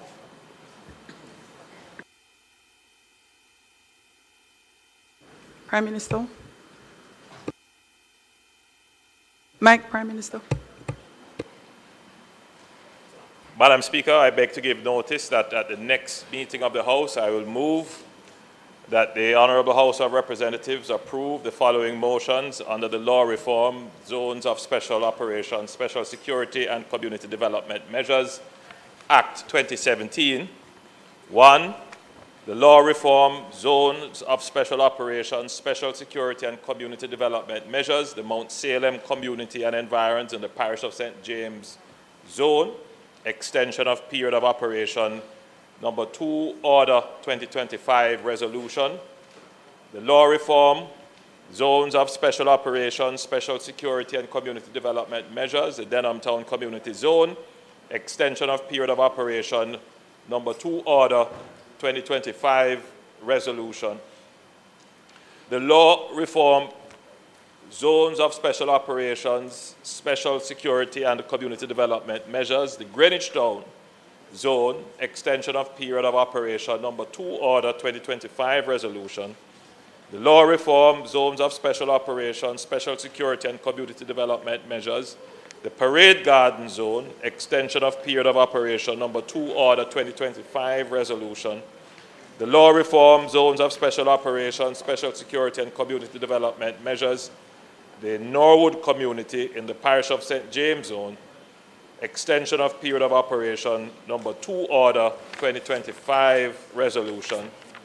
The law reform zones of special operations, special security and community development measures, the Savannah Mar zone, extension of period of operation, number 2 order, 2025 resolution. The law reform zones of special operations, special security and community development measures, the Augustown zone, extension of period of operation, number 2 order, 2025, which were all laid on the table of the House of Representatives on the 9th day of December 2025. Madam Speaker, I beg to give further notice that at a later stage today, I will move for the suspension of the standing orders to enable me to take these motions. Thank you, Prime Minister. Notices of presentation of bills without leave of the House first obtained. Minister Williams. Thank you, Madam Speaker. Madam Speaker, I now move for the suspension of the standing orders to enable me to take the first reading of a bill shortly entitled the Financial Investigation Division Amendment Act 2025. Members, the question is that the standing orders be suspended to allow the minister to take first reading of the bill. Those in favor? Those against? The ayes have it. Minister. Madam Speaker, I now move that a bill shortly entitled the Financial Investigations Division Amendment Act 2025 be read a first time. A bill shortly entitled the Financial Investigations Division Amendment Act 2025 read a first time. Madam Speaker, I beg to give notice of second reading of the bill. Thank you, Minister. Public business.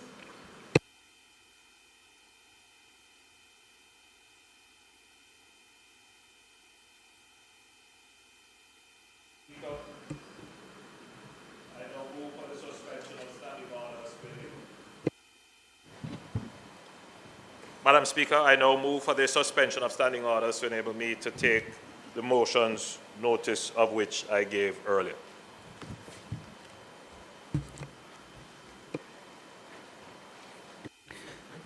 The question is that the standing orders be suspended to enable the Prime Minister to take the motion, notice of which he gave earlier. Those in favor?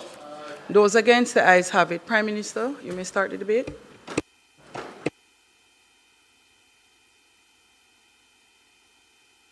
Turn your mic on, please, Prime Minister. Madam Speaker, what I am about to present is beyond debate. Beyond debate.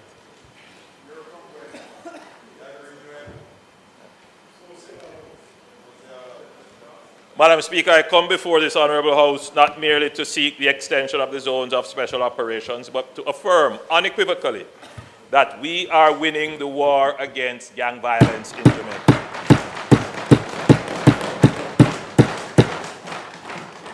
Madam Speaker, over the last 9 years, Jamaica has achieved historic socio-economic and infrastructural progress, coupled with decisive security reforms, intelligence-led policing, and an unrelenting focus on dismantling criminal gangs.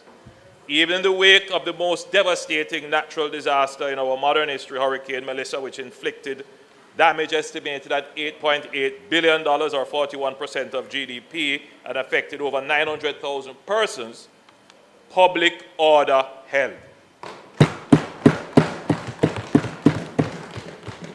The institutions of the state held. Our security architecture held. Madam Speaker, This resilience is the product of deliberate policy choices in the immediate aftermath of Hurricane Melissa. Despite widespread displacement, disruption of livelihoods, and infrastructure damage, the security forces reported no widespread breakdown of law and order. Outside of 3 isolated incidents of looting, which were swiftly contained, Jamaica did not descend into chaos.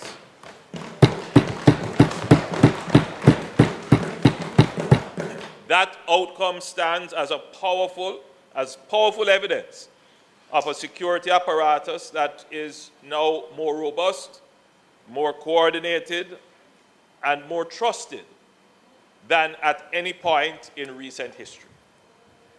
Madam Speaker, the result speaks with unmatched clarity, as at December 8, 2025, Jamaica recorded 632 murders, 463 fewer than the same period last year.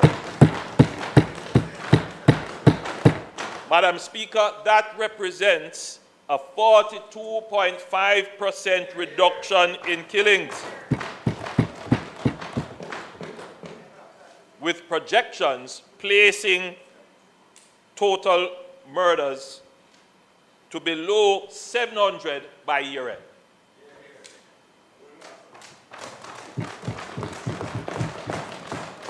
Shootings are also down 32%. These are numbers Jamaica has not seen in over 3 decades.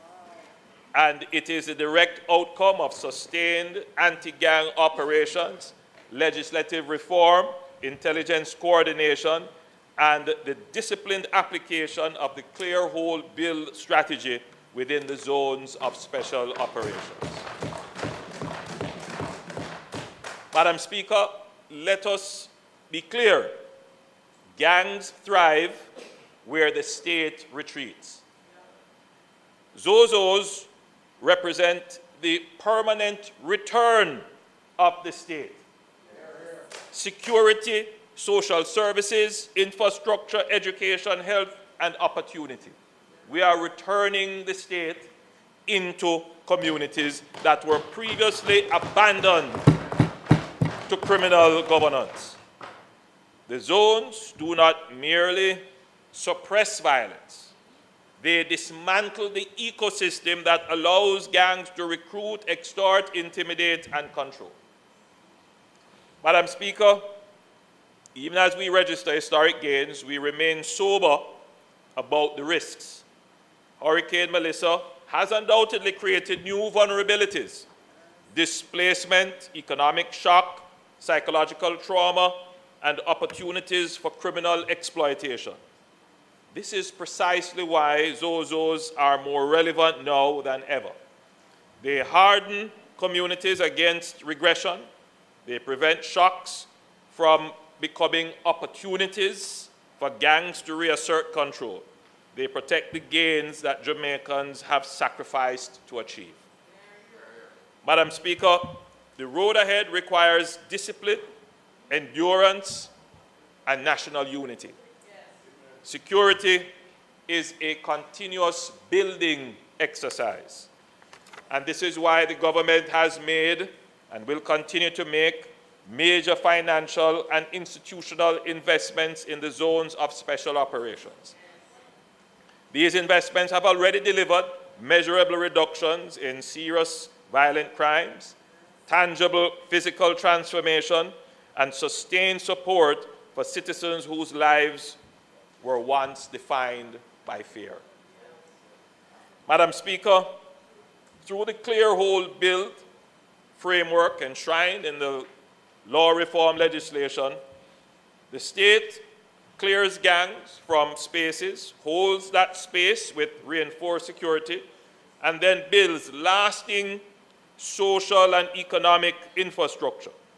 This is how we permanently restore meaningful citizenship, dignity, and lawful authority. Therefore, Madam Speaker, we now seek the continued support of this Honourable House to extend all 7 existing zones of special operations: Mount Salem, Denham Town, August Town, Greenwich Town, Norwood, Parade Gardens, and Savannah Lamar. Madam Speaker, the ministry papers have been tabled, which outlines the activities for the last period. In terms of murder statistics, the data provided by the Jamaica Constabulary Force as at December 6, 2025, for the period prior to and during the declaration of the respective ZOZOs, there has been an overall 38% reduction in murders and a 48% reduction in shootings for all zones for the comparative period.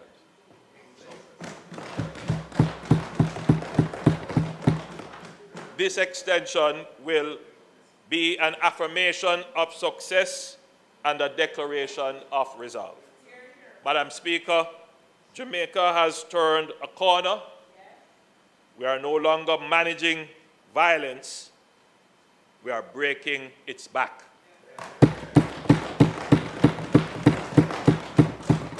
And the zones of special operations stand at the very center of that historic national transformation. As I said, Madam Speaker, this is beyond debate.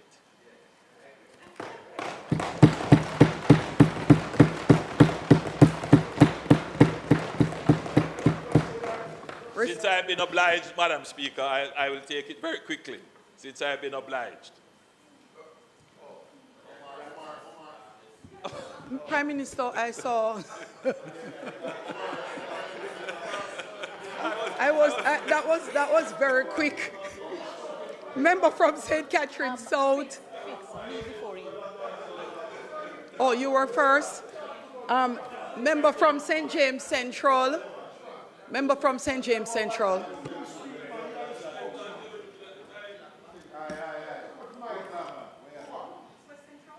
Member from St. James West Central. No, the mic goes on one by one in sequence. So the challenge is nobody should have turned on their mics at all.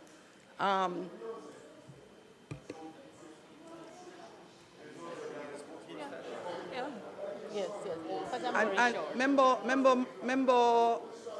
from St. James Central, West. Member from St. James West Central, would you be so kind as to allow the member from St. Catherine South to respond first, and then you go ahead. And there is follow-up from 2. Please. 4. I'm not seeing one person. So I have first Member Russell and then Member Buchanan. No, yes, but that's what I'm doing. So the Member Jackson, member from St. Catherine South, is going to go first. And then, Member Hilton, you held your hand up too? Member Hilton.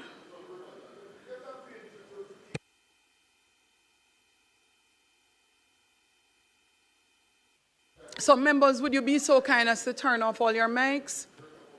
Thank you. Member from St. Catherine South, you go ahead first, please. Thank you, Madam Speaker. Prime Minister, I saw you were gesturing to open and close immediately without allowing for participation. But I take that as an oversight on your part.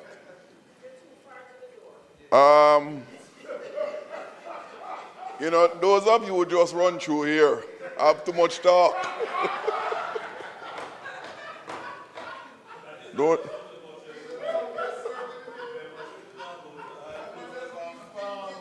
The Prime Minister would not agree with you. You should keep your mouth shut. You're lucky I never come to St. Thomas. Member from St. Catherine South. You must control the member. No, you must control your mouth in the house on the mic. You are on record, member. St. Catherine South, you're on record, remember. Prime Minister, you take people's business for joke. Prime Minister, as you have said, lightly at the outset, this matter is not a contentious one. Those of us who would have been aware the Zozo bill came through this House with joint support on both sides. Participation was intense, and the bill was enacted with the full support of the whole House. So the genesis of the bill has been a non-contentious one. But before I go further, Madam Speaker, usually the Minister of National Security would move these resolutions, and he's not here for ill health. I want to use the opportunity to wish for him a very speedy recovery from his medical procedure as was announced at the time. So as I said, Madam Speaker, it's not a contentious issue. The question is how successful the Zozo implementation has been, as we all wished then and continue to wish, as an intervention towards the reduction of crime.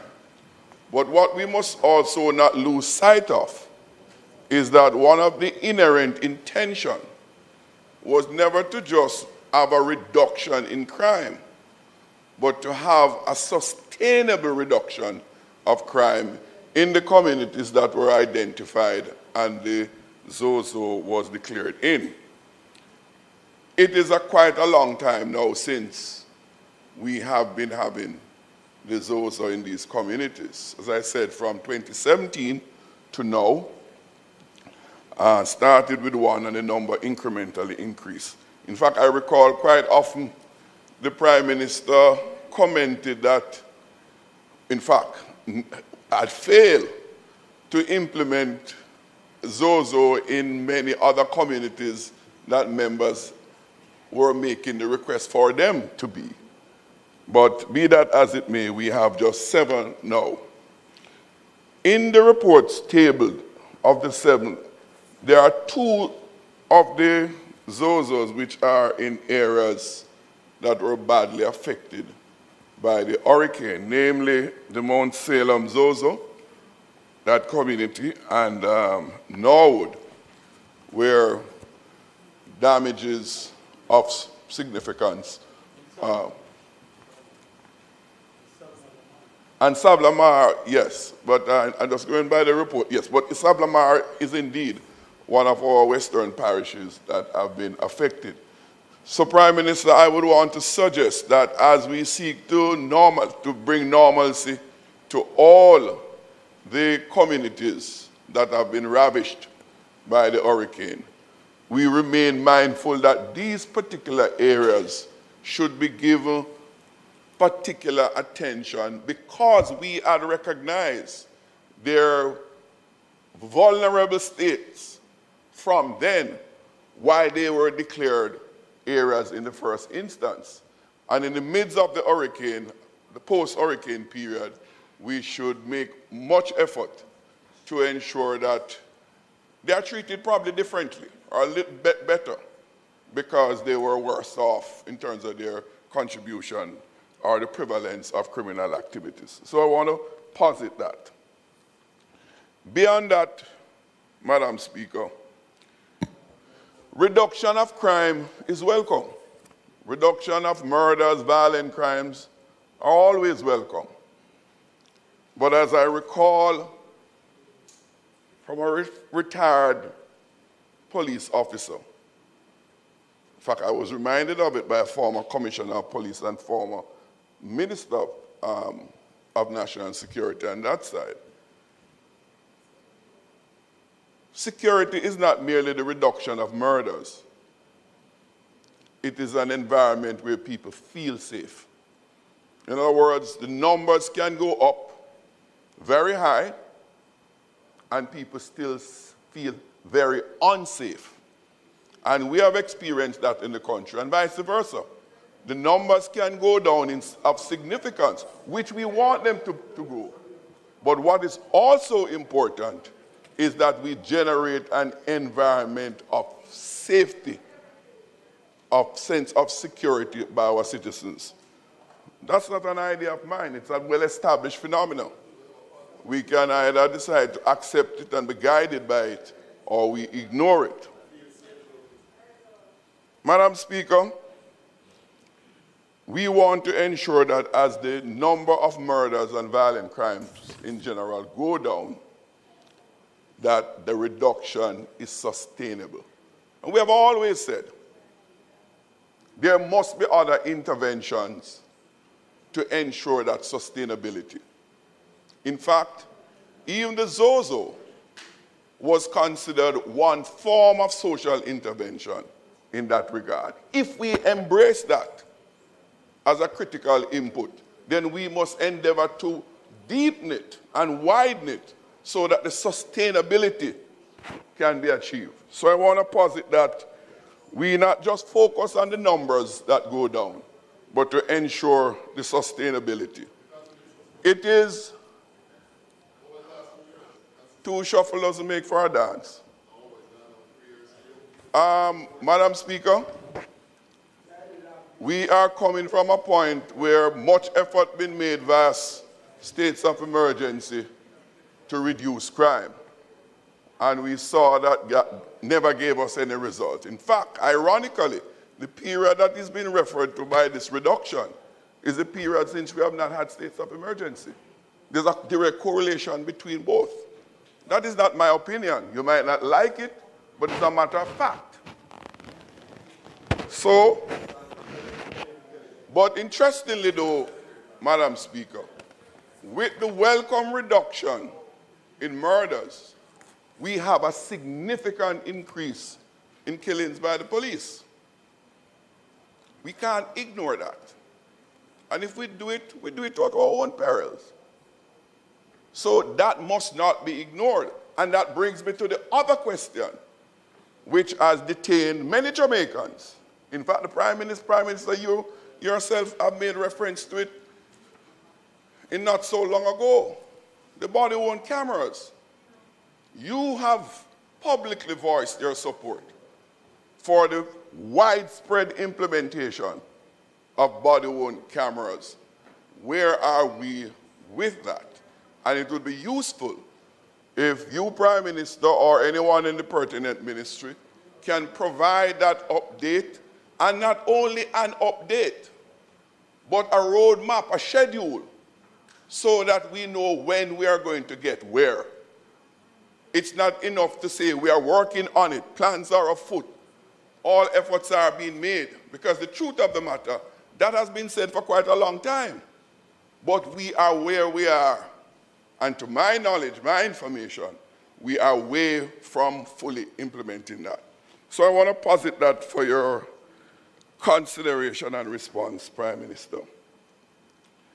But talk about body-worn cameras, and it's all about SOE, the ZOZOs is all about crime reduction, and as I said earlier on, ensuring an environment of safety throughout our communities, and particularly in our public spaces and vulnerable areas. And that brings me, Madam Speaker, to the question of the CCTVs. Again, there has been open acknowledgement. The minister from Western St. Mary, when he was the minister in charge of the portfolio, made a celebration of the launch at the National Arena. He invited me then, and I attended and gave full support. Spokesman and everything.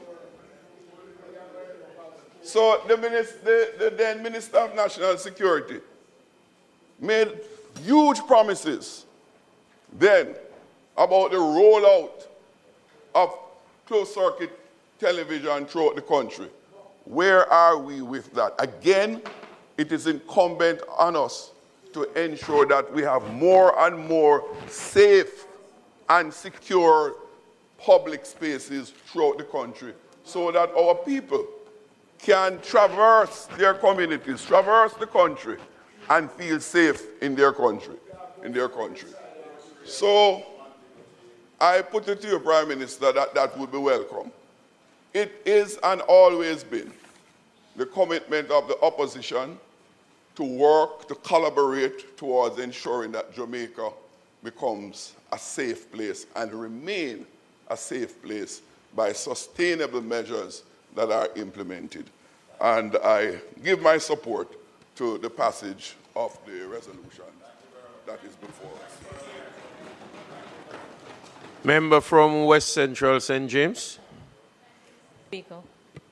Mr. Speaker, I rise to support all 7 extension of period of operation resolutions. I just wish to focus on the resolution in respect of the Mount Salem zone of special operation. Mr. Speaker, the Mount Salem zone is the first zone, and it is the example by which the success of the law and all other zones has been judged. I note that the mandatory statutory report, which is contained in Ministry Paper 48 of 2025, speaks to an initial assessment post Hurricane Melissa, and that focuses on damage to the Mount Salem Primary School.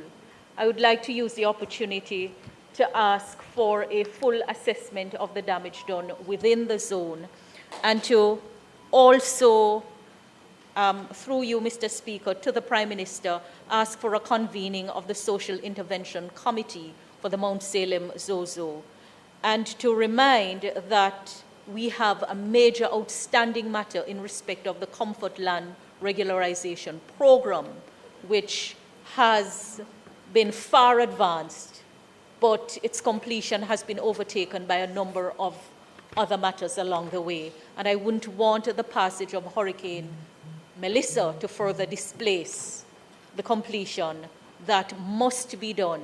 The zone has been in the built phase for a few years, but I agree with the Prime Minister that the zone as a model is more relevant today than ever before because of the balance that it strikes between security measures and community development measures. It is a law that has worked very well in the context of Jamaica, and I think my friend, the member from St. Catherine South, memory is a little hazy.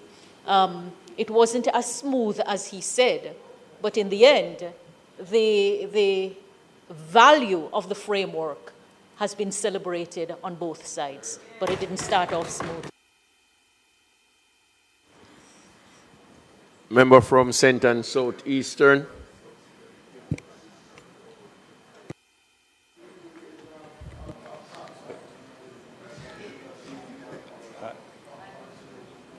Thank you, Mr. Speaker. Thank you, Prime Minister. I have two questions. And two questions, because yes, there is no debating, I guess, the value. What we want to ask about is to get additional clarity. And so the first question relates to, you did mention the overall reduction in crime and murders in the Zozos. If you could give us a breakout by Zozo, would be appreciated. Secondly, the long-term transition plan, because these are supposed to be temporary interventions that get us to a place where the state agencies can hold the gains. So the question, and not related, of course, to the member from South St. Catherine's point, what is the long-term plan? What is the long-term transition plan? And when will the ZOSOs be properly integrated into the other permanent government institutions? And then finally, the ministry papers do not speak to any kind of a, may I say, social assessment, any feedback from communities about how they're experiencing the ZOSOs. And I wonder if you have that information and can share, and in future, can we also get that as part of these ministry papers? Thank you, Prime Minister. Member from St. Andrew Western. Prime Minister, you'll recall that on every occasion that we've had the discussion about the extension, while I have always supported, this side has always supported, the call, for extension of zone of special, the extension of ZOZOs were always supported on this side, always, always. The record will show, yes, the record will show ZOZO has always been supported. In fact, the question was certainly coming from me and others. When will this be expanded elsewhere to other constituencies? Always. No, please. No, shut your mouth. Yeah? 5 term and more upon you. Look. The Prime Minister, the question remains. The minister has always recognized, whenever we spoke, he'd start by saying, yes, there's a need, but there are constraints. The question is, within the context of the resources now available, will there be an expansion, a measured expansion of the ZOZO as we recognize that the balance of security and community development was always there. We recognize that and we supported it from day one. Prime Minister, when might we see some orderly expansion of the zones? These have been in place for many, many years. They have proven their worth beyond any doubt, and the question remains, when will that be expanded? Member from Portland Eastern. Thank you, Mr. Speaker. Mr. Prime Minister, I also rise to give my overwhelming support to the extension of the zones of special operation. I just have a few comments to make. One, in terms of the reduction of crime, I'm sure the House can appreciate that the X factor would be a remarkable uptick in extrajudicial killings. I'm not seeing where in any of the reports anything that can quantify or justify the reduction outside of that. So on a human rights plane, one has to consider whether or not, when we're talking about restoration of human dignity in some spaces, whether or not the lack of use of body cameras, also the idea that extrajudicial killing certainly this year has been significantly increased, police fatal killings as another way people understand it to do it, whether or not this is one of the reasons where persons will apprehend fear and feel that their human rights are under attack, especially when you have families complaining that the persons who were killed, whether it was targeted or not, is actually one of the reasons why we have a reduction and is actually bringing fear. So that is something to think about. Zones of special operations, there is a call for other communities, and given its success, one wonders if a build-out and moving to another space would not have been more effective in terms of crime reduction. It never was meant to be a stopgap. And Mr. Prime Minister, infrastructure is not a marker of changing the human aspect of a community. It is actually whether or not, when we look at, for instance, in one of these spaces, a smart bus stop for $4.7 million, if that is what is envisioned in terms of uplifting the morale of a community and changing the criminal aspects. So in terms of community empowerment, what we want to change is social behavior and actually have persons within the community feel a sense of pride and feel a sense of upliftment in the spaces. Not No, except for the fact that one wonders if the extension is not given. I'm hearing myself respectfully.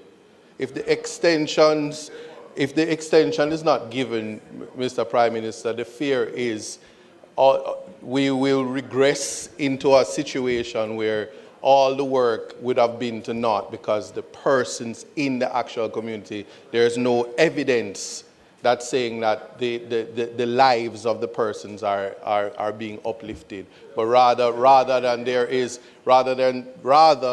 is regulation in a space that borders constitutionality. And so I'm asking you to consider, as we continue to say, I support what is being done, but whether these reports will be a little bit more targeted in saying that these markers are being met, and again, whether there are timelines for exiting a particular community and intervention starting in other communities. That's the best. And then attribution for reduction, Mr. Prime Minister. It's important that for public knowledge, that we have exact statistics or insights as to the attribution for reduction that can be credited to the zones. Thank you. Thank you, Mr. Speaker. Thank you, members, for your participation. Let me start with the member from Portland Eastern. In terms of attributions, we are ourselves contemplating a study to be done on the zones of special operations. It has been in operations now heading into almost 8 years, and I believe it is time for an empirical review to be done, and we have started along that lines already. So we will have a review done, an empirical study done on the zones of special operations, and that will give us more information as to how we can improve this strategy. The member mentioned increase in police killings was also alluded to by the member from St. Catherine South, and I will say this: the police force has become far more effective in doing its job.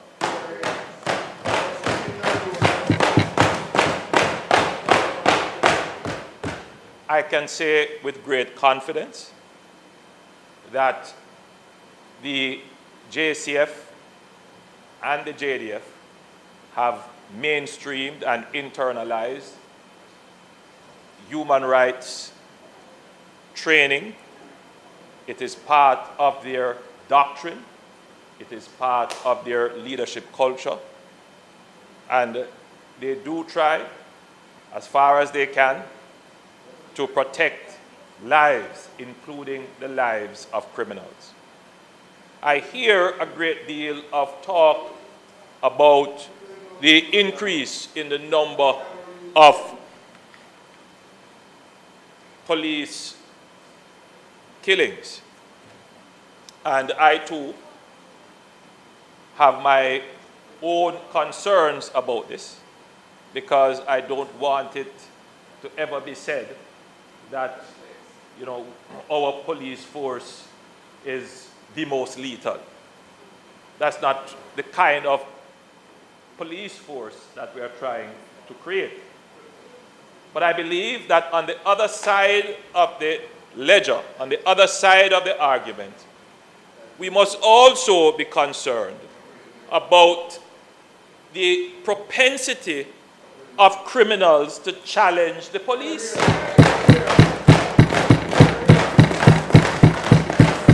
I don't hear anyone saying, why are these criminals shooting at the police? Why, when they are stopped, why, when they are interdicted,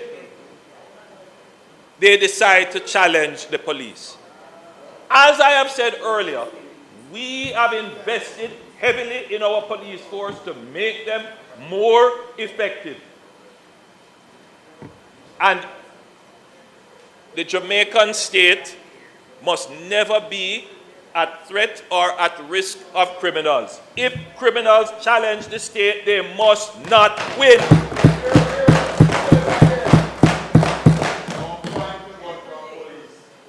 Our police officers must go home to their families safely.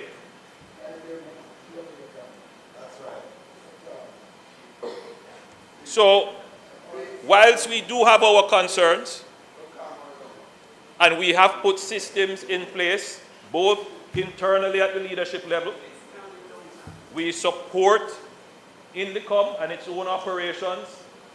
We encourage the internal review and use of force policy in the JCF. When we meet in the National Security Council, these are matters that are discussed because we want our police force to, more than anything else, serve, protect, and preserve life. This is also a message to the criminals. Save your life, don't challenge the police.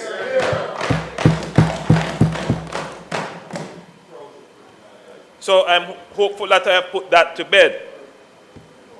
There is, Mr. Speaker, some duplicity in the arguments presented by the opposition. First, there is a call for more technology. Where are the cameras? Both body-worn and closed-circuit cameras, Jamaica Eye. We need the greater use of technology to improve security in public spaces and improve the outcomes of interactions between the police and the citizens. And I support this fully. And to reassure the member from St. Catherine South that just, in Cabinet 2 weeks ago, we approved a major procurement of over 1,000 body-worn cameras. And this is just one in a series of such procurements to come for more cameras. So it is underway. And just to be clear to the public, there sometimes seems to be the view that you can go into a store and just pick up a camera and stick it onto the police chest. Please, these matters are, I don't want to use the term sophisticated because by now the technology is fairly standard, but it requires an ecosystem for it to work. So it's not just cameras, it is also storage, archival for retrieval. It has to be up to a certain standard that what is stored reaches evidentiary levels. There has to be a system of how these cameras are maintained should there be failure. And then there is the whole business of putting in place the fiber optic connections, because where you download physically the footage is not where you're going to store it. So it has to be transmitted, and you have to make sure that you have that connection.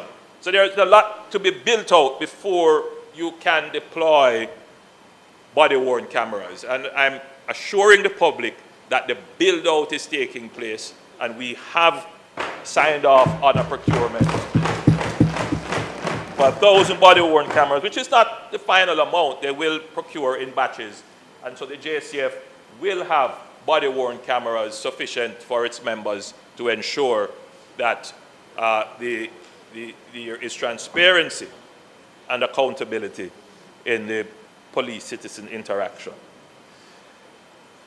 But on the other hand, there is a reservation that somehow investing in smart technology or infrastructure will not transform the lives of citizens. The member from Eastern Portland, the thesis of his argument is that the transformation of the man does not depend on the environment in which he is. The transformation of the man is that, allow me to make my point, as I allowed all of you to make yours. The thesis is that the program should focus on the human element of the problem, improving the man, rather than focusing on infrastructure. That's the thesis of the argument. Now, Madam Speaker, it is not just a philosophical point. It is absolutely important to policy. Yes, for there to be a genuine change in how the person behaves, there has to be focus on programs that seek to change the mind. Improve behavior. No argument with that. But I encourage a member to consider that there are persons in the zones of special operations and right across our society where there has been no special investment in any program to improve their behavior or reward good behavior. They behave according to the standards and laws and expectations of the society simply because they are good citizens. Simply because they are good citizens. And this is what we miss in the debate about social transformation. We never seek to acknowledge and reward the youngster who lives in the harshest inner city community but never felt the need to take up a gun to prove his manhood. Never felt the need to join a gang.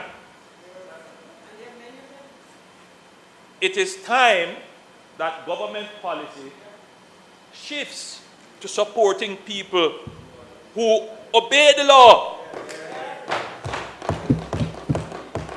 Now, Madam Speaker, in every society, there will be persons who are deviants. And the only way to treat with deviance is to have the enforcement of the law. There are some people who we will have to support them emotionally, psychologically, yes.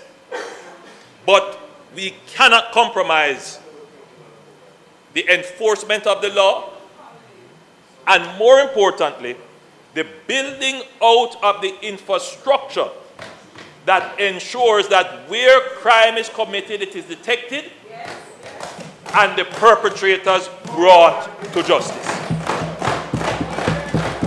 And that is what the zones of special operations is about. We are going into communities. We are breaking up the ecosystem of criminality. We are putting in place the infrastructure to ensure that there can be enforcement. And we are also putting in place the social intervention that will ensure that no one can have an excuse to say it is because of my social marginalization why I am in crime. And to also ensure that those people, though socially marginalized, who have not gotten involved in crime, that they are also supported. That is what the zone of special operations. So, Madam Speaker, the member from St. Andrew Western, I consider him my brother and neighbor. His point, unlike my sister from Success. We are all one family in St. Andrew. Madam Speaker, the member from St. Andrew Western asked, so if the program has worked so well, why not expand it to other communities? And as I stand here and I ask members, tell me a community where murders are increasing year on year. In your constituency, Tony?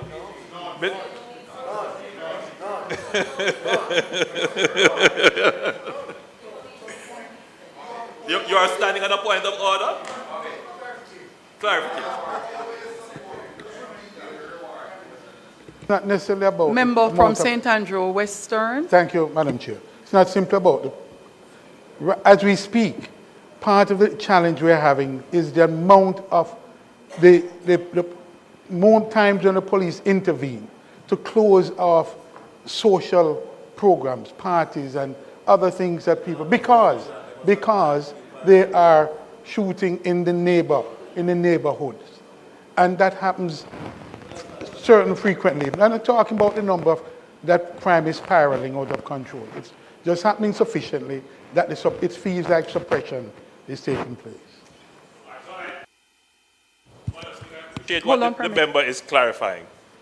But the bill, the resolution that we are debating is on the zone of special operation. The zone of special operation has a threshold, a trigger for which the measures can be applied. And one of the triggers would be that there is an increasing number of murders in a community.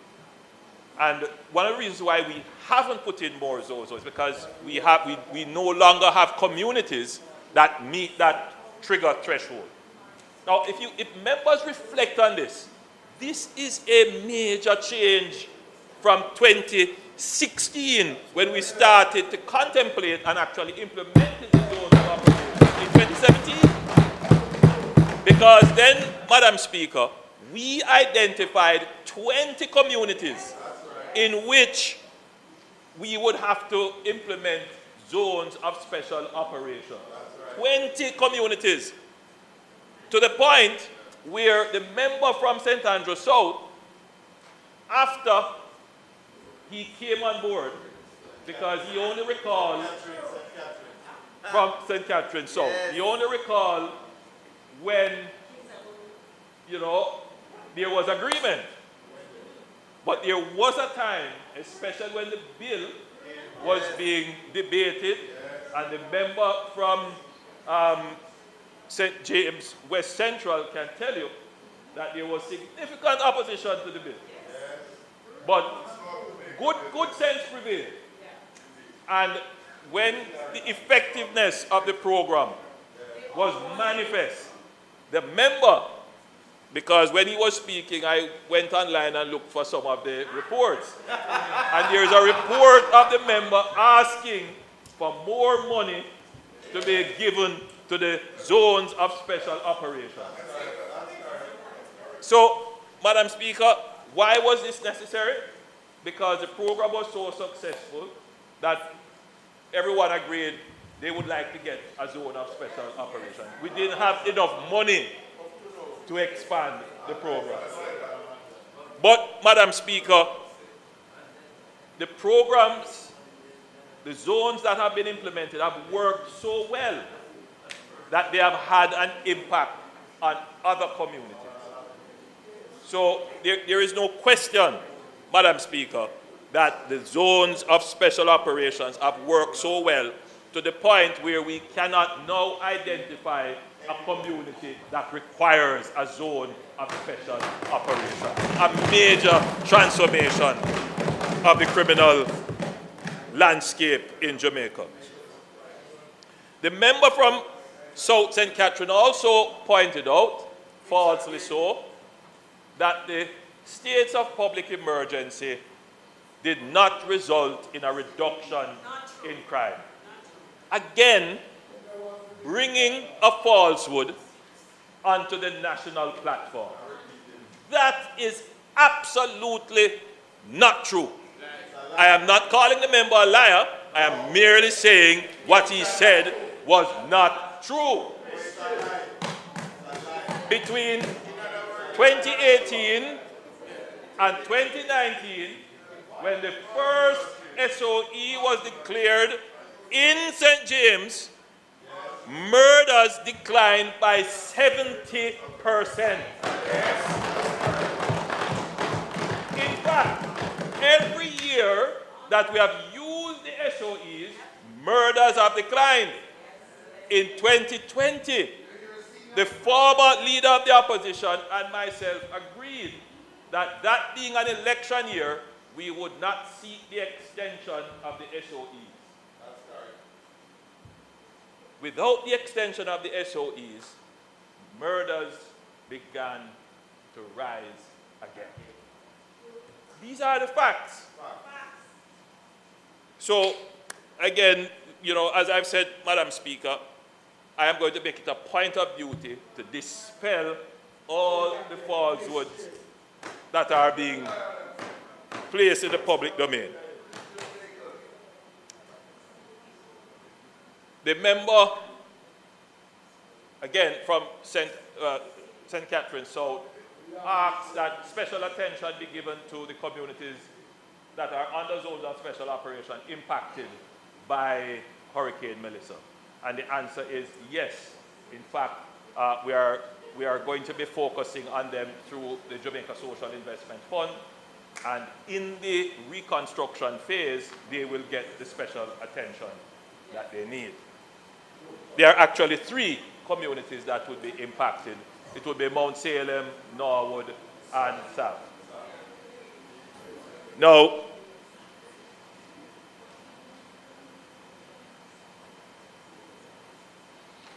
the question would be,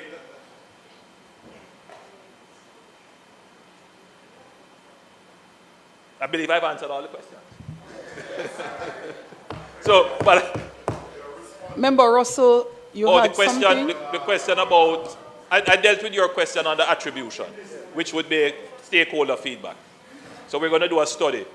We're going to do an academic study on the ZOZO to see how well it works, and that will take into consideration the feedback of stakeholders. So, Madam Speaker, it is my great pleasure to have participated in this debate. I think it was very meaningful in elevating the national conversation and providing information to the public. May it please you, Madam Speaker, so I therefore move the motion be accepted and the 7 zones of special operations be affirmed or approved. Thank you. The question is that the motions, we have several of the ZOZOs, notice of which the Prime Minister gave earlier, all be approved. Those in favor? Aye. Those against? The ayes have it. Thank you, members.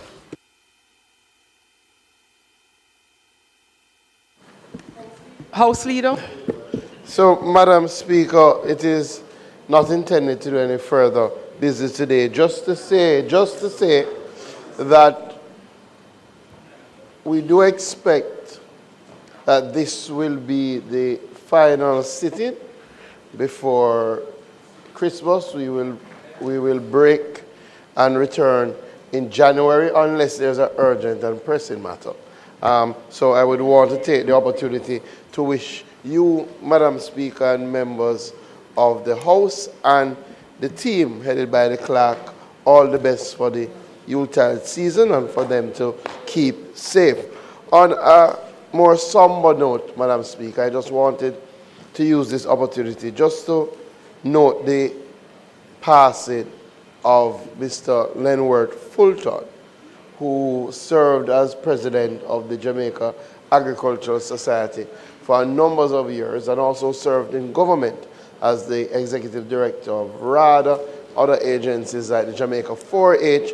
Most of us would know him and have come to know him as a strong advocate for farmers and a champion for the rural economy, and we wish our deepest condolences to his family. Just to remind members, as you have indicated, that next week even though there will be no Parliament, we intend to use next week, Tuesday, to have a presentation from the Integrity Commission, which is very important in light of the fact that there is a requirement for statutory declarations to be filed by the 31st of December, especially it's for requirement for all of us, and I would urge all of us to come and engage with the new leadership of the Integrity Commission. With that said, may Parliament be adjourned for a date to be fixed.